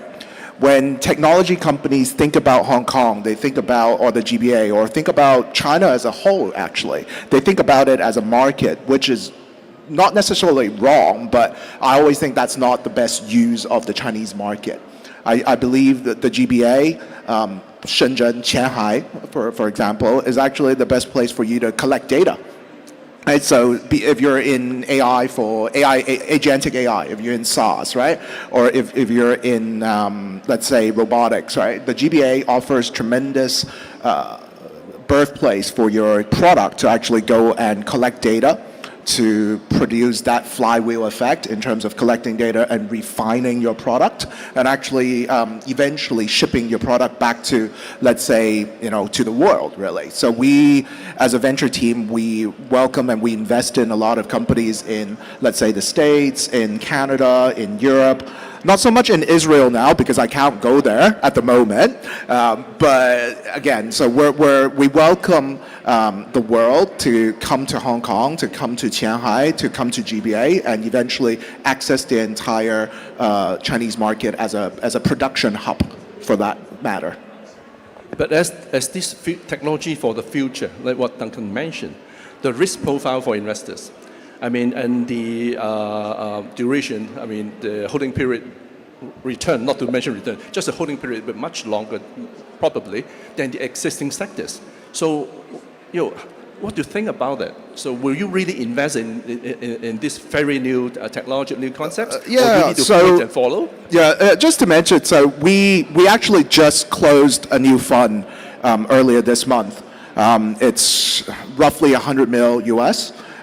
looking at all those frontier technologies that you just mentioned, specifically for enterprises and companies in Hong Kong and in the GBA area.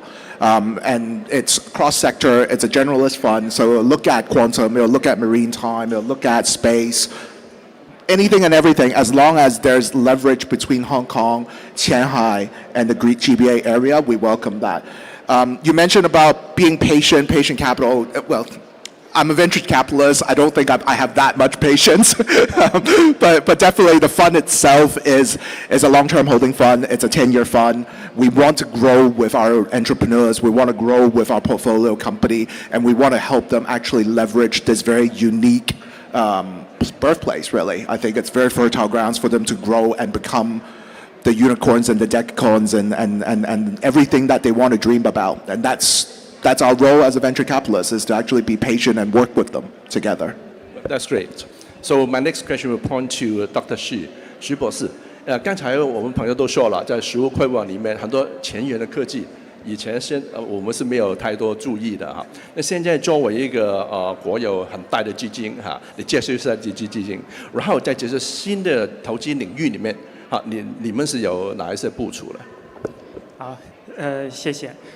今天是非常荣幸能够参与这个场合，来介绍一下我们。首先介绍一下我们深创投。那深创投呢是深圳市国资背景的一家投资机构，它成立的时间是在1999年，香港回归2年的时间。然后到现在为止呢，我们已经累计管理的资金规模呢达到5700亿人民币。然后我们投资的企业家数已经超过了1700家，那其中呢有270多家呢已经登陆了各地的资本市场，包括国内的 A 股、H 股以及这个纳斯达克，包括韩国还有德国的资本市场，我们都有这个上市的企业。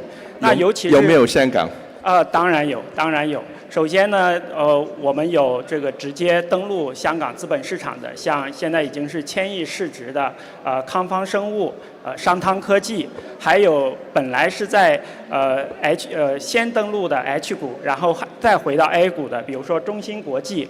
那它现在是2地上市，还有先登陆 A 股市场，然后再登陆 H 股的，比如说宁德时代。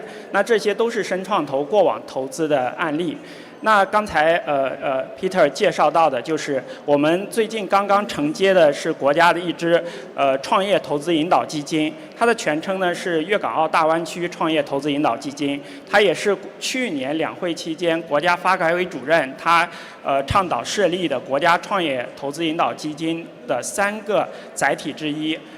分别是在京津冀、长三角，还有是粤港澳大湾区。那我们也知道这3个区域呢，也是全国经济动力最强劲的3个区域。所以这支基金的规模呢是大概500亿左右，然后出资主体包括中央财政，还有地方国资，还有一些这个上市的龙头企业。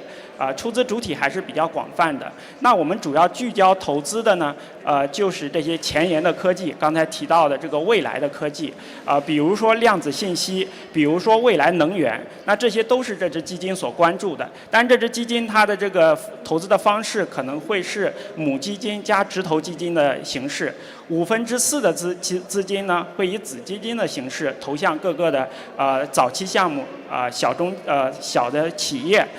那还有100亿的直投呢，它是不限阶段的，都可以投资。那像量子信息这个产业呢，其实在国内已经提了非常久了。可能从2020年的时候，中央政治局集中召开一次学习会议，就已经学习过量子科技。那在后续的2会，包括政府的文件里面，其实都有提到量子科技。当然，量子科技呢，如果细分来看，可能分为量子通信、量子计算以及量子精密测量。那这些呢，在国内都有一些代表性的企业，也会是未来这支基金所关注的。那未来能源这一块，我们提到的可能主要就是氢能或者是可控的核聚变。那如果我们都说人类未来的2个明珠，其实一个就是量子计算，一个就是可控核聚变，一个解决了算力的问题，一个解决了能源的问题。如果这2个问题都能在未来10年或者是不远的将来解决的话，那我相信人类的文明能够上升到一个新的一个台阶。那我也觉得我们粤港澳大湾区能够在这个人类文明的发展过程中呢，起到更大的助力作用。那我们也希望我们深创投能够参与到这个过程中来。谢谢。我要谢谢深创投哈，在这里虽然没有签约，我 count you in，OK， 去支持我们香港跟大湾区所有的企业哈。因为说得非常好，就是我们在GBA， 我们长三角跟京津冀那个地区是我们三头马车去推动整个全国的发展。That would be very encouraging. But would like to ask Duncan, as a Hong Kongese, I migrate to Shanghai. And now I'm trying to bridge the gap, or I'm trying to build a corridor for Hong Kong, for startups or scale-ups, for other ecosystem partners in Hong Kong and Shenzhen, at least, I mean, these two cities to work together. Because from the innovation perspective, we can see that according to the Global Innovation Index, the Guangzhou, Shenzhen, Hong Kong Technology Corridor actually ranked #1 in the world.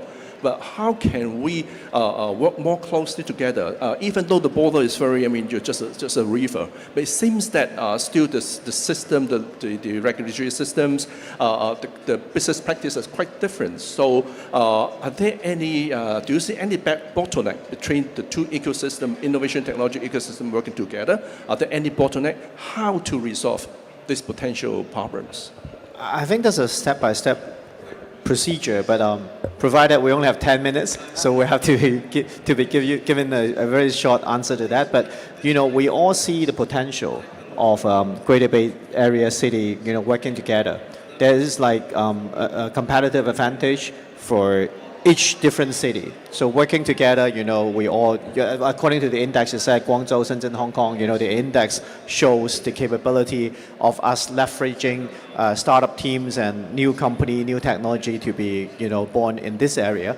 But, provided we have different systems, different currency and different legal practice. So how do we, at one time, provide the safe protection and consistency in the one country, two systems, but at the same time, leverage the GBA collaborations. So I think it goes to few areas. The proximity to travel, I think the friction is not there. We can now travel 1 hour to many places in the GBA cities. And I think next is some research related, need, like, data, research needed, samples, genetic, that how do you trade the two different systems in Hong Kong and other cities in GBA. I think that's one thing we work on several new platform for us to help with the R&D company to do that already. And next is the investment side. How do we have mechanism of two currency and how the investor go cross-border and deal with the tax issue. And we see the listing market IPO is vibrant last year in Hong Kong, and a lot of these are benefit from this cross-border mechanism. But in terms of private investments, there's still quite a lot of restrictions in between Hong Kong investors going cross-border and mainland investor going to Hong Kong to invest. So how to remove that kind of friction or reduce the friction, I think is the next we have to work on. But basically, we all look at the positive side with all the, advantages that we have in the region. I think, like Jake said, this is the best place to do a startup, to build a business, rapid prototyping, and looking at frontier technology, the quantum. And we have a lot of talents coming to Hong Kong, which is on a very good traction. And these are all the basic criteria we need. So next is how the government to, I don't have time, but next is how the government help on the patience capital. Because private investors, we have patience, but not that long, for new frontier tech that you have to invest 10, 15 years. So that government has to step in. And many different countries have different way of providing help or support in early stage investments into research projects. So this is something Hong Kong has already speed up. And this year we have a new program called the IT-oriented fund, which is another 10 billion Hong Kong dollar from the government, and that will multiply into tens of billions of Hong Kong dollar, and that will also go into the system to help with the early stage projects. Yes, that's really a very, very insightful sort of comments. Because of the flow of capital across the border is still some issue, right? But having said you have 50 billion, so really very happy about that. I don't know how to say, but for our investors from Hong Kong, do you think how could you help them if they want to invest in companies from in Hong Kong or from different parts of the world to Hong Kong, and then they would like to work together with the GBA cities? So how can 新创投帮助他们在投资者在国内在大湾区里面落地，去帮助他们的投资？谢谢。因为这支基金呢，刚才您提到的这个粤港澳大湾区创业投资引导基金呢，它是在今年年初的去年年底的时候刚刚落地，然后也是在今年年初呢刚刚开始进行投资。那我也有幸呢是参与了这支基金的第一个项目的交割，现在已经完成出资了。那这支基金呢，它有名字里面是有粤港澳大湾区这一个地区明确的一个标签的，那也就意味着它也就是服务于粤港澳大湾区整体的经济发展的。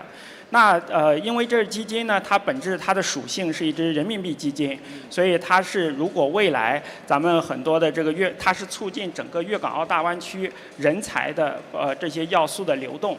因为我们也知道深圳跟香港它其实两地之间它的这个优势是不同的。刚才邱议员也提到的，香港的资本市场实际上是更有包容性的。像香港的这个18C，其实是扶持了国内一大批的这个创新药企业，以及最近的18A，它其实对未来产业的这个扶持引导的作用也是非常明确的。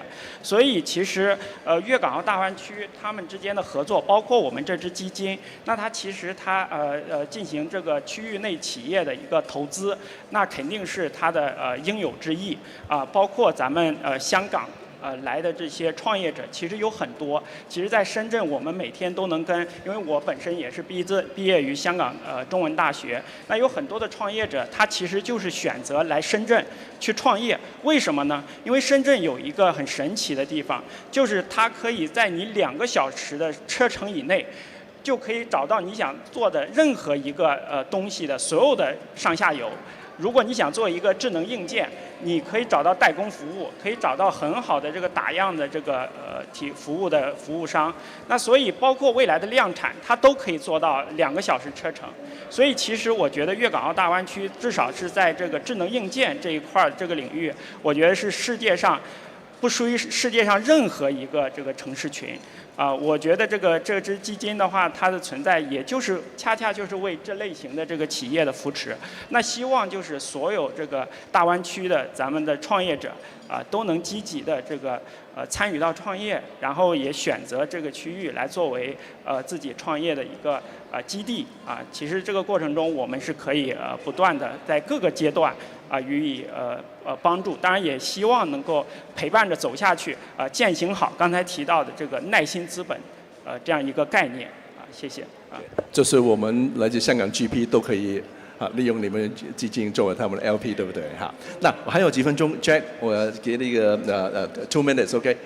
你觉得作为一个 private sector investor，OK？we're encouraging companies from Hong Kong to go to GBA and then globalize the business. How can you, as a private investor, help them doing this cross-border sort of investment and business development?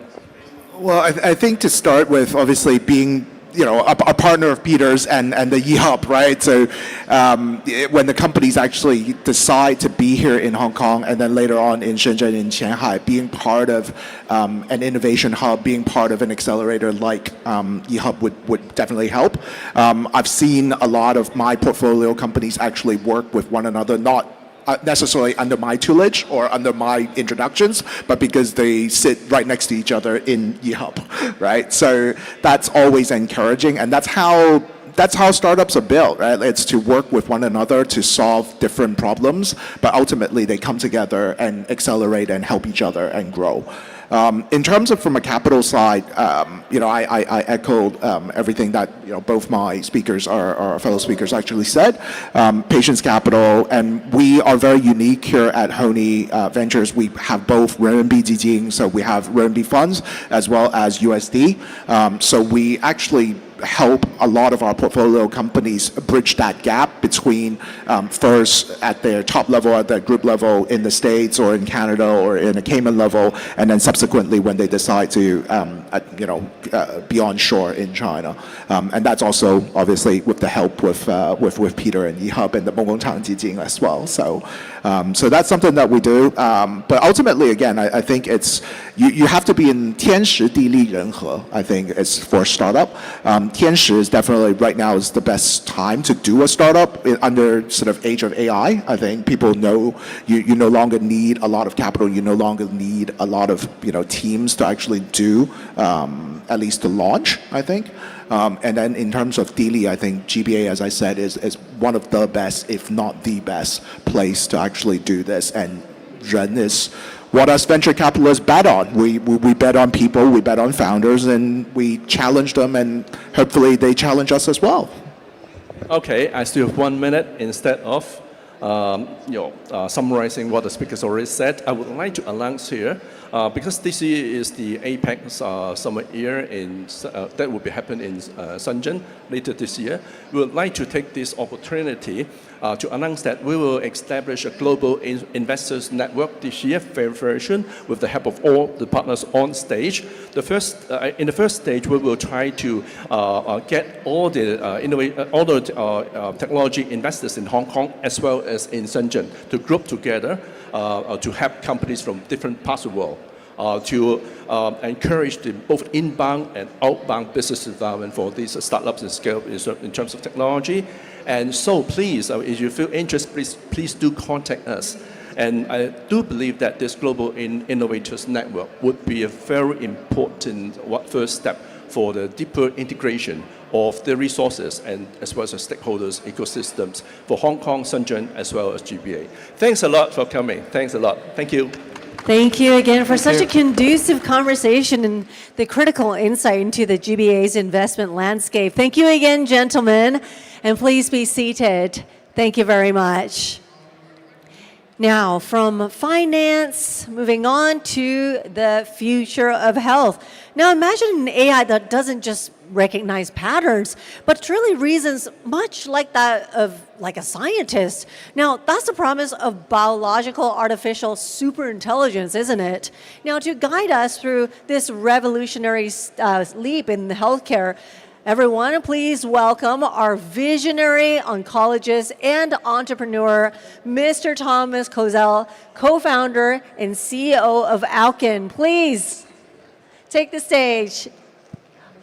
Hello, everyone. There we go. Thank you for being here. It's my first time in Hong Kong. Super happy to be here. So I'm just going to drive you through the history of how we see data and artificial intelligence in medicine. So hang out. Long time ago, data was seeing in a very one-scale level. If you can see Hippocrates, he just observed stuff with his own eyes. But he was very, very human-driven at the time. And then, we start to have drawings, like 400 BC. People start to draw, and they start to see things in 2 dimensions and try to have a different way of seeing the data. Everything is about how you actually see the data. Finally, we got to understanding of anatomy, and we understand one of the scale, which is organs. The human body is made with a lot of different organs, and it's one of the very important scales that we can try to understand the biology through. Finally, the microscope, super cool. We get to see not only organs, not only tissue, but the cellular level. And this is something very, very new. We see the data a bit differently, right? And then the World War. Every time you have a war, it accelerates medicine. The Second World War accelerated medicine a lot because medical images appears, and it was a different way to actually see the data with actual new machines, such as an MRI. And the MRI appears in the 1970s, and you can see the interior of the body with your own eyes and in a very different way that doesn't irradiate the body. Finally, the molecular biology arrived. These 2 guys, they discovered DNA. It's another scale. You see data differently, and they discover this double helix that encode our genes, right? And then the Human Genome Project, we start to understand the gene. And then we go to the AI era. The first big transition is ResNet. You can start to classify images. What is a cat? What is a dog? And you come with ResNet data sets and the technology to be able to transfer your data vision towards classification. Deep learning arrived in 2014. It's the neural networks. Your eyes, architecture of neurons is translated towards an architecture of algorithm. And you can see data differently. Once again, AI is about how you see data in a different manner. Finally, 2020, AlphaFolds. Who know AlphaFolds? Raise your hands, right? Who have your, anyone? No one. Well, okay, 2 persons, thank you. AlphaFolds try to predict a structure of proteins. It doesn't mean we understand the function, but the structure, it's a big step in how we see data differently. However, and unfortunately, we have to see things differently. Why so? Because we don't understand anything about medicine. We don't understand what happens after day 14 in embryos. We don't understand anything about virus. We know 5% of the cosmos and the space, and we only know 0.1% of viruses. We don't understand how viruses, which virus infected, and maybe every cancer is a virus. We have no idea why very young patients start to have cancer. I'm an oncologist, and we start to see patients that are 40 years old having pancreatic cancer. That did not exist, a long time ago, and it's very, very new. And finally, we are still using mice models. What the fuck? Why are we using mice models? It works 100% of the times in mice before you go to human. But it doesn't translate to human. We're still using these models. We need to figure out a new way to use patient-derived models and predictive models to kind of get rid of mice models. In cancer, it's useless. Right? And finally, medicine is nowhere. We don't even have a treatment for common colds. So maybe you're going to tell me that TCM works, right? But there is no curative treatment. You have a cold, you have it for a month. There is no treatment for that because we haven't understood the mechanisms of these diseases. And today, this is where medicine are. Biology is too complicated. We have no idea. Precision medicine, how you treat patients differently, only 15%, And we're still at the correlation level. We don't understand causality. And this is the big field of AI. If you have to remember one thing in AI for biology, is we are trying to go towards causality. Do you know what causality is? Causality is the factor that causes the disease and doesn't change if you change it. I'll give you one example. French companies have done a big survey about car insurances. And they find out that the cars that were red had more accidents. And is red the correlation or is red the color the cause of the accidents?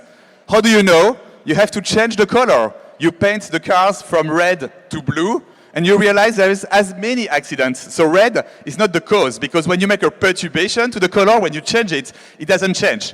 And this is what AI is trying to do, trying to understand that if you change things, you still have the same cause. And we are using things that are called perturbation. Causality is the end game. Understanding why people have Alzheimer, why 40-year-old patients have cancer, and why even we have common cold. And why are we here? Which means nowhere in medicine. What is the big pharma failing? Because biology is way too complicated for the human mind. We still have people that try to understand biology with a few genes and a few arrows. It doesn't get it, right? It doesn't work. And there is no way to get that. We still have pharma that find great drugs, but it's one every 10 years repurposing. Wegovy, it's awesome. I see a lot of my colleagues in AI that become very slim. And when you go to big conference, it's super funny to see pre and post Wegovy. However, Wegovy was discovered by a repositioning of a drug. It was not meant for obesity. So we don't have a way to target things very well. So how can we do? How can we find a new way to see the data? We have to see things differently. We have to understand biology with another intelligence. And how do we do that? We have to use an artificial intelligence, not a human one, because biology is too complicated for human minds, and we have to get to causality, right? Now you will remember. So how do we do that? We have to do that because the pharma has failed. The pharma have failed because clinical trials are too long, too expensive, and they cannot parallelize things. And once again, they use biology and human to try to understand biology. It doesn't work. What can we do? We need a new type of intelligence. It's called biology AGI, biology ASI even, biology artificial super intelligence. This is the biggest race right now. Google is working on it, and we know we're backed by Google. Anthropic is working crazy on it. Even Larry Ellison, the founder of Oracle, has renamed Oracle a biology company because there is no winner in biology AI. Biology is complicated. You need validation. You need clinical trials to validate your... So it's a race open. It's a very exciting race. So we need to figure out a way that's called biology ASI, above human intelligence. AGI means artificial general intelligence, but in biology, the barrier is very low. So we need to go above that. So how do we do this? We have to build what we call an AI scientist. An AI scientist is a better scientist. He's very cute, right? He has pink hair, like the Blackpink. I was listening to this. And you know, he's using data from all over the world. We have 80 hospitals like Cleveland Clinic, Stanford, whatever, in Europe and the US. Then he transforms the data with tools that can describe pathologies, that can find a new molecule, that can run a clinical trial. And then, you know, it goes to the lab automatically. The future of this is AI scientists working 24/7.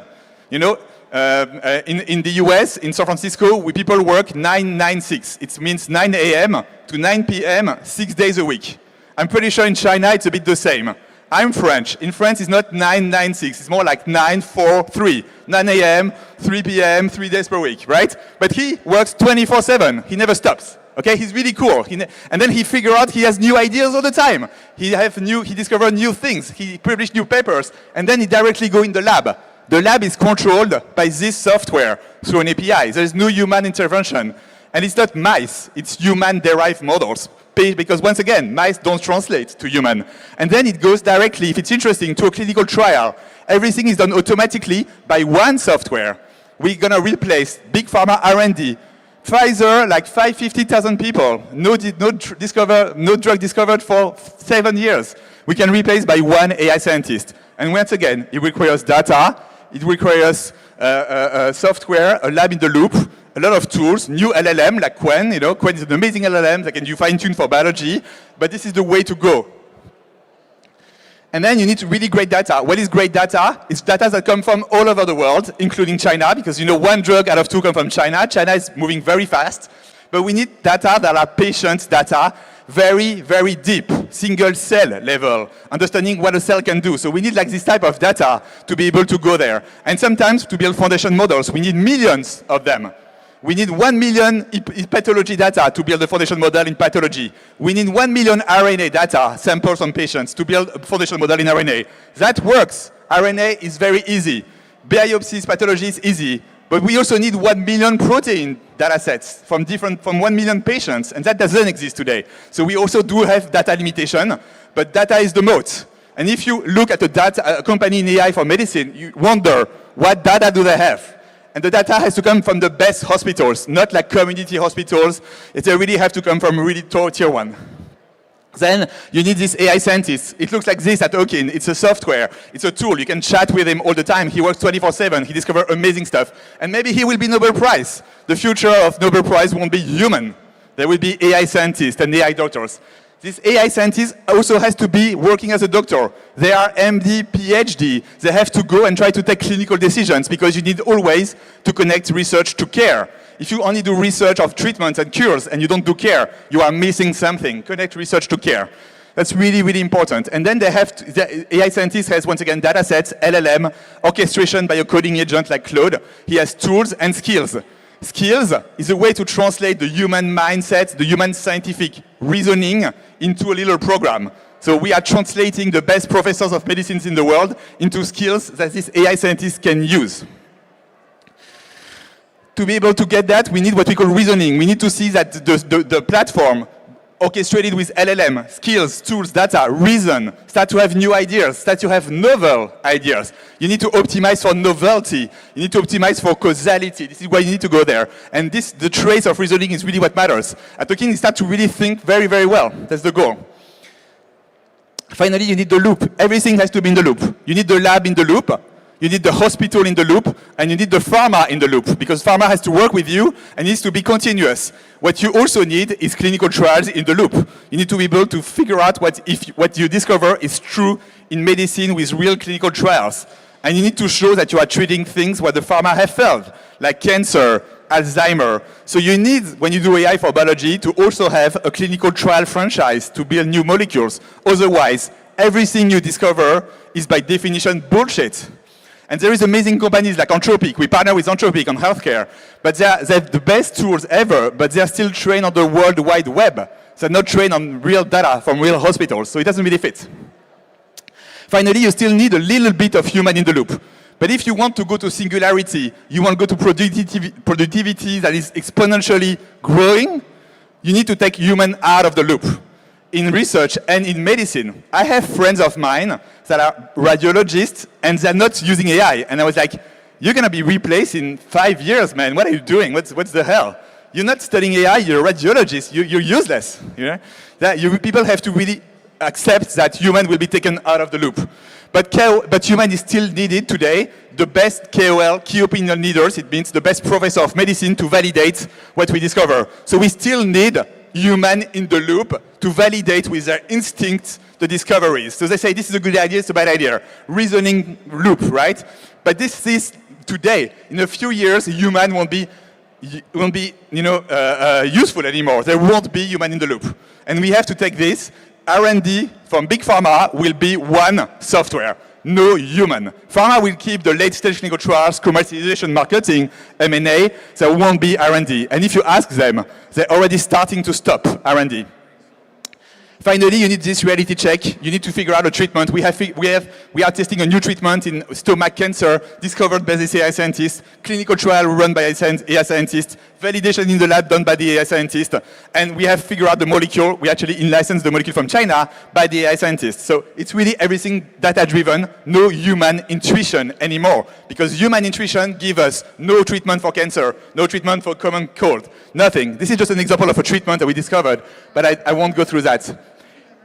Finally, the BioSci, you understand, it has to prove itself not only by finding new molecules and new targets, but making amazing discoveries that will be peer-reviewed. And you know what is the new game? Is to write articles in journal like Nature with AI scientists, no human, but you pretend it has been written by human. And we are all playing this game to see if Nature is accepting papers that won't be human-driven, only written by robots.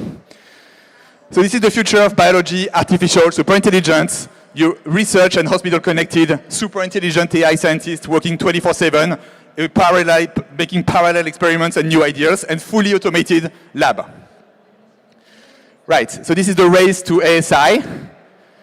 And finally, just an example of a K-Pro analysis. We will go from a driven pharma, as of today, from an AGI company. The future of pharma are AGI native company, Anthropic, Google, or Okin, my company. I think we will replace pharma by 5 years. The future, if you have to make money on the pharma, bet on an AI company that is AGI native, that is using LLM from scratch. Pharma is too old to reinvent itself, too much legacy, not enough data structure to be able to get there. This is the goal. We want to treat every patient, and to treat every patient, we have to see the data differently.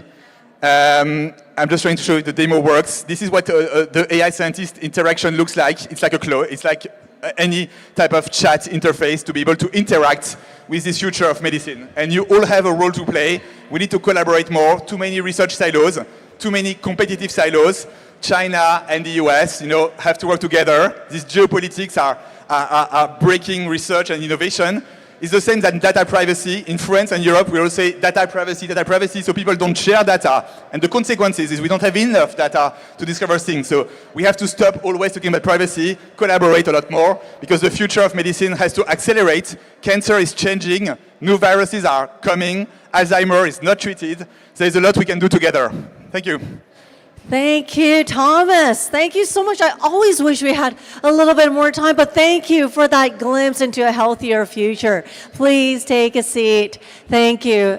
As I promised, I said there is a lot of fruitful discussions that's happening this afternoon. Now, before I introduce and have them set up for the next segment, can I have everyone just do us a favor, just spend 30 seconds and fill in a survey for us, because every year it's very important for us to know what helps us make our events better, what you think about us, anything you want to hear in the future, any comments. So please do scan the QR code and do take the liberty and reflect some of what you're thinking to us, because as I say, we've been doing this for many years, but again, our goal is to make sure everything is better than the last year and that you get to see more of what is is useful to you.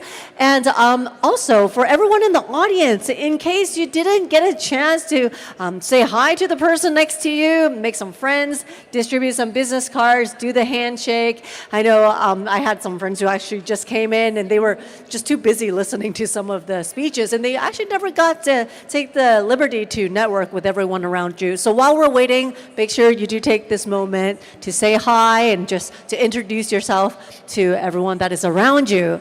Now, let me see how we're doing in terms of time. Looks like we're good and we are all set up. All right, so as I promised, we have a little change of scenery here. Now, just a little bit of the intro. Now, all of this intelligence, all these robots, all of these breakthroughs, they run on one thing, which is the physical backbone of the AI era that is being redefined. And today, we're going to look at how, through the strategic convergence of hardware innovation and also the software intelligence. So therefore, this session is about more than just the components itself. We'll explore how the automated chip production and also the hardware universal AI platforms are redefining the entire tech stack. Now, and we also have two complementary forces that are joining us, one specializing in the software layer, and the other one that is deep into the chip layer. So everyone, please put our hands together. Welcome our host, Ms. Crystal Falk, Head of Business Development at Cyberport. Please join us. And our panel of experts, we have Professor Yu Wang, founder of Infinigence AI and professor at Tsinghua University. And also we have Mr. Hongyu Wang, CEO of Suzhou Xinxino Semiconductor Equipment Co. Limited. Now, it looks like everyone is comfortable on stage already. So without further ado, I will hand the stage over to you all. Thanks. 我们这个环节是用普通话来进行的。然后首先欢迎我们两位嘉宾。就是去年开始了很多都说大模型的一些竞争啊，应用智能体的竞争，但是去到今天呢，只是我们看到去到基础建设的这一方面，基本上必须要有一点突破，我们才可以在这个赛事上面有一点竞争的能力吧。所以今天很高兴邀请到两个做基础建设的一个公司来跟我们做一些分享。黄总，你的公司就是做底层芯片的一些制造方面的事情，然后黄总你是做一个调度的一些平台，然后我今天倒不如邀请你们先分享一下你们简单的介绍一下你们技术的一些壁垒，然后我们再下去就讨论的环节好吗？然后我先邀请黄总你来分享一下。主持人好，各位嘉宾下午好。我是苏州新士诺半导体设备股份有限公司总经理王红玉。我毕业于清华大学电子系，然后硕士呢是在这个中科院的研究所去读的。然后我一直从事这个机器人和这个物流自动化的这个领域吧，应该做了几十年。但是我做的机器人是上一代机器人，不是说现在讲具身智能啊这种机器人，是上一代的工业的，包括移动的机器人。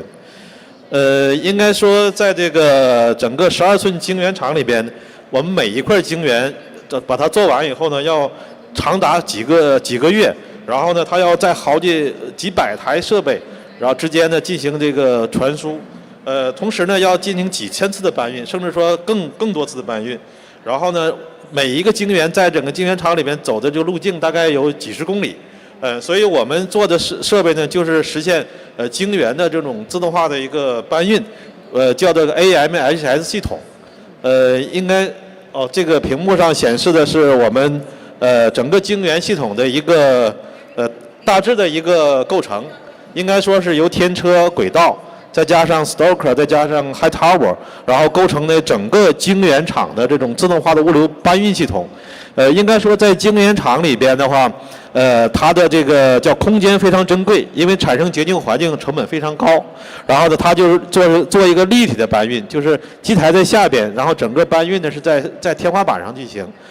应该说这个整个这个晶圆的这个搬运的话，它是由这几部分构成，然后同时呢，它还有一套的软硬件结合的一个系统。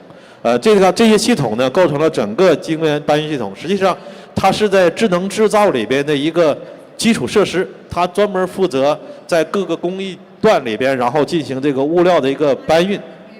这是公司的一个基本情况。明白，明白，谢谢。那汪教授，你可以介绍一下你们的软件的平台吗？对，感谢邀请。我是来自清华大学电子工程系我其实跟学长是一个系毕业的现在我在这里做教授，我们也发起了这家公司无问星穹。那无问星穹呢，其实定位是AI 时代，因为现在 AI 非常的火热的基础设施的一个服务商最近看这个黄仁勋也在说AI 分了5层，其中中间那一层就是基础设施，我们是基础设施那一层里面偏软的那个方向。那我们干的事情呢，第一个呢，其实还是这个把不同的芯片都能够用起来然后来支持不同的模型。那这样的一个基础设施是我们的一个非常擅长的这个事情，把所有的模型和所有的芯片匹配起来。然后第二个呢，我们在训练和推理这2个任务上都做到了，比如说10000卡到10万卡的这样的一个能力，能够赋能各种需要训练的公司。然后在推理层面现在今年到我估计亚洲地区吧，因为美国已经在连续几年翻10倍的 token 的增长，我觉得在中国乃至亚洲整个亚洲也会有10倍的增长连续的10倍增长。而我们从去年到今天，差不多也现在每天也有2000亿的 token 在我们的平台上跑我相信在年底可能到10000亿 token 这个量级，所以是非常大的一个变化然后最后呢，其实我觉得一句话去讲我们的追求，就是希望能够让每一个 token 的成本继续降低3个数量级，这样的话才能够让千行百业的包括老百姓们都能够去把 AI 用起来谢谢。然后刚刚讲到成本呢，其实不管是软体还是硬体，基本上都要做到这样的一个目标嘛。然后你觉得我们要是未来在这2方面真的有技术突破的话，那我们怎么改变整个亚洲区在全球的特别是科技生态中的定位呢？因为原来都是欧美主导的嘛，那现在要是我们亚洲有突破的话，你觉得对我们整个角色有什么改变呢？可能王总你可以分享一下。应该说，在这个晶圆制造过程中的话，刚才讲的我们物料搬运系统的话，它是一个必然的选择。原因呢，第一点的话就是洁净室的要求，然后减少人为对环境的污染，因为人一进去以后呢，就影响它的洁净环境。第二点的话就是降低员工的劳动强度。原来的晶圆制造的6、8寸呢，它是人推的，然后现在12寸以后呢，这个晶圆就重了，人一推以后吧，每天去推这个太重了，这个体力受不了。第三点就是搬运的这个效率，另外就准确性，人搬的时候容易出错。所以说这个是整个的物料搬运系统的自动化的搬运系统的话，是应该12寸的一个必选。另外这些技术突破以后呢，首先在这个制造的物流搬运环节，我们就可以实现这自主可控，因为原来是被人家绑架或者是被人家这个垄断的。然后同时呢，可以提高我们的产品的良率，然后也能降低这个成本，因为晶圆厂的成本它压力也很大，它也是希望通过提高效率、提高良率，然后降低这个成本。明白，谢谢。那汪教授你的看法？对，我觉得从亚洲角度来看的话，第一个还是技术能力，我们在不断的提升最近在港股也上了一些，包括 A 股也上了一些芯片的公司。对吧？然后在美国主要还是靠英伟达和 AMD 等等。那这些各种各样的芯片公司，你怎么样让它的芯片能够用起来，而且效率提升，对吧？这是非常关键的一类技术。所以我们其实干的是这样的一个技术，同时还要让所有人能够去好用，就易用也是非常关键的。所以这是第一大块，就是从技术层面我们要提升。然后第二个，我觉得亚洲非常重要的一个点特别在 AI 这个层面，我们的工程的这个工程师是非常的厉害的，至少大陆是，对吧？然后我觉得香港也是，对吧？就是我们从国内的角度来看，那么从亚洲也在培养这样的人。然后还有一个很重要的，我觉得从模型的角度来看，我们整个亚洲采取的还是更多的偏开源的这样的一个方式来去做平权，然后去做降低成本所以总体上来看，我觉得从刚才说的技术啊、人才啊，包括开源的路线上都是跟目前美国的体系是有一定的区别的。很好很好。所以的确我们香港还是有一定的特色，然后包含了我们现在内地的一些技术能力的话，相信我们在未来的定位必须要有一些改变吧。对，所以我可以先请教一下黄总。第一就是其实晶圆的制造是刚刚也说了非常复杂的嘛。那我知道你们公司其实有一些智慧自动化的一些系统。那怎样你觉得这个系统的话，对哪一个效率或是良率的提升是有怎样的一些帮助的呢？好，那个晶圆厂的话，实际上是典型的这个工业4.0的一个系统。然后这个因为它是一个完整的智能制造系统，为什么说呢？就是在一个晶圆厂里边，它同时跑着好多客户的产品，然后不同的批次，另外就不同的参数，它相当复杂系统。这里边如果是光靠人的话，它是不行的，所以它有一套完整的制造的这个软体系统来支撑整个工厂的这个运营。实际上，在整个工厂运营的过程中呢，实际上它也需要好多 AI 技术的支撑，因为有些东西呢，它是靠可以通过数据，然后通过 AI 的方式呢，然后给人更多的指导，因为好多东西它是不确定性的。然后呢，好多是靠人为的去给它输入，这些元素呢，原则上都可以用 AI 来实现。另外就是对于我们整个物料搬运系统来说呢，它主要是从软件上，它应该分成3个层次。然后我们搬运系统只是整个智能制造系统里面其中的一块儿。然后我们分成3个层次呢，一个是物料的搬运系统，我们叫 MCS； 一个是叫任务的规划系统，叫 TCS； 还有一个就是车辆的控制，我们叫 VCS。VCS 这块主要是嵌入式的一些应用。这3个套系统的话，有机的结合起来，才能实现呢整个物料在整个晶圆厂的一个智能的一个搬运。实际上在这个晶圆厂的话，它应该说超过这个5万片的这种月产超过5万片的晶圆厂里边，它的每天的搬送量呢就大概40-50万次。然后同时呢，它这里边那个整个我们的那种天车里边，天车应该有上千台，所以上千台的天车加上4-5万次的搬运，所以这里边呢也需要好多 AI 的加持。AI 加持呢有2个方面，一个是说在调度规划的时候需要 AI， 通过 AI 的方式呢，让车辆减少拥堵。就我一开始就要用 AI 的方式呢减少拥堵。第2点的话，就为了减少停机的时间，然后呢，再用 AI 的话做预测性的维护，就是在它出故障之前，我就告诉你这台设备可能有问题了。通过 AI 的方式呢，然后来检验对整个设备的状态做一个评估，然后他给你提出来说哪个设备可能要先维护了。因为为什么这么说呢？因为比如有上千台天车，你维护一个周期可能就好几个月。然后呢，这时候呢，如果你先维护那个车呢，它是健康状况最好的，你给先维护了，结果那个马上要坏了你没维护，这样可能就产生一个意外的停机。所以为了减少这些意外停机的话，就先把健康状况最差的我先维护，这样的整个保证系统能够减少停机时间。你减少停机时间，自然就是能够降低这个晶圆厂的一个成本。对对对，因为这样的生产应该不想停下来吧？对，因为生产上这个怎么说呢？我举个例子，就是光刻机。光刻机它是最值钱的，就在晶圆厂生产的时候，光刻机让它一刻不停，然后为了让它一刻不停的时候，在周边加了好多自动化设备，让它光刻机跟它一直干活，然后这边通过各种输送设备把晶圆不断的去输送。因为它确实成本太高了，也是为了降低成本，提高它的这个利用效率。谢谢。然后我另外一个问题挑一下，就是比如说台积电的确做的很久的一个生产的经验嘛。他花了数十年在这一方面去改善刚刚说的良率也好，培养人才也好。然后你觉得，要是我们要把这个差距尽量缩小的话，那我们应该怎么处理呢？我们全都要自己弄，还是我们用另外的一些模式，会让我们把一个差距尽量缩小一点呢？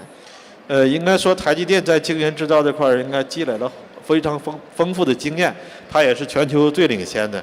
但我们跟人家差距还是有的。为了缩短差距呢，我个人认为就是首先是通过技术引进的方式，然后呢加上我们叫本土化创新这种双轮驱动的方式呢，能够尽快的去缩短这个差距。应该说苏州新世诺呢，应该也是收购了一家韩国的公司，也是专门做这个物料搬运系统的。然后我们继承了它在半导体和面板几十年的一个积累。然后同时呢，我们刚才王教授也讲了，利用中国的叫软件工程师加上机械工程师，包括 AI 算法的优势呢，我们在这基础上呢做2次开发，然后实现快速迭代，然后也是达到这个国际上最先进的一个水平。另外就是我们在整个这个协作呢，还有一层协作，就是和晶圆厂的协作。应该晶圆厂是应该给我们提供机会，我们才有可能把我们的技术和产品能够实现一个良性的一个迭代。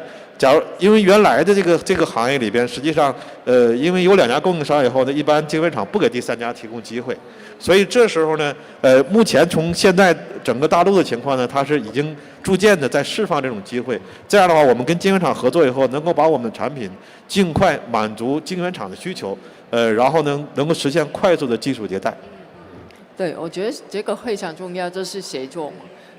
那要是能找到好的一些合作伙伴的话，其实整个速度跟差距就可以大大的缩小。是的，是的。刚刚黄总其实跟我们说的晶圆的制造，就好像是镜片的一个出生。那其实汪教授你在弄的，其实就是给弄一些它的灵魂嘛。然后我了解就是现在模型也好，就是智能体也好，其实也跟芯片本身要做调幼的这样一些动作。那你们在这一方面其实很有经验嘛？那你可以跟我们讲一下这个调幼为什么这么重要了？对，其实大家可能都听过，英伟达会有自己的软件体系啊，比如说叫 CUDA， 对吧？那所有的这些新的芯片公司几乎都有自己的软件站，啊，所以如果对于任何一个要用的人，他都需要摸通这一套软件站，才能够去把它很好的用起来。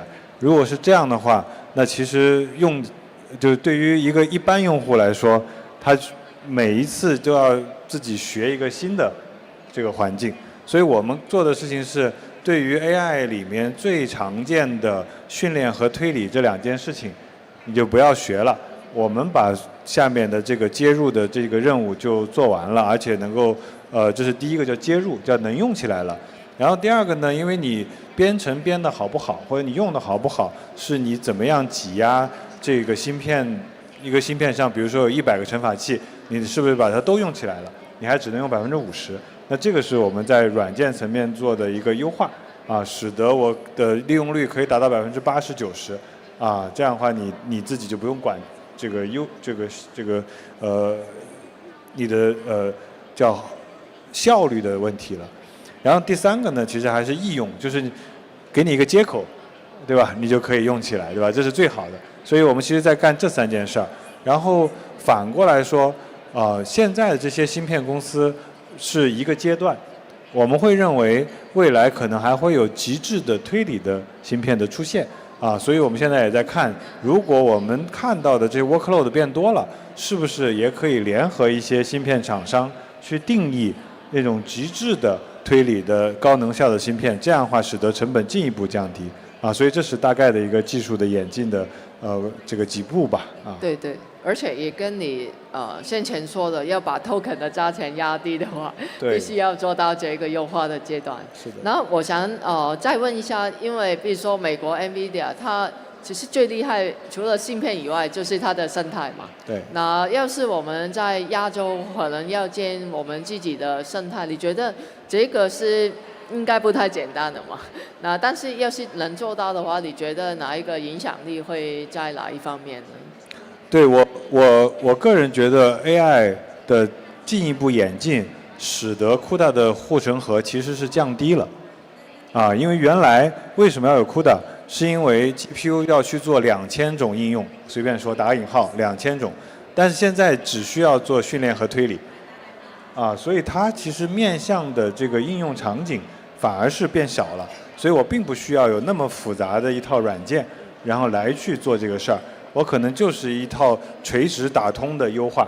所以大家看去年 DeepSeek 对吧？它其实是个垂直打通的，是不是用CUDA其实也不关键，对吧？中间它那一部分它自己可以做，所以我们干的事情就是把这2个训练和推理垂直打通这样的话，其实从某种意义上来说是绕开了CUDA 的这样的一类软件体系我觉得未来 AI 的发展，当然我们也可以把 AI 用起来，对吧？帮我们一块更好的打通所以这是我自己的看法。对，而且现在开源的生态也已经做得很好了嘛，我觉得这个也是挺大的帮助。是的，对。然后我最后一个问题呢，想请2位分享一下。要是我们真的希望亚洲未来在 AI 产生一个竞争力的话，在你们心目中第一优先会是什么呢？是从硬件技术生态还是哪一个部分你觉得我们必须要优先去处理的？可能要请黄总分享一下。应该说的话，就是这个机会的话，应该是说逐渐的也是说给到我们整个这个亚洲这个体系里边。实际上未来的话，包括我们做物流搬运这个系统，就是我们看着比较简单，但实际上它也是多年的一个积累，应该说也是这种全球的供应链的重构的这件事儿，给我们提供了更多的机会。实际上之前要没有这个供应链重构的事儿，没有什么国内的这个机会。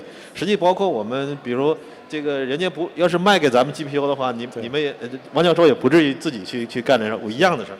所以这件事儿呢是一个长期的事儿，所以我们要有一个心态，这个事儿是一个长期的主义。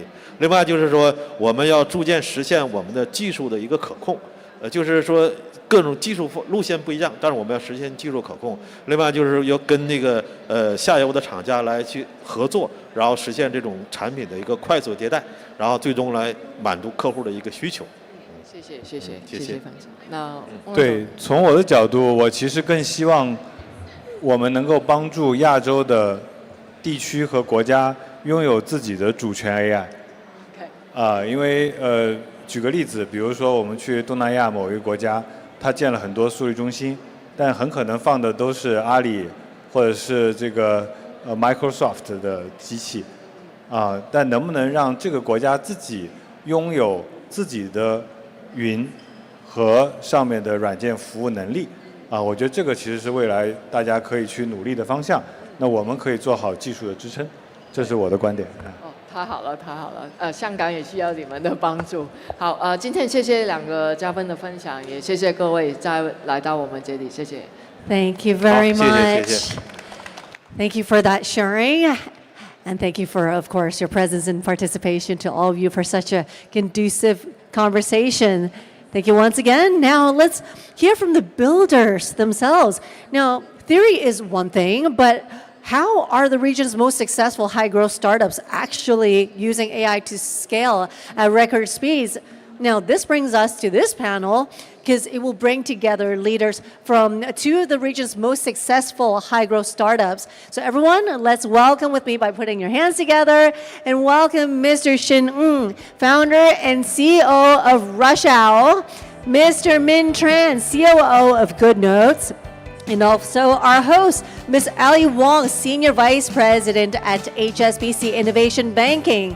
Now today they're going to be together here on stage to share the strategic blueprints for scaling in the agentic era. So looks like everyone's ready. Over to you all. Thank you. Hi, good afternoon everyone. I'm Ali here from HSBC. And very honored today because we have 2 very esteemed guest speakers. Shin, founder and CEO from Rush Owl, and Min, COO of Good Notes with us today. Shall we get started on the topic? Leveraging AI for high velocity scaling at the high growth startups. So we'll take this chance, obviously, to talk to, both of you to learn more about how your companies have leveraged AI to accelerate your product evolution, to enter into new markets, and attract global top-tier, investments and investors. Shin, can I start with you first? can you tell us more about Rush Owl, like your business, and maybe just give 1 or 2 metrics as to how AI has fundamentally changed the math and the scaling of your business? Well, hello everyone. My name is Shin. So I run this startup called Rush Owl, and what we do is pretty special around the region. We look into B2B urban mobility, meaning the likes of school transportation, your typical corporate transportation, and we actually, in this recent year, AI has been such a massive tool for us. We have actually been buying bus companies and actually running entirely with AI. So one man, one bus company. So it's been something that is quite crazy that's happening on Rush Hour's backend. Another thing that actually we want to share is that we actually have been looking at metrics very, very differently. In the past, when we fundraise, and investors ask us, we kind of think about, hey, are we looking at like employee per revenue? But no, I think now with AI, we're actually looking at revenue per employee. So I wouldn't share most numbers, but we have actually hit close to 7-digit, right, per employee in terms of our revenue. So that's something that we are looking at. And we are going into countries, we are looking into cities that are entering at record speed. And one of the recent development was actually from Brunei. So recently, we actually gone on to like a delegation trip, right, together with one of our investors, Hong Kong IC and Gobi Partners. We actually went into Brunei and, in record speed, we actually managed to open that market. Yeah, so AI has been something helpful for us. Wow, that's great. 7 digits per employee. And now we go to Min at GoodNotes. Can you tell us more about your business and also in terms of like how AI has been, helping with your business scaling? Thanks so much. I think many of you in the audience might know GoodNotes. Could you raise your hand if you've heard of GoodNotes before? Used it before? Oh, okay, wonderful. It's always nice to see our users in the audience. We're the most popular note-taking app, particularly on the iPad. We have more than 25 million monthly active users globally. While Shin was talking about revenue per employee, I can't agree more that is now a new metric that startups are measured by, the efficiency with AI, right? Allow me to give you another metric that's very different. It has nothing to do with revenue, but it has to do with your development speed. So first, a personal metric. Our founder and CEO, Steven, built a game with his son in 30 minutes. And it's a real game that his son can play on his iPad. And it's a game that they conceived together just by prompting. So that's one metric. The professional one is how fast it takes for us to prototype something. In the past, it would take us weeks to design it, to build it, and then to ship that prototype, right? And to test it. Now, within a day, we can be designing, building, and testing with users. So the speed of what you can do is just so different. Well, thank you both. I think we've heard a lot of wows, right, in the answers already. Now, I want to kind of, double click, right, on AI being a growth multiplier in your business. And I think, Shane, we're coming back to you again on Rush Owl. We heard about like Rush OS, right? So can you just tell us a little bit more in terms of like, in your business, a B2B shared mobility platform, like especially now we have the autonomous vehicle future, right? Can you just, share with us more in terms of like, what do you think are the edges that you guys have, right, over the traditional shuttle bus provider, for instance? Well, in our view, AVs are actually hardwares and it's going to be commoditized in the future, of course with a few key winners. But you got to think about, whether an AV in the future is able to do a handshake deal with, a bus uncle, maybe, right? Someone who's, maybe 70, 80 years old, coming from different language, dialects, or even operation modes. So what we are doing here in Rush Hour, other than just buying these traditional bus companies, we are also learning most of their SOPs. We are learning more about what makes it tick in this industry, and we are kind of formulating and doing these business processes such that that AI in Rush OS that can do is to eventually do handshake deals with maybe the AVs of the world in this case. If you think about it, we are actually playing a very long-term game. Short-term wise, we are kind of cornering the B2B niche market, But at the end, what we are looking is we are becoming the digital infrastructure for all AVs to coexist in this case. Yeah, so that's been something that, in terms of AV, happy and welcome AVs. Yeah. Cool, thank you. And moving on to Min, right, with Good Notes.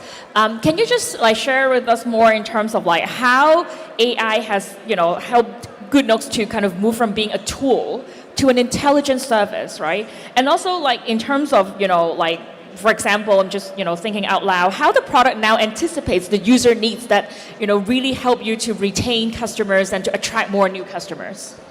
Great question. I think the ways that GoodNotes can use AI might be more obvious to many of us, especially as we're a productivity tool, than perhaps with Rush Hour and a busing company.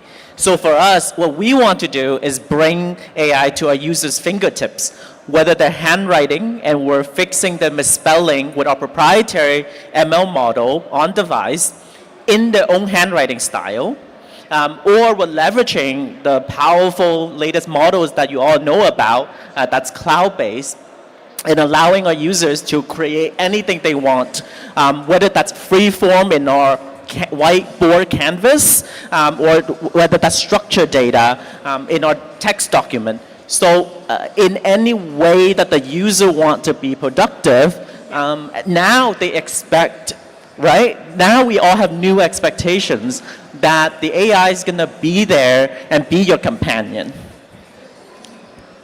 That's great. Thank you. That's very good to hear. I think, we cover a little bit on, the products, the services, and then I think Shin also mentioned a little bit into like the markets as well. Let's talk about another very core part of, a company, right? The asset of the company, the people and the culture, the hiring. I'm going to throw the question here first and see like which one of you want to go first.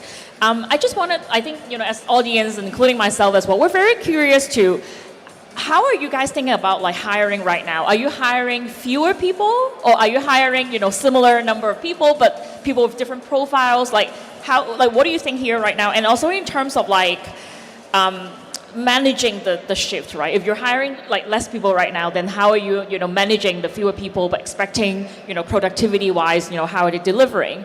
Or people with different profile, how are you gonna like handle that as well? See which one of you want to go first. Okay. Yeah, so for us, I think this has been such a big question. I believe in Hong Kong and even Singapore, where we are mainly at. I think a lot of people are worried about AI replacing a lot of manual jobs, and especially in a company like Rush Hour, right, where we deal with so many traditional bus companies, you're definitely going to be worried that, hey, is there a lot of people that's going to be retrenched, layoffs? Actually, what we actually do have a view is that we are just probably hiring slower because of, when we apply AI in most of our jobs, we actually see many of the execution work, such as route planning, such as coordination, has actually been automated by AI.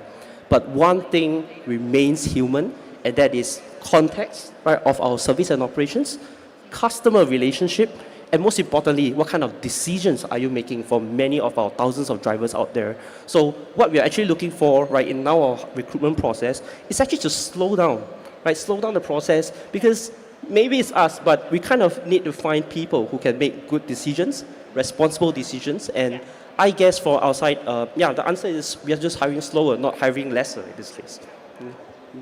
Great to know. And Min, on to you for Good Notes. Thanks. Yeah, so whether you're hiring more or less or keeping the same, the expectation today is that everyone can be more productive, right? Yeah. That you can do more or you can do things faster. Yeah. So that's just the expectation. What we've done differently in our hiring, okay, I'm gonna see how old the people in this room are in our audience. Does anyone remember when people put on their resumes how many words per minute they can type? Okay, the audience is too young, but I haven't experienced that myself. I'm post that generation, but in the previous generation, people put how many words per minute they can type, right? That was the computer literacy expectation a few generations ago. So today, the expectation will be, what can you do with the latest AI technology in every single role? So we've introduced an AI literacy test or assessment in every single interview loop. for every single role in every single function. So just to make sure that folks are aware of the power of this technology, that they've experimented with it, and that they have some good examples of how they've been productive with it. Wow, it's very interesting. It's actually my first time hearing that there is like Really? AI assessment. Everyone's too young. For interviews right now. So, everyone game it up, right? If you were to like looking for new opportunities, I think it's time to look into some, AI courses and, knowledge. Well, I guess, as we're kind of close to, like concluding the session, wanted to do a little bit of reflection and also like looking forward to the future. I guess on the reflection part, let's start with that. Looking back, what were some of the specific moments where you realized that, hey, that was, like the AI was the primary growth driver for my business rather than, like just a feature of the product, for instance. Any kind of thing moments for you guys, like in your respective companies and business? Yeah, so it's me first again. And, for us here at Rush Owl, we have a hiring philosophy, right? Because we are dealing with so many drivers. And when we work with stakeholders such as students, right, a lot of employees that just need to get home, we kind of need very good people, right? Very responsible people. And, we have always been hiring slow anyway. Right? So it comes a moment whereby, we kind of, in the past, we faced that drag of, we need this amount of operations people because our operations are so big.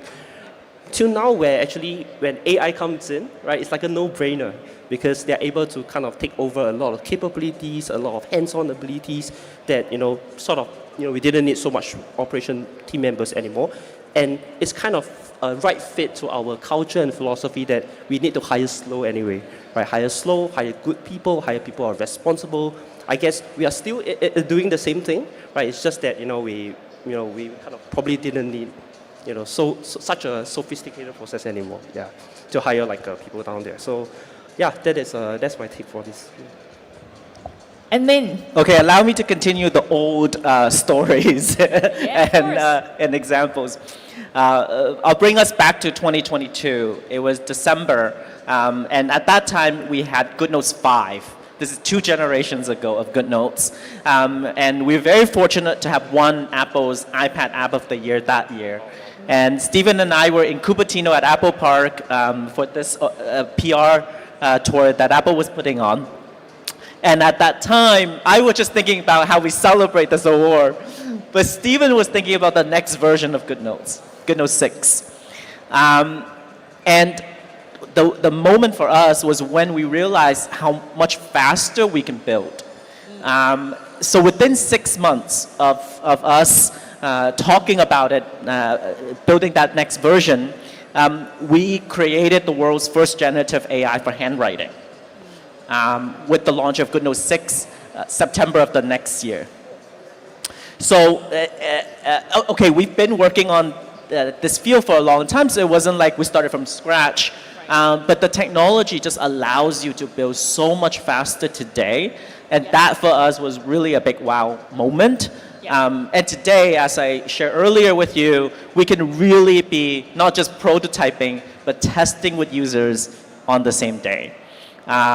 So we all have to get used to this new speed. It's a bit of whiplash for all of us. But if you're not taking advantage of the speed, very soon, I think you'll be left behind. So I know we're going to advise next, but my takeaway here is really about being able to move with this new speed and always testing with the newest models and seeing what the new capabilities are and just being really audacious with completely changing how you work, completely changing your rituals and your cadences as the new technology allows for greater speed. Well, thank you. Really enjoyed the stories. I guess the really last part is really like looking forward, right? Now with, like in this AI world and AI era, what are some of the advices that you'll be giving to like fellow, founders and senior management today that you would not have given without AI, right? I know you already touched a little bit a point, like the speed, how, everyone needs to have this, mindset of, being really on top of it. In addition to that, is there anything that you would like to add in? And then I guess we'll just go to Shin at last. Yeah. I'll go first this time. Yeah. So for me, the advice is really, do you have an AI strategy? Right? Both for internal adoption, transformation, if you've been around a bit longer, just what is your AI strategy for how you're going to work internally? And then what is your AI product strategy? Because today, if you don't have one, investors is just not going to be interested, right? And users may or may not be interested. So it's become a necessity to have both an internal and a product AI strategy. Got it. Thank you. AI strategy. And Shin, over to you. Well, I think Good Notes are going to love this, but take notes, right? Because, nowadays with AI, I think that every entrepreneur right now need to first take notes. You need to document everything, and that boils down to your workflows as well, so that AI can actually have context to actually run the proper business. So I think this is something that, in the past, wearing an investor hat, I presume, they would be saying things like, hey, just go out to the market, just create something, just, bash into walls even, right? But just learn, right, through real experiences. But at the same time, I think one of the key things that was forgotten in the past, pre-AI days was, do you really actually document everything? In fact, back then, startups were kind of like, a lot of us entrepreneurs were running on, I don't know anything, right? Let's just try and look into things. But do we actually document all this? And now, even better, we can document all these workflows, processes, lessons learned, and we can actually create our own AI to be able to accept this context. I think this is something that even for myself, I would have, if I knew that AI was coming, I would have told myself. AI strategy and take good notes so that your AI, goes with context. Well, thank you very much, Shin and Min, for today. Obviously sharing a lot of interesting stories and takeaways with us. Really glad to hear that, how AI has re-rated, your business, your products and services in a very positive, meaningful way. And thank you, everyone, for joining us today in the audience. Thank you. And thank you for leading the conversation as well. Don't forget yourself. Thank you. Everyone, please be seated. Those are definitely the real world strategies, and that was, I'm sure, very valuable for a lot of us that's in the audience. Now, for this next segment, we know that your biggest competitor isn't outspending you, it's out-deciding you. Now, in 2026, the speed of decision and scale of content are pretty much non-negotiable.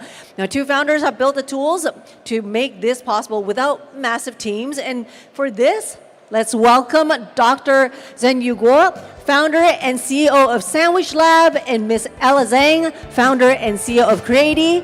They will be joined by our host, Ms. Coco Fang, senior technology reporter at the South China Morning Post, SCMP. So everyone, please situate yourself. Make sure you're sitting in front of your photo.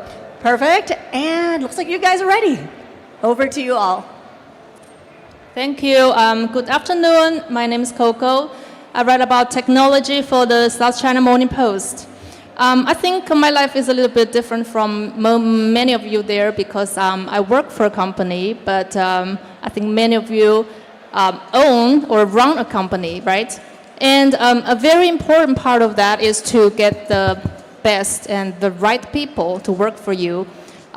You've got to get a sales team to navigate your customers. You have to hire a content agency to get sexy content.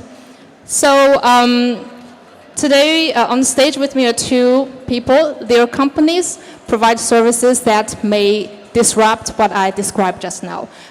So why don't you start from you, Zhenyu? You can just introduce a little bit about how your company disrupts marketing role.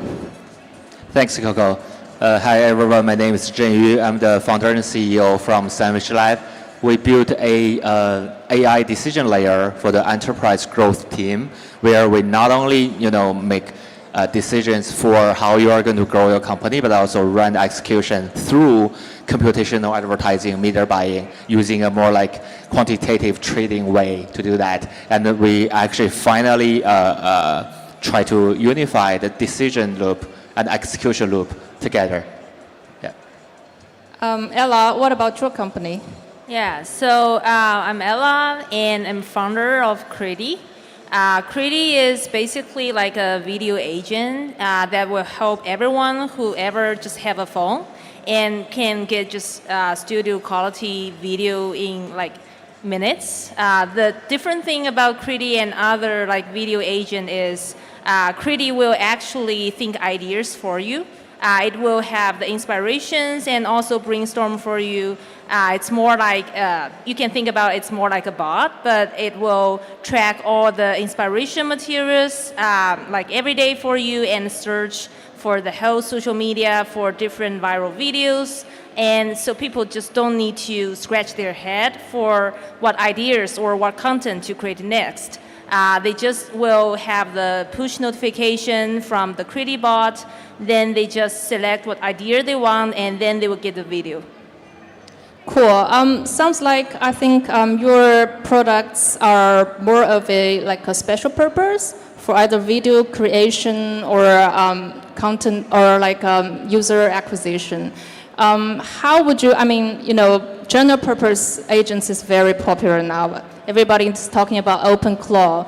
How do you, if a business owner comes to you, Ella, for example, and asks you, why do we choose Criti over OpenClaw if there's some more stronger, probably general purpose things out there? How would you answer the question?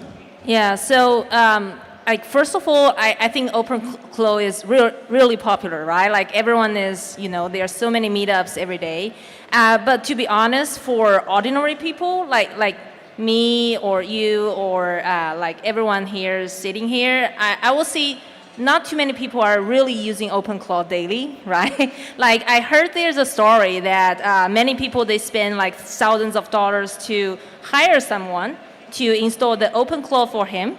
But later on, after that is done, he even don't know what to do with the OpenClaw, right?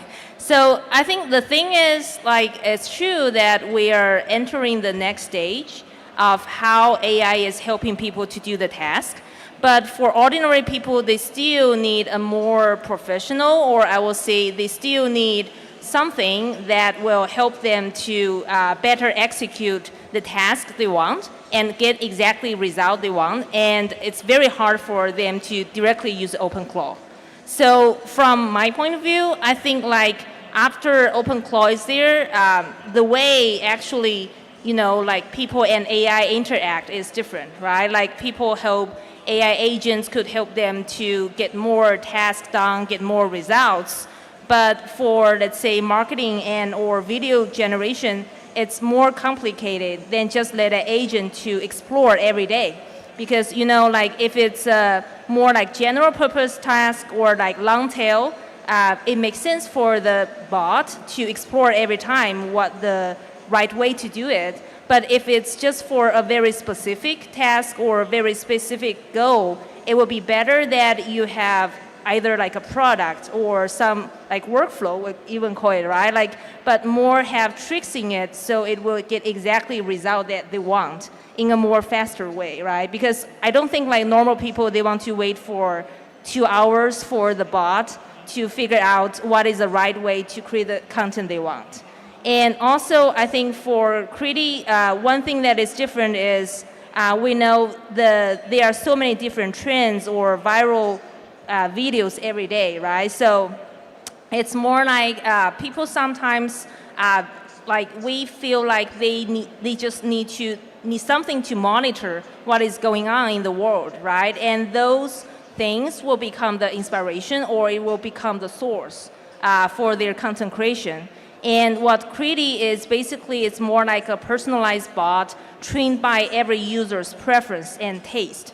And once the bot learns the taste, then it will know, okay, what kind of content is more, like fit for this person that will maybe create some traffic or become viral for this person's content, right? So I will see, after OpenClaw is popular, there will be a lot more great applications that's more like agent-wise for every user, but maybe it's not right way everyone directly use the OpenClaw.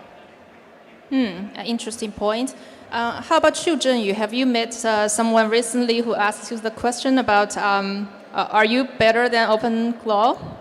Well, it's a good question, and actually, I'm holding a somehow opposite opinion from Ella. But the reason why is like myself and most of my team are using OpenClaw or certain type of cloud on our work computers every day. We even build a cloud version, deploy the cloud version of our own cloud for every employee in the company. And I personally command and require everyone to use it daily. So this is kind of a different opinion. And by the way, our product called the Lambo.com, right? And the cloud skill version of Lambo.com/skills is up in the air today. So I'm not only saying that OpenClaw is very useful, it's not an evolution, it's more than a revolution product. We are actually embracing that in our roadmap in our company. The reason why is, I think the difference between us maybe because the nature of the tasks and the business we're running, right? We're serving enterprises or small business in a way for achieving a good growth result for this enterprise for a quarter, for half a year, and so on. It's not that simple task. It has many complex steps.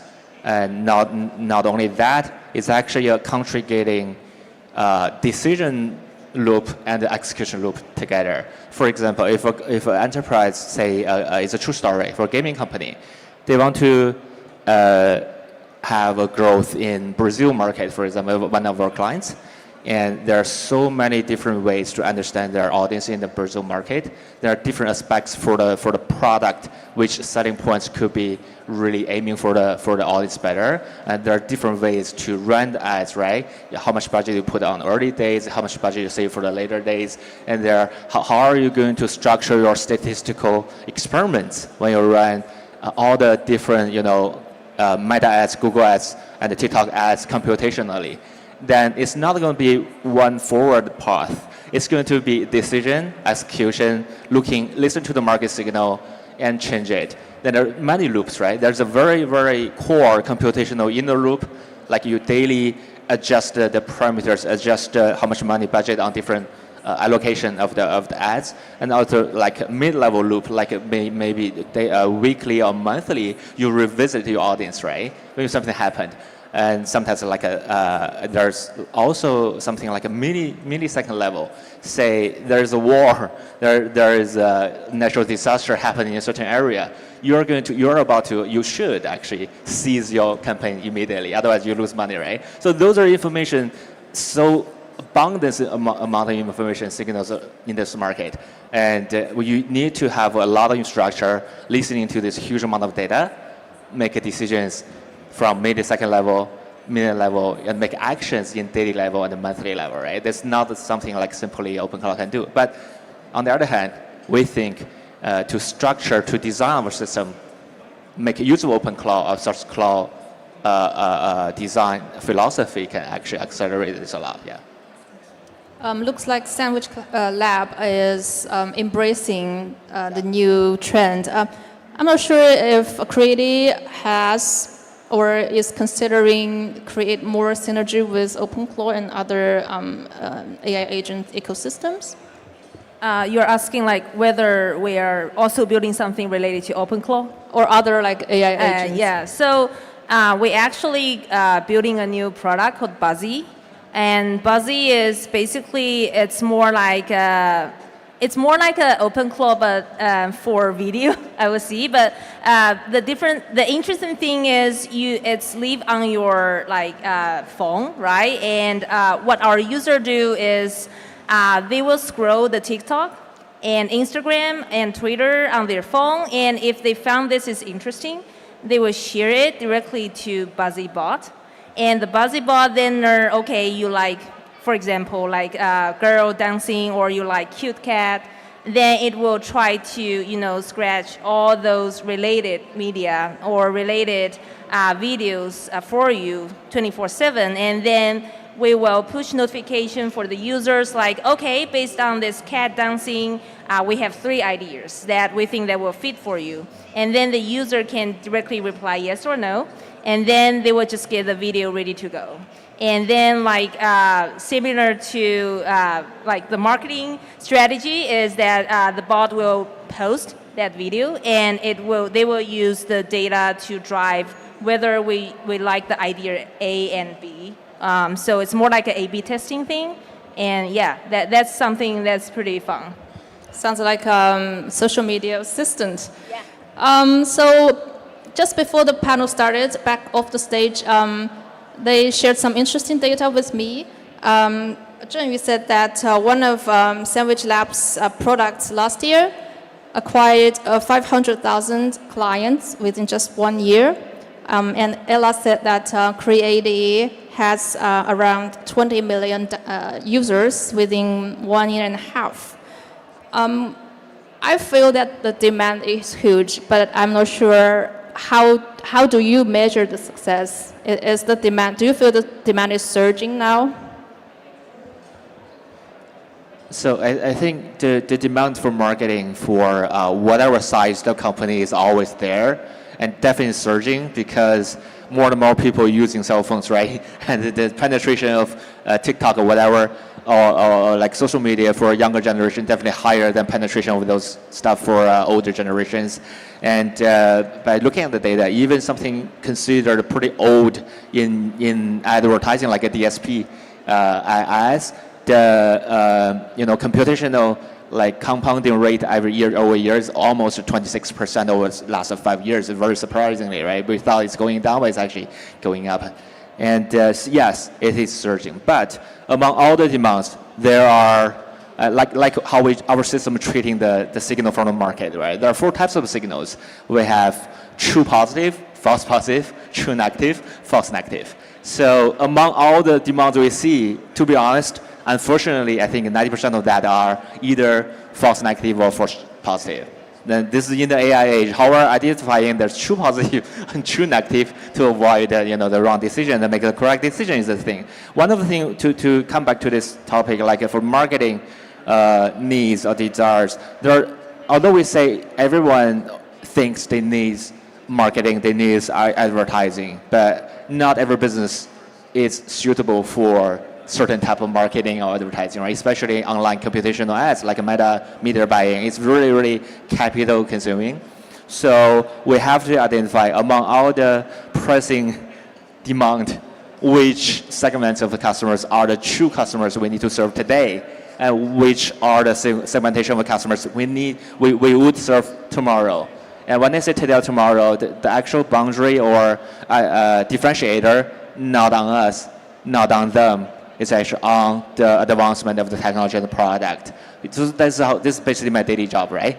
As a CEO founder, analyze which segments needs to be served today, and how are we going to lay out our technological roadmap towards a better and a larger customer base. This is what I see. Yeah. Mm-hmm. What about you, Ella? Yeah, so I will see in 2025, this is a big year for video. But for 2026, that will be even larger, bigger year, right, for video, is because, we found every time when there's a new video model release, you definitely feel there's a pushback, there's a surge, right, in the users. And I will share 2 stories. The first story is about we have a user who is a creator.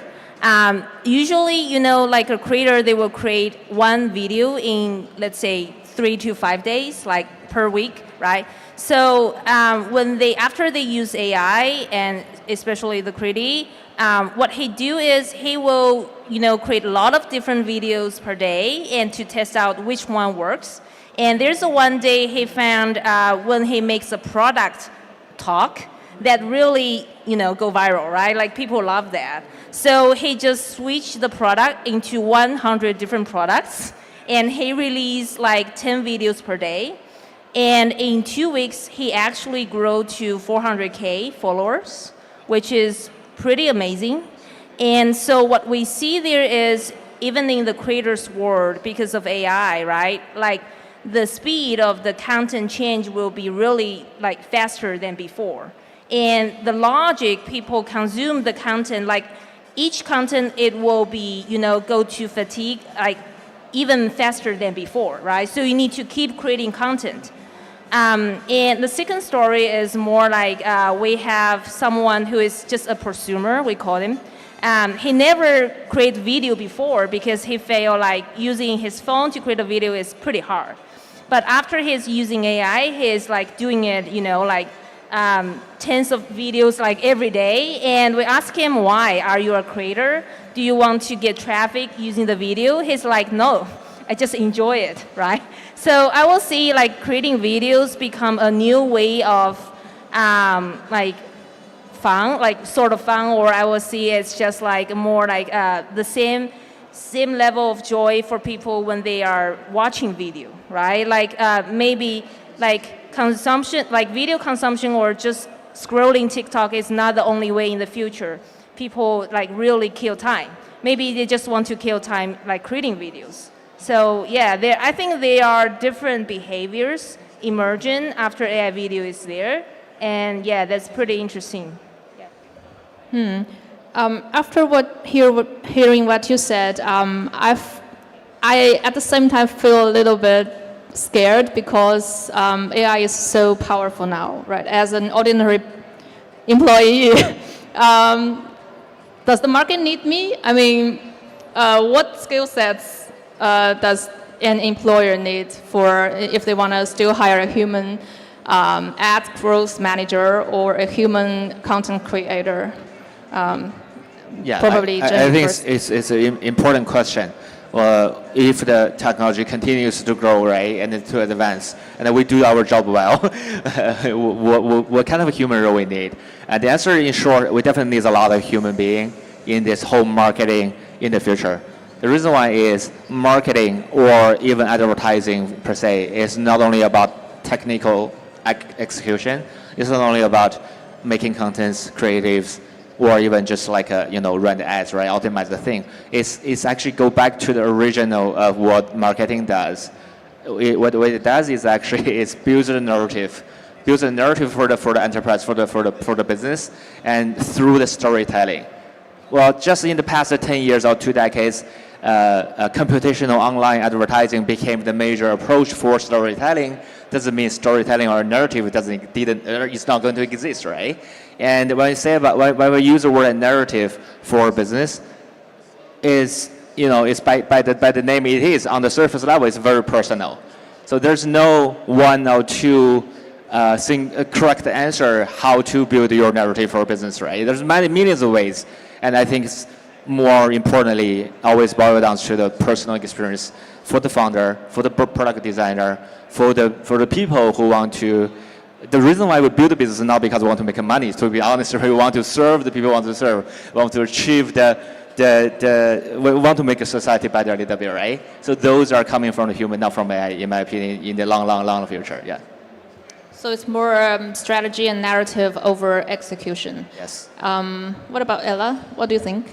Yeah, like I think internally we do have the discussion, right? Like this year because of OpenClaw, there's a lot of discussion and a lot of anxiety about everyone will lose job, right? Like there will be a small fraction of people who have much more money, but most of us will lose job, right? So like in Criti, we don't think so, right? Like we do thought about the problem about, let's say if in the future a lot of things they are already automated by the agents, then what is the value of human being in the content creation process? And I think one of the most important thing that AI cannot replace is the taste, right? So the thing is, even if AI could, do all the content stuff, it can write the scripts, it can create the storyboards, it can create the video, whatever, right? Fancy video it can do. But it also, it still needs a human being to decide whether this video is good or not, right? Like the evaluation and the taste is the most important for everyone, and everyone is different. That's the reason that we are built the Buzzy Bot, because we feel like everyone should have their own taste. And the taste is actually, embedded into that bot. Because the way you select the idea, the way you select the content, And it's more like the way you scroll, which content you watch and which content not. That will actually learn the people's taste in certain way. And that taste will will finally decides what is the content you are building and what is the content you want everyone else to see and what is the value you want to express, right? So I still think like what bot is doing is actually helping people see they only need to do the most important thing. That is the taste, the decision, and the value they want to express. But it shouldn't replace the people, because if there's a content that have no taste, have no soul, like there's no value proposition in it, then that content is meaningless. And what about companies? I mean, we talked about ordinary like individuals. How companies can evolve and survive at this time and age when AI is doing things 10 times human speed? I don't get the question. So, I mean, we just talked about individuals, but how about a company? How a company can adapt to the AI era, right? Did you get it? So like, I think what you're asking is, let's say if there are so many open clause and everyone will have their own agent, why they still need a separate product, or why they need like a SaaS tool, or I don't know, like a website or app that's built by other companies to do things, right? Yes, yes, yes. Okay, yeah, so first of all, I think, like I said initially, I don't think like everyone will use OpenClaw directly. In the end, there is still, I will say, there's a lot of very valuable things that you don't want the agent to explore for you every time, right? Like, let's say, I will see, we call it like you can call it skills, or you can call it some, experiences or things like that, right? And for us, I think the most thing is the taste and the way people want to create the content, and the way they feel like, okay, this is the best way they should create the content. And that one, I think, is, very hard for people to directly use OpenClaw and, really embed that into their own bot, right? So I still think like there are so many opportunities for the application layer companies.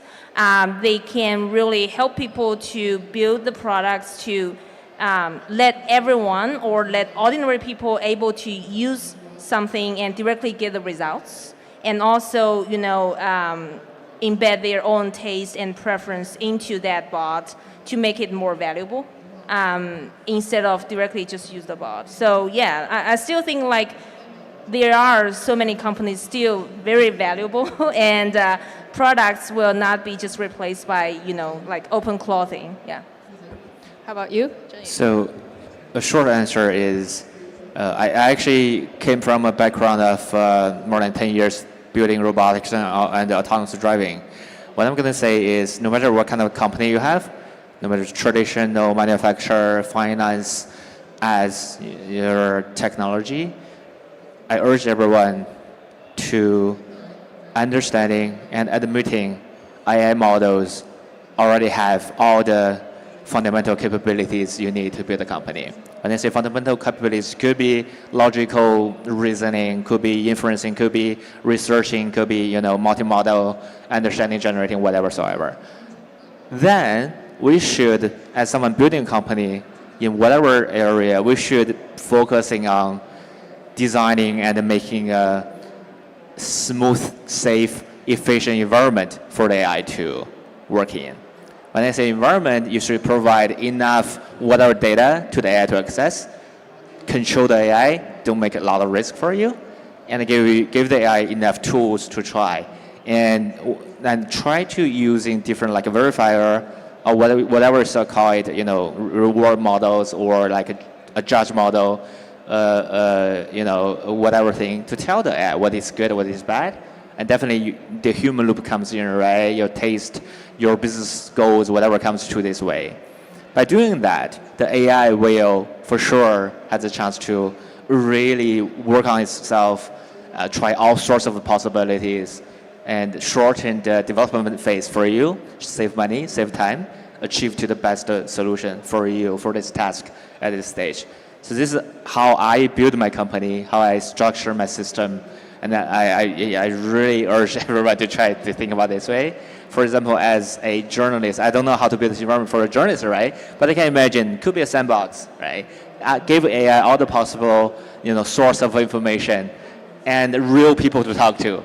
Now you can have AI to talk to real people and gather everything as much as you can, as long as you have enough resources, and using AI to summarize what are the true insights from there, what are the things the audience really cares, and write articles, publishing articles through different channels, test it, come back to revise it, and then release the article to a larger audience, right? It's definitely just totally a toy story. I don't think it's valid at all, but that's how I think every industry may move to that kind of like a way of doing, yeah. Okay, thank you. This is the end of our panel. Thank you very much. Thank you to all of you for that discussion. And yes, the power of AI to augment human creativity and decision making is truly mind-boggling. Something to think about even after the conversation is over today. Thank you once again, everyone. Now, everyone, let's look at AI at the city scale, shall we? Now, moving from AI from a cool pilot project to core, the 24/7 infrastructure in safety critical environments, much like airlines and much like that of railways, and an immense challenge. It is. Well, so how do industrial giants decide which of the AI initiatives truly deserve to scale? Well, joining us for an inside look with the digital leaders behind two of Hong Kong's transport giants are going to board the stage. So everyone, let's put our hands together and welcome them on stage. We have Mr. Lawrence Fong, Director of Digital and IT at Cathay, and also Mr. Wai Yin Wen, CIO of MTR Corporation Limited, and also joined by our host, the wonderful Miss Akina Ho, co-founder of All Stars Women DAO. Together, they will be here on stage and to explore the cultural shifts that are required for enterprise-wide adoption and the reality of running AI in always-on environments. All right, let's do it. Everyone, please take a seat and make yourself comfortable. Looking forward to hearing from all of you. Hi, thank you so much. Welcome to our panel where transportation agent is going to deal with AI and how we're going to do it. So my name is Akina Ho. I also teach at National University of Singapore for the CDO and CAIO program. And today, before we start, I'm going to have our pristine speaker introduce himself. So Lawrence, why don't you introduce yourself and tell us a little bit about what you do? Thank you, Akina. My name is Lawrence Fong, CIO Cathay Pacific, responsible for Cathay Group, the technology transformation, and of course AI. Great. Wai Yin? Yeah, my name is Wai Yin Wen. I'm the CIO of MTR Corporation. I'm taking care of the digital and IT operation of MTR. Okay, excellent. So we have two of the world's most prestigious and largest transportation giants in the world. So for Cathay Pacific, they transport over hundreds of thousands on a daily basis. MTR, million a day. They run on very strict and decades of complex infrastructure that relies on precision, safety, and also operational excellence. But AI is very different. It's experimental, it's based on iteration, it learns from massive data and real-world outcome. This is a very juxtaposition for what these two organizations is about. But today we are going to demystify this innovation paradox and find out through leadership, culture, governance, and also opportunity, and how to survive and thrive in this AI era that we're in. So Lawrence, we're going to start with you. Why don't you tell us, based on all the different things you do, AI cannot be experimental for your company. So what type of AI solution deserves your organization to scale, and what is just for you to have fun and experimenting on? Thank you, Akina. I think AI, particular Gen AI, already started a few years already, since end of 2022.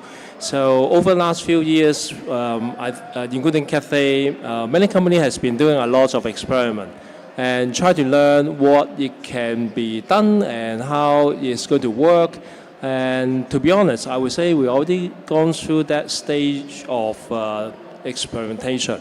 So it's come to a stage of, we really need to scale because many partners has been investing a lot already. So I think we really need to get the AI deliver value. But of course, over the last few years, we tested out over different use cases, different scenario. We more or less know what it can add value to the organization. For example, it will be able to help us to uplift the productivity. You will be able to augment some of the operation. People, they don't know how to do it, and now with AI, they will have additional capabilities, right? So I would say we sort of understand more about the AI now. The question to us is more on how we can scale effectively, how we can scale still following some guide rails, how we'll be able to really realize the value across the organization. So besides the technology, I think the other critical thing is like any new technology, is about change management.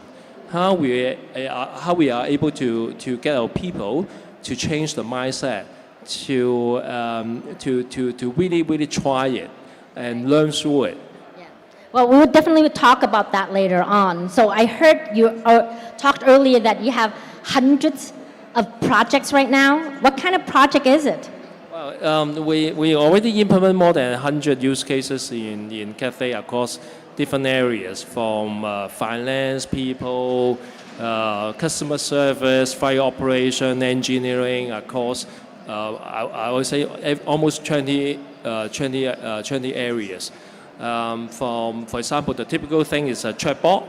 We have Cathay have a personal assistant called Vera, named after our very first cabin crew, which was 80 years ago. This year is our 80 years anniversary. So we named our chatbot assistant after the first cabin crew.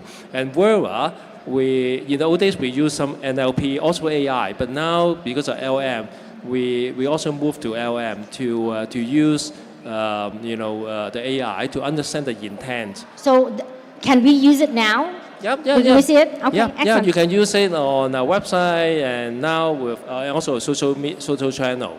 Okay, excellent. Thank you. Wei Yin, what about you? Because MTR daily moves millions of people.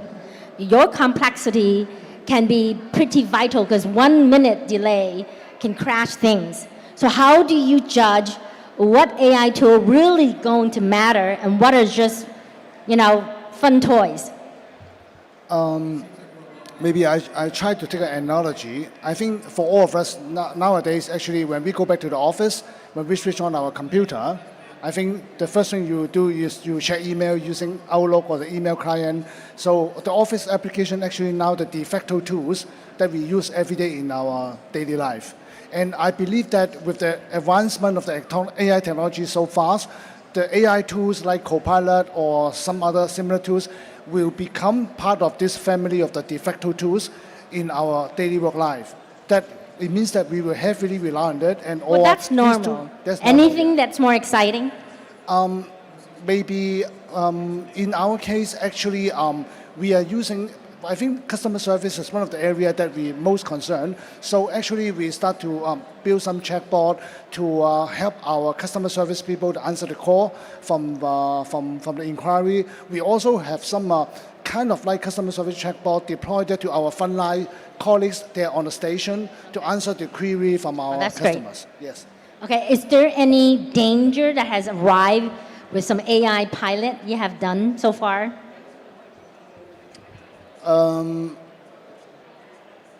I think we are very cautious about AI risk. So that's why actually we take quite a lot of different measures. For example, using the RAG to confine the output of the AI to make sure that good quality, consistent, non-biased, and non-sensitive data to be respond to the. So we're safe then. Yes. Okay, that's great. Okay, so now that we know there's some innovative ideas, some tests, and some lot of projects going on. What about governance and safeguards? Okay, before you even implement AI, what are the first top two things that you are going to look at and implement before you even use AI? Top 2 things. Top 2 things. Governance and safeguard disciplines. First of all, AI risk is very key to our decision on deploying all the AI initiatives. And you asked me 2 key things that I believe the biggest AI risk. One is the data leakage. Data leakage. Data leakage, and the second is deliver the wrong answers or biased answers to our customers. Okay. For example, some of you may see that we have the AI Tracy at our station, which is a panel with the avatar. We are very careful about what answer that AI Tracy deliver to the passengers. So now that you talk about bots helping with customer questions and inquiry, right? In the olden days, the old chat bots are controlled. You tell them exactly what to say, they act. But with new AI, it's generative. It's supposed to think and learn from all the million of cases and based on real life interaction, improve upon itself. So what type of AI technology are you using? Real latest Gen AI tech or the old AI tech where you control most of the answer? I'm not so sure I should answer yes, old or the new, but I think we want to know. Yeah, we really, I think we are using the real AI technology, but Okay. with certain safeguard to be in place to ensure the consistency and the quality of the output. Okay, great. All right. I'll let you go. So Lawrence, what about you? Well, I think AI, we take a different approach because in the old days, like cybersecurity, data governance, we are more coming from the risk perspective. It's more the control. So in the old days, we do it in a more like the governance for control. But AI, we see there's a huge upside opportunities. So that's why we think how we should do the governance. So we take a different approach. We do it governance for growth. So we shouldn't limit all this opportunity. But on the other hand, we're careful about all this risk and how we mitigate all this kind of thing. So another perspective, we try to start small. With something, even there's a mistake, there's something not going right, but it can be recoverable. Okay. It can be, we can fix it. So start from there and train the model. So now I would say, actually the model is actually running quite well. I would say the hallucination, those kind of things, is actually quite minimal now. So when it's you actually say quite safe. Quite safe, and you can resend or recall or fix it. Yeah. So it's mainly on land or on the air? Well, I think I would say it's more on the ground. Okay, it's on still the on the ground. ground. All right. In the air, we are doing something, but at the end, you still have to get a human in the loop. For example, we are making a model for our pilot to use an AI to summarize the flight plan. Otherwise, in the old days, they have to read like 150 pages of weather chart, all the flight plan, all this kind of thing. So we're using AI to summarize in a few pages. So even there's anything not right, but at the end, the pilot will make the judgment. Right, we make the call. So the human judgment is still exactly. inserted. So human in the loop is actually very important. So that's why another very important aspect is how to optimize the interaction and the partnership between human and machine. Okay. That's also will help that will also drive forward the performance and also effectiveness. That's very smart because one of the things I teach in my class is that AI deployment is not about AI development into the corporation's business and operation. It's about, we call it decision design. Who makes a decision at the ultimate critical point? Is it human or is it AI? There are certain technology you need AI to be able to govern itself and execute upon their own judgment. But a lot of critical decision that has to do with lives, like both of you guys, it has to be still at this point, human. Thank you so much. Now, talking about human, we're gonna lead into something very important. We all know, but you both guys so experienced, have gone to so many companies. Deploying new tech can be relatively easy. It's just like going live and testing it out. But the most important thing, which you mentioned earlier, is about mindset. So building a culture, okay, training hundreds and even thousands and hundreds of thousands of people to accept AI that has the possibility of replacing their job is a very, how is it, disruptive and critical, life-threatening to a company corporation's life. How do you handle that from a leadership and culture development side? And what are the challenges you've seen so far? I think in that sense, AI is no different than any other new technology. It's a change management. Like we have to get involved. The people, they are not give them a sense of they will be replaced by the machine, but they are actually helping the machine to perform better. So their involvement, their buy-in will be very important in the very beginning. And on the other hand, like what you talk about human in the loop, will be really, really critical. So at the end, we are adding value to our people so they can do their job more productive and also more fulfilling. And they will be able to do something even more, with a higher satisfaction as well. Like one of the things that, if we do at this stage in time, okay, we're not talking about anything further than that. If you design the AI system correctly and allow human to work with AI, they're supposed to be more smarter. And then they should have more time to do the more value thing. And I would do the mundane thing. Is that something that you guys emphasize on your culture chain? Yeah, absolutely. I think that's a change in the mindset. How people will be able to see the machine, the AI is helping them rather than is a threat, right? And I think on the other hand is there's also something we need to see how we can help people to have a trust. Because now a lot of decision will be able to supported by the AI, right? Okay. So I also see sometimes the people they challenge, hey, I don't really believe, this is the right answer. I have more experience. I should be able to do it better. So that kind of trust, right, has to be built up as well. Okay, that's great. So I assume you guys are not firing anybody soon? Okay, well, you're smiling. Are you guys firing anybody soon? No, okay, great. Then why don't you tell me about how you handle culture change in your organization and use AI and build or get your staff or your workforce, not only your staff, but the whole organization, get ready for adoption of AI in the workplace? Yeah, honestly, I think technology is not the most difficult part. I think like what you said, the cultural change, or like Lawrence said, the change management actually is the hardest part. For example, I see that different people have different understanding and perception about how AI can help them. Some people may think that it's very helpful, but some people will be very skeptical, okay? And some people may think that actually AI, implementing AI is very easy, just like buying an iPhone. And some people... No, that's not true. Yeah, no, and some people think that, AI is an IT's problem, nothing to do with the business. But in reality, actually, business users are the primary party. They are responsible for providing the AI-ready data, feeding into the AI system to generate the quality output. So I think that actually designing a well-structured, well-designed AI literacy program for large enterprise like our organization is extremely important.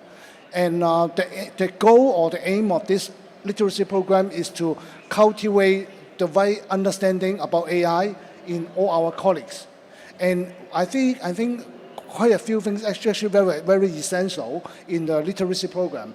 The first one is to be able to identify different kind of skill profile. AI skill profile required for the people with different role, and then partner with the HR to design the right HR program to give them the right training. I was going to ask that. Do you think is AI initiative building an AI literacy culture, is it a IT or technical responsibility to push, or is it an HR responsibility? I think actually it's a strong partnership between HR and IT. Okay. And I think particularly for AI literacy, from my point of view, it's definitely not just HR or not just IT can drive it. They need to work very closely.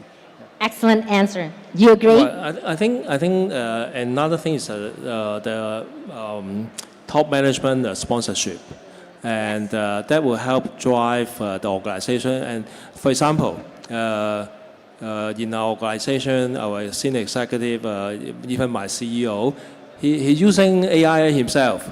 He using on the phone the Perplexity. He using Copilot to prepare his speech. So he's actually the role model. He keep talking to people and how he using the AI. So that kind of thing is actually also very important. That is correct. It's a partnership across organization, and the C-level executive must be the first buy-in, not just through their own action, but also through money, right? Without money, I don't think any AI will be able to be, survive in an organization. So last question, I think this is also very important.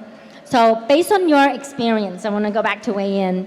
What kind of opportunity do you see is available for AI startups, investors, and also corporations? Name 2 opportunities. You say these are real opportunity. If you focus on this or you have this solution, come see me. What are those 2 opportunities? It doesn't need to be a product, or it's just like an idea or a thing you want to solve or you see happening that's really working, but it can be improved. If you ask me to think of 2, I think for my organization, I think the AI-empowered customer service is one of the key areas that we see the biggest opportunities ahead. And the second one is, I think similar to Cathay as well, my organization has a lot of tendering, all this compliance thing, because I think safety is the number 1 importance in our 2 organizations. So I think maybe this is another biggest opportunity to employ AI to help increase the efficiency of ensuring the high standard of safety and compliance in MTR is another area. Okay, sounds good. And Lawrence? Well, I think very similar. I think the customer experience, and particularly in the area of personalization or what people hyper personalization, I think with AI can do way better, much better. And I can see the world is changing, just like before we came on the stage. I think the world is going to change to when people talk about agentic AI, right? Yeah. So I see in the future we don't really need website, mobile apps, or even the iPhone. You can use your glasses and all this kind of. You can orchestrate, you can command many other things, to do on your behalf, right? So the experience will be totally different. The second thing is similar. I think safety and operation excellence, productivity is huge. It will help us to solve a lot of problem, which is in the old days, basically you can't do it. You can't do it in a reasonable time frame. For example, during disruption, when Hong Kong have a typhoon, we have the airport, shut down for the whole day, or just like a few days ago, we have the Middle East, crisis. Basically, you have 1,000, 10,000 calls coming in. They're asking for checking their booking, their flight schedule. Just like Akina, you will start in Madrid, right? Yeah. So basically, we can't handle it, right? We can't handle it with all this disruption. But with AI, now actually we can do a lot more in a very short period of time. Can I give you a scenario and you can tell me one answer, how long you think we'll get there? Because in my dream about customer support, it's happening now. Like now, so this is my vision. Is when I call Cathay Pacific or MTR for a question, I bot in my language that I want to speak. So, hi, Akina, how are you? Because they recognize my phone, they recognize my voice. They don't even need to ask me for my membership number. And I will tell them what I want, and they fix it for me. Okay, your tickets are issued, your refund is on your way. Thank you very much. The call is done in less than 2 to 3 minutes. Ideally, you shouldn't call us. We should call you. Oh, really? I'm looking for it. Give me a date. When do you think that's going to happen? It's actually happening now. Okay. It's happening now. But I think, as I said, the total, the entire customer experience will be changed, which is it should be more proactive. Approaching you to solve your problem. Hey, Akina, your booking already rebooked. Here's your ticket. So you guys owe me $600 refund for my 48-hour delay in Madrid. So I'm going to go and find you if I don't get it within a day. You should find on Cathay. Okay, I will do that. Okay. William, what about you? What do you think MTR is going to get to that point in terms of customer support? I also hope that it's happening now, but not yet, to be frank. But I believe that actually within the next 24 months, okay. We should have some sort 24 months?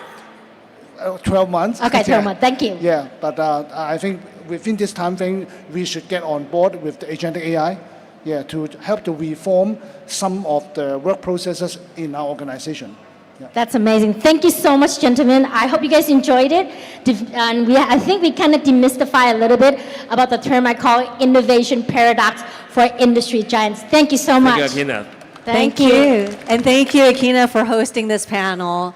Thank you very much for that conversation, because we know scaling in the AI in the real world is very difficult, but with your conversation, now we know how to get at it. Thank you very much, and please be seated. All right, now it looks like we're hitting our final session. Now we're going to go behind the scenes just a little bit. Now forget the pitch checklist, forget that for a little sec. Now we're about to hear how Asia's top investors, what they really think, and what makes them say yes, and what kills a deal just on the spot, yes, and how the best founders get on their radar. Now this is a conversation that every founder needs to hear, so without further ado, let's welcome our investors. Ms. Scarlett Chen, Managing Partner of Verge Health Tech Fund, please board the stage, along with Ms. Stella Zhou, Founding Partner of INS Capital, and also Ms. Shirley Liu, Partner of Soul Capital. Last but not least, we have our host for this segment, the founder and CEO of Lift Women Group, Ms. Irene Zhang. All right, so it looks like we've got an all-girls panel now, so without further ado, everyone, enjoy and please take it away. Thank you. Amazing. Good afternoon, everyone. It's my absolute pleasure to be here today with you all and moderating such an incredible panel about a topic that's so close to my heart. My name is Irene Zhang. I'm the founder and CEO of Lift Women Group. So Lift Women is a global funding platform for women. We helped women get funded and access to capital through our AI-powered fundraising platform to raise non-dilutive capital, our AI co-pilot to launch a business smarter and faster, our global accelerator programs, and our institutional partnership across Asia. So we've already funded and coached thousands of women across 15 countries and helped them become seed and Series A ready and raise millions in dollars. So I work with founders and investors every single day. So I know firsthand how challenging when it comes to access to capital, especially for women. Today, globally, only 2.3% of venture capital invest in sole women-led startup. There are still a lot that we can do to improve this. And I always hear founders ask, what exactly investors think behind those closed doors? So here comes today's panel that we will pull those curtains and to review what investors actually think. And in such a male-dominant industry, I'm so incredibly proud to see an all-women panel. These badass women investors. So sitting next to me are all three top Asia investors. So collectively, they manage hundreds of millions in assets. But they don't just sit back to wait founders to pitch to them, they're actually actively looking out for the next unicorn. So today, in the next 30 minutes, you will hear how they really make decisions, what creates conviction, what raise immediate red flags, and what Series A's look like, and how the best founders can get on their radar. Okay, so before I kick off the panel, I usually wanted to understand a little bit about our audience. So how many of you here are founders? Great. And investor? What about ecosystem partner, institutional partners? Okay, interesting mix. Still founders is the majority. Okay, without further ado, let me welcome our incredible speakers. So first up is Shelley. Is a partner of Soul Capital and part of its founding team, based in Shanghai and investing across both USD and renminbi funds. She focuses on tech, deep tech, AI, and cross-border opportunity. She brings nearly 20 years of experience across venture capital, private equity, and corporate strategy investing. And then Stella Chow, she's a founding partner of INS Capital, a Shanghai-based venture firm managing both USD and renminbi fund.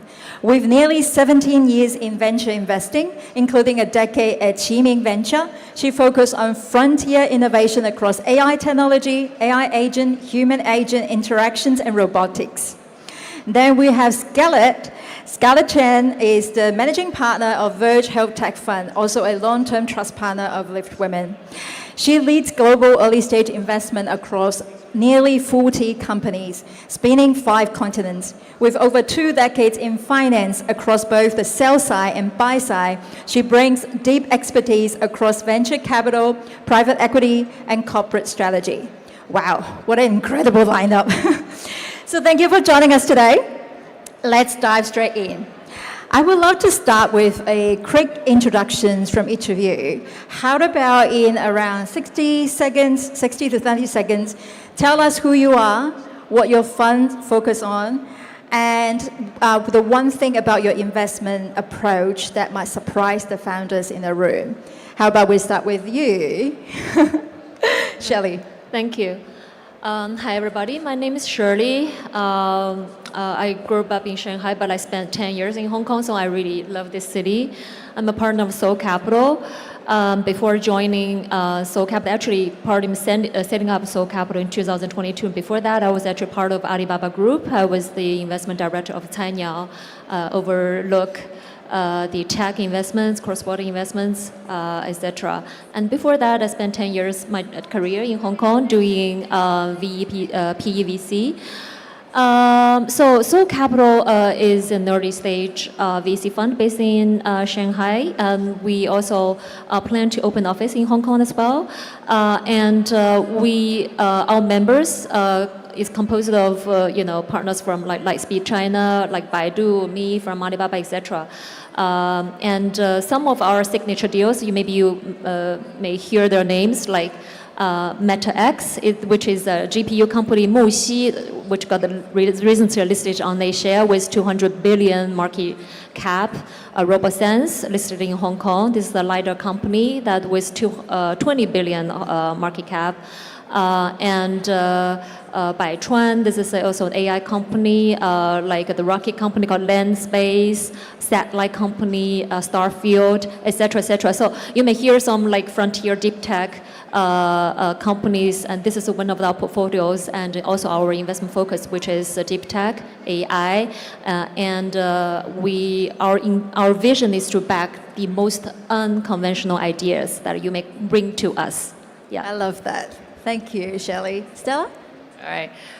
Hello, everyone. My name is Stella Zhou. So really appreciated Ali to actually invited us, and also really appreciated Irene to host the panel. My name, Stella. So we are actually a venture capital firm. We started in 2019. Before that, the 3 partners from our fund, we're actually coming out from Qiming Venture. So Qiming is one of the largest venture capital fund in China. I spent 10 years over there. That's how I started my career path. Then later on, like in Intel, right now we're on the 7th year. So managing both renminbi and US dollar. It's a $1 billion US fund. I think it's one thing that makes us a little special. 95% of the money to our fund is actually from the US institutional investors, means like university endowments, those foundations. However, we do have a 5% of the money. It's very special. It's coming from the founders. We don't call ourselves founders fund. However, the 5% of money are the founders that we invested before. And they become super rich. They're like enjoying their life and moving to the next chapter, and they're willing to help us. Not only just on like due diligence, reference check, but sometimes also on the deal sourcing. So we do have a lot of proprietary deal sourcing possibilities. I would say actually those founders become our best alignments as well. Yeah, that's really important assets. Scarlett? I'm Scarlett Chen, Managing Partner at Verge Health Tech Fund. And we are a specialized fund that is investing on a global basis. So far we've invested in 36 companies from 6 different continents. So US, Europe, and also Asia Pacific are the focus regions. I think one thing that's very special about our fund is that we are very different from, I would say, the vast majority of the VC funds, which are very local, right? Because as VCs, we do need to be local. And we try to be local in local areas, but we also try to play the corridors. So there are multiple corridors between Asia and the US, Asia and Europe, and also between these different continents. So we really take advantage of the corridors and help our portfolio companies with commercialization, with fundraising, with achieving the next milestones, with actually going global. So this is something that we really believe that works as a global and yet local VC fund. Wow, incredible, very impressive. So let's take us into your brain. You've seen thousands of decks and have been founders meetings, hundreds and thousands of founders meetings. So when it comes down to writing that check and making that commitment, so when you back a founders, what are you actually betting on? You want to start first? Sure. So when backing founders, this is what VC investors all do, right? Especially in the very early stage. I don't think that I need to say much more about what we tend to look for in terms of the passion, the persistence. We're looking for visionaries, really with grand goals of building these category-defining companies. But in addition to that, we also very much focus on the founder market fit and the founder product fit. And this is something that's quite different about healthcare because if you read the book, Super Founders, healthcare is the space where if you have prior knowledge in this category, in this industry, it actually increases your success. So this is something that we definitely focus on. And also in addition to that, it's much more about do you have the experience of already starting companies and exiting companies, right? So we're looking for experienced people, slightly older. We haven't had too great of experience backing 20-year-olds. That's really due to just the particularities of this space. I also heard that they love founders from corporate backgrounds, so they kind of know how to work end to end. How about you, Stella? Well, I think it's we have a lot of founders actually very, very young. Well, I still remember the time when I just got into the venture world. Most of the founders are actually older than me. But now I haven't seen any founder elder than me at all. I might be the eldest now. So they're born after 1990s and even 2000. So some of the founders are very, very talented actually. So we because we are actually focused a lot in the AI technology, AI agents, as well as humanoid robotics. Yep. So there are quite a lot of founders. They're very talented. They actually have the experiences starting when they're in the school already, especially in the humanoid robotics. Some of them, they might be in the research labs, but they do have a lot of experiences in dig into different type of the technologies in the humanoid robotic. So when we look at a founder, we care a lot on, can you stay up on the frontier of this specific vertical? Can you be an AI native? Instead of you were in this industry for a long time, but adding on AI as a extra. We want the team actually AI native. So I totally agree with Scarlett. We look at the founder fit as well, but I want to add a little more is the dream, the AI native, the stay on the frontier. And the passion. Yeah, the passion. About making work. Yeah. So exactly. Experienced founder, young, passionate founders. What about you, Shelley?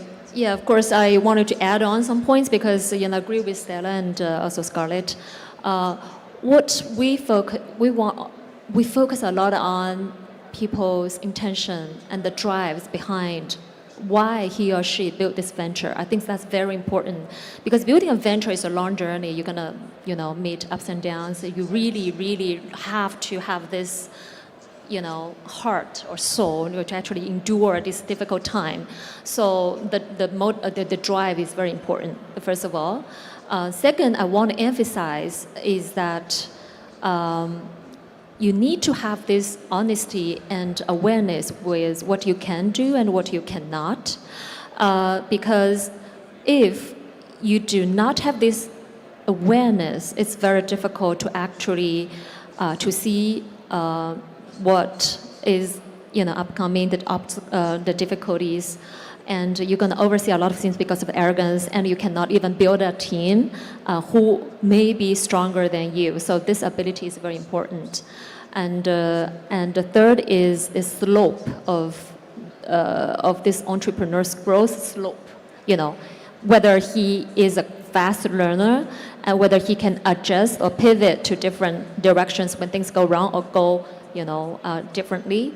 So that's very important. So after all, we spent a lot of time with the founders, and we try to understand them. Last but not least, I want to say, when we look into the deep tech, we see a lot of the professors who become the founders. So when that become the trend, then how to make a professor to become a good businessman, that's very important. So you really have to access or understand the other side of this professor. Yeah. And is there any moment of doubt when you write that check or when you make that commitment? Are you always 100% sure? Or no? For sure, not really. I think it's we actually make quick decisions. We're a very new fund, so we always call ourselves like an entrepreneurship fund. So because we are not competing with a lot of giant names. So we have a very quick decision process. However, we put a lot of emphasis when we're doing the due diligence, especially trying to know not only just the founder, but the whole team, each one of them. So we actually do a lot of talks with the founder. Part of the reason is we wanted to see the education or how much they're learning. I think the best founders, every time I talk to them, they actually become different. So I still remember one founder, when I first time meet him, I'm like knowing nothing. So I go back and I learn. Now, when I come back next day, I thought I can match the similar standard, They have something but new. he evolved by himself. So he already improved. So we actually love that quite a lot. Do I have doubts sometimes? Yes. There's quite a lot of red flags as well when we're making decisions. I wouldn't say this is the deal, I'm definitely gonna invest, but I can say what kind of red flags, when I saw them, I'm going to pass. For me, that's the case. It's all about managing the risk, right? So both of you, all of you, talk a lot about green flags, right? So now you mentioned red flags. I'm more interested in what kind of red flags, what is the absolute no? What sign when you see in the founders or their team that you say you will make you walk away from the deal immediately, regardless how good everything else sounds? I can actually talk one. I know all the ladies actually got a lot of red flags since I'm the one mentioned about it. I think one point I'm definitely going to be walk away is, I know there's a lot of serial entrepreneurs. They normally have a lot of experiences. I'm okay with there is a failure before. I'm okay with I tried, it doesn't work out, the company winding down. But the red flag is how the founder interact with his previous team and previous investors. Is that what's the situation? Why they're separating? Is it just because of they're not happy with each other, or there's some more reasons? I take morale into very, very high standard on that one. So once I hear anything regarding to that, in the previous failure, that's actually a red flag to me. Yeah, I agree. So I just mentioned, I think honesty is my number one. So you can put that morale or integrity. I think that's red flag. But I want to add something different is that in our fund, in our IC, we don't take unanimous vote. Actually, minority votes sometimes win. The reason is that because we have our comfort zone, we have some field that we are familiar with, but this is a fast-changing world, especially AI, deep tech. So we really appreciate one partner's view that sees somebody's cannot see, and that you find the signals from the noises, and that small signals that touches us and we will back that founder. So if there's one little advice to the audience, entrepreneur here is that, you just be honest and present, and if there's one thing you can touch us, then you will have our check. Yeah. Yeah, authenticity. Yeah, that's important. Scarlett? Yeah, I would say that I think, yes, in line with what the two ladies have already said.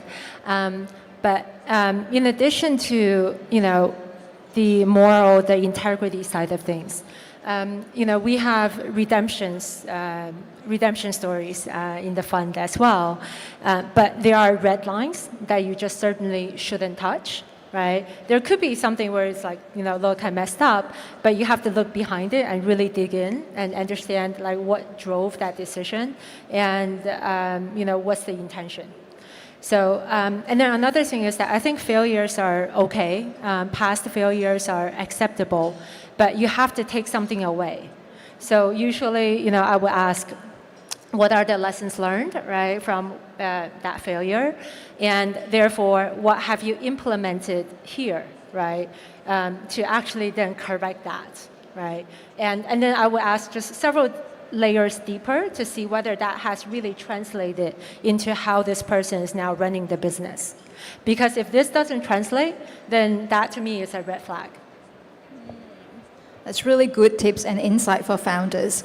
So, and I know your funds invest in Series A. So here comes my favorite question is, how do we get ourselves prepared for Series A? Because for Lift Women, we helped a lot of early stage founders, seed stage founder, even myself, like we raised our seed round last year with some of the most prominent, incredible investor. And we now gearing up for Series A.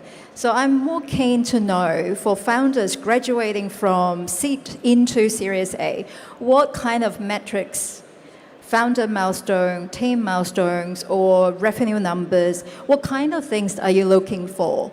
And what exactly Series A ready looks like in 2026, in your perspective? Okay, so I'll start. Because we invest in both angel round, pre-A, Series A up to Series B. So sometimes if we look at the angel round, of course it's the person, right? But sometimes we track this person until Series A. So at Series A, you should have your team ready. You should have what you promised to us. At least there's a progress there, and if you have some demo and the demo is ready, and if the product is actually prove their PMF, then I think I would love to see that. That's a good signal. So I think if you have those elements on your plate, then that's a Series A ready, and the last but not least, I think the team quality is something that we will put a lot of weight on. Yeah. That makes sense. I think it's We3 actually has a little difference in the focus because Shirley is more like a high tech, to be focused. Scarlett is a lot of healthcare focus. I'm actually focused a lot on consumer. So our fund, we talk AI agent for sure. However, AI agent was the vertical. We actually focus on to consumer, to prosumer, to SMBs. That's our focus. So for specifically those kind of deals, I actually love to look at the product. I took a lot of weight on the product. Number two, I took a lot of weight on the customers. Who is your customer? What is the specific target groups? You can't tell me I'm targeting everyone. That's WeChat. that's Ding Ding probably. That's not you. Then who is the specific niche that you're targeting? You need to be very, very specific. To me, I care that. Because I think as a founder, if you do AI agent to C, you have to know who is your target customer, and it has to be very niche. If you never talk to any of the customers, if you haven't talked at least 20 of them, you're not a good product manager. So to me, I put a lot of weight on the product. So the companies coming to us saying that I'm coming to the Series A, it doesn't have to be a big revenue. It doesn't have to be a PMF already. It doesn't have to be already an idea how to make money, the monetization. It doesn't have to be. But the product, actually, what is the product? Who is your target? I care that. So when you say product, it's basically like what is your unique selling propositions of that particular product to your target segment. Is that right? Especially if a to consumer product. It normally has either a website, it's an app, what is it? What is the interface you interact with your customer? Yeah. And do you want to see metrics of how they interact with customers? Like sign up, conversions, all these like? It doesn't have to be a big number. Like, yes, we look at the DAUs, cohort rates, continues, like how many minutes you come back. Yes, we do.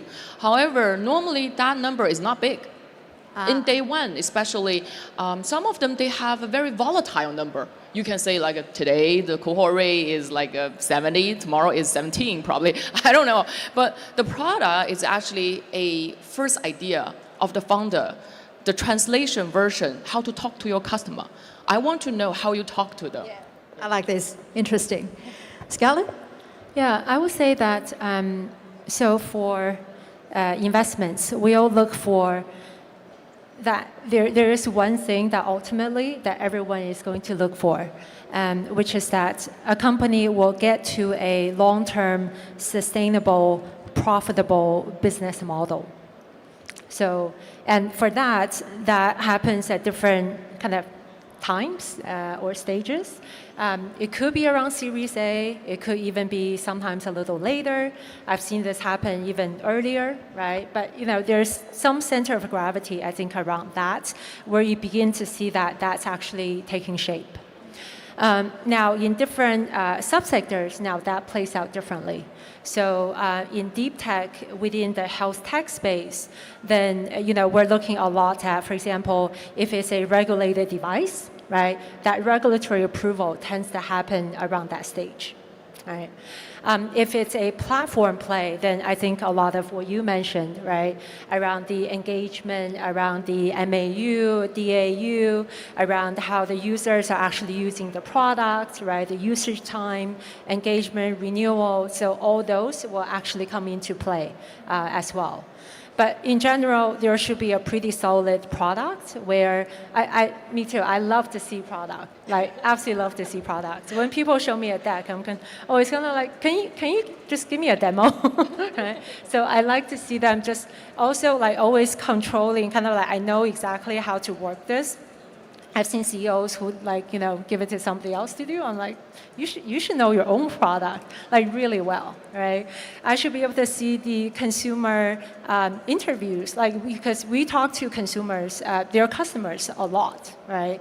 And their customers should be saying great things about their product. Right, so those are things that I think give some clue as to kind of when the startups actually cross over that chasm, because I think that there's a real chasm to be jumped over between everything in the seed stage into Series A, where it's like this is a real company, right? So crossing over that chasm and looking at the real products, real revenue, even the beginning of it, right? And seeing that there could be a long-term business model at play at some stage. I think all that's important. Yeah, incredible insight. I hope founders got some takeaway. And now let's talk about deals. So I always heard founders said the most challenging thing is to get attention from the VC. I'm more interested to say, hear your perspective, because you obviously as a VC, you need deals, and lots of deals, so you can pick the right one. So what do you think about these, Stella? Like how do you find the best deals? Me? Yeah. Okay. I think you might be surprising that we actually super FOMO. So all the VCs, we're bonded by this word, like it's fear of missing out, FOMO. So to me, I'm actually, instead of the founders, we try to find the deals, to me, I actually literally read all the junk emails in my mailbox. Our emails is actually on the internet everywhere. I have a lot of mails from all the founders. Most of people were saying, "Oh, you guys don't even look at it. You probably don't even open it." That's wrong. I open every single one. I read each one of the email actually, also including the attachment as well. So that's can be very surprising. And I still remember when WeChat has a limit of 5,000 people. I actually open up of like a registration. Like you can feel free to add me. I think for us, our job and our destiny is to find the best deal. So, like, yeah, the founder feel it's hard to reach out. However, we are actually really looking forward to talk to all the founders. Like that. I think this is a great opportunity. Like all the investors really wanted to be here to talk to each of the founders, no matter the stage with it. Oh, that's so good to know. I hope the founders here hear that. But then my next question is then how can founders be in front of you? And sort of, like be, hey, I'm here, like, is there any tips or any things that they can do to be on your radar? Shirley? I would say, I look at deals as well, but we are a research-focused fund, so we always have a theme. And we look for companies, and under my theme, during this period of time, I do deep research. So, of course, when founders come to me, how to draw my attention, I think framing their narrative is very important. A lot of founders, especially deep tech founders, they are very good at what they do. They're very good at their field. They're good at writing papers, etc., etc. But when building a company and, to attract capital, framing your story, your narrative is very important. So how to do that? So we actually will really, I would say I spend a lot of time in understanding their stories, because if he can tell me a very attractive stories and I believe in, I'm pretty sure that he can actually attract good people to join him. He can also attract good, a future capital, he can raise next round or next round, and that's very important for the survival of the company. Yeah, so. Yeah, they always say founder should be the top sales. Framing is important. I think you should have practiced like 10,000 times. Yeah. And Scarlett, so then what is the one most important things you think founders can do to get your attention? I think the age-old advice of getting warm intros, so getting somebody to refer you, getting another person to say something about you again so that I can triangulate. So I think that's really important. And then another thing is, find where the investors are and show up, right? So showing up here with your elevator pitch, 30 seconds, 60 seconds, say something that can really catch our attention. I think that's really important.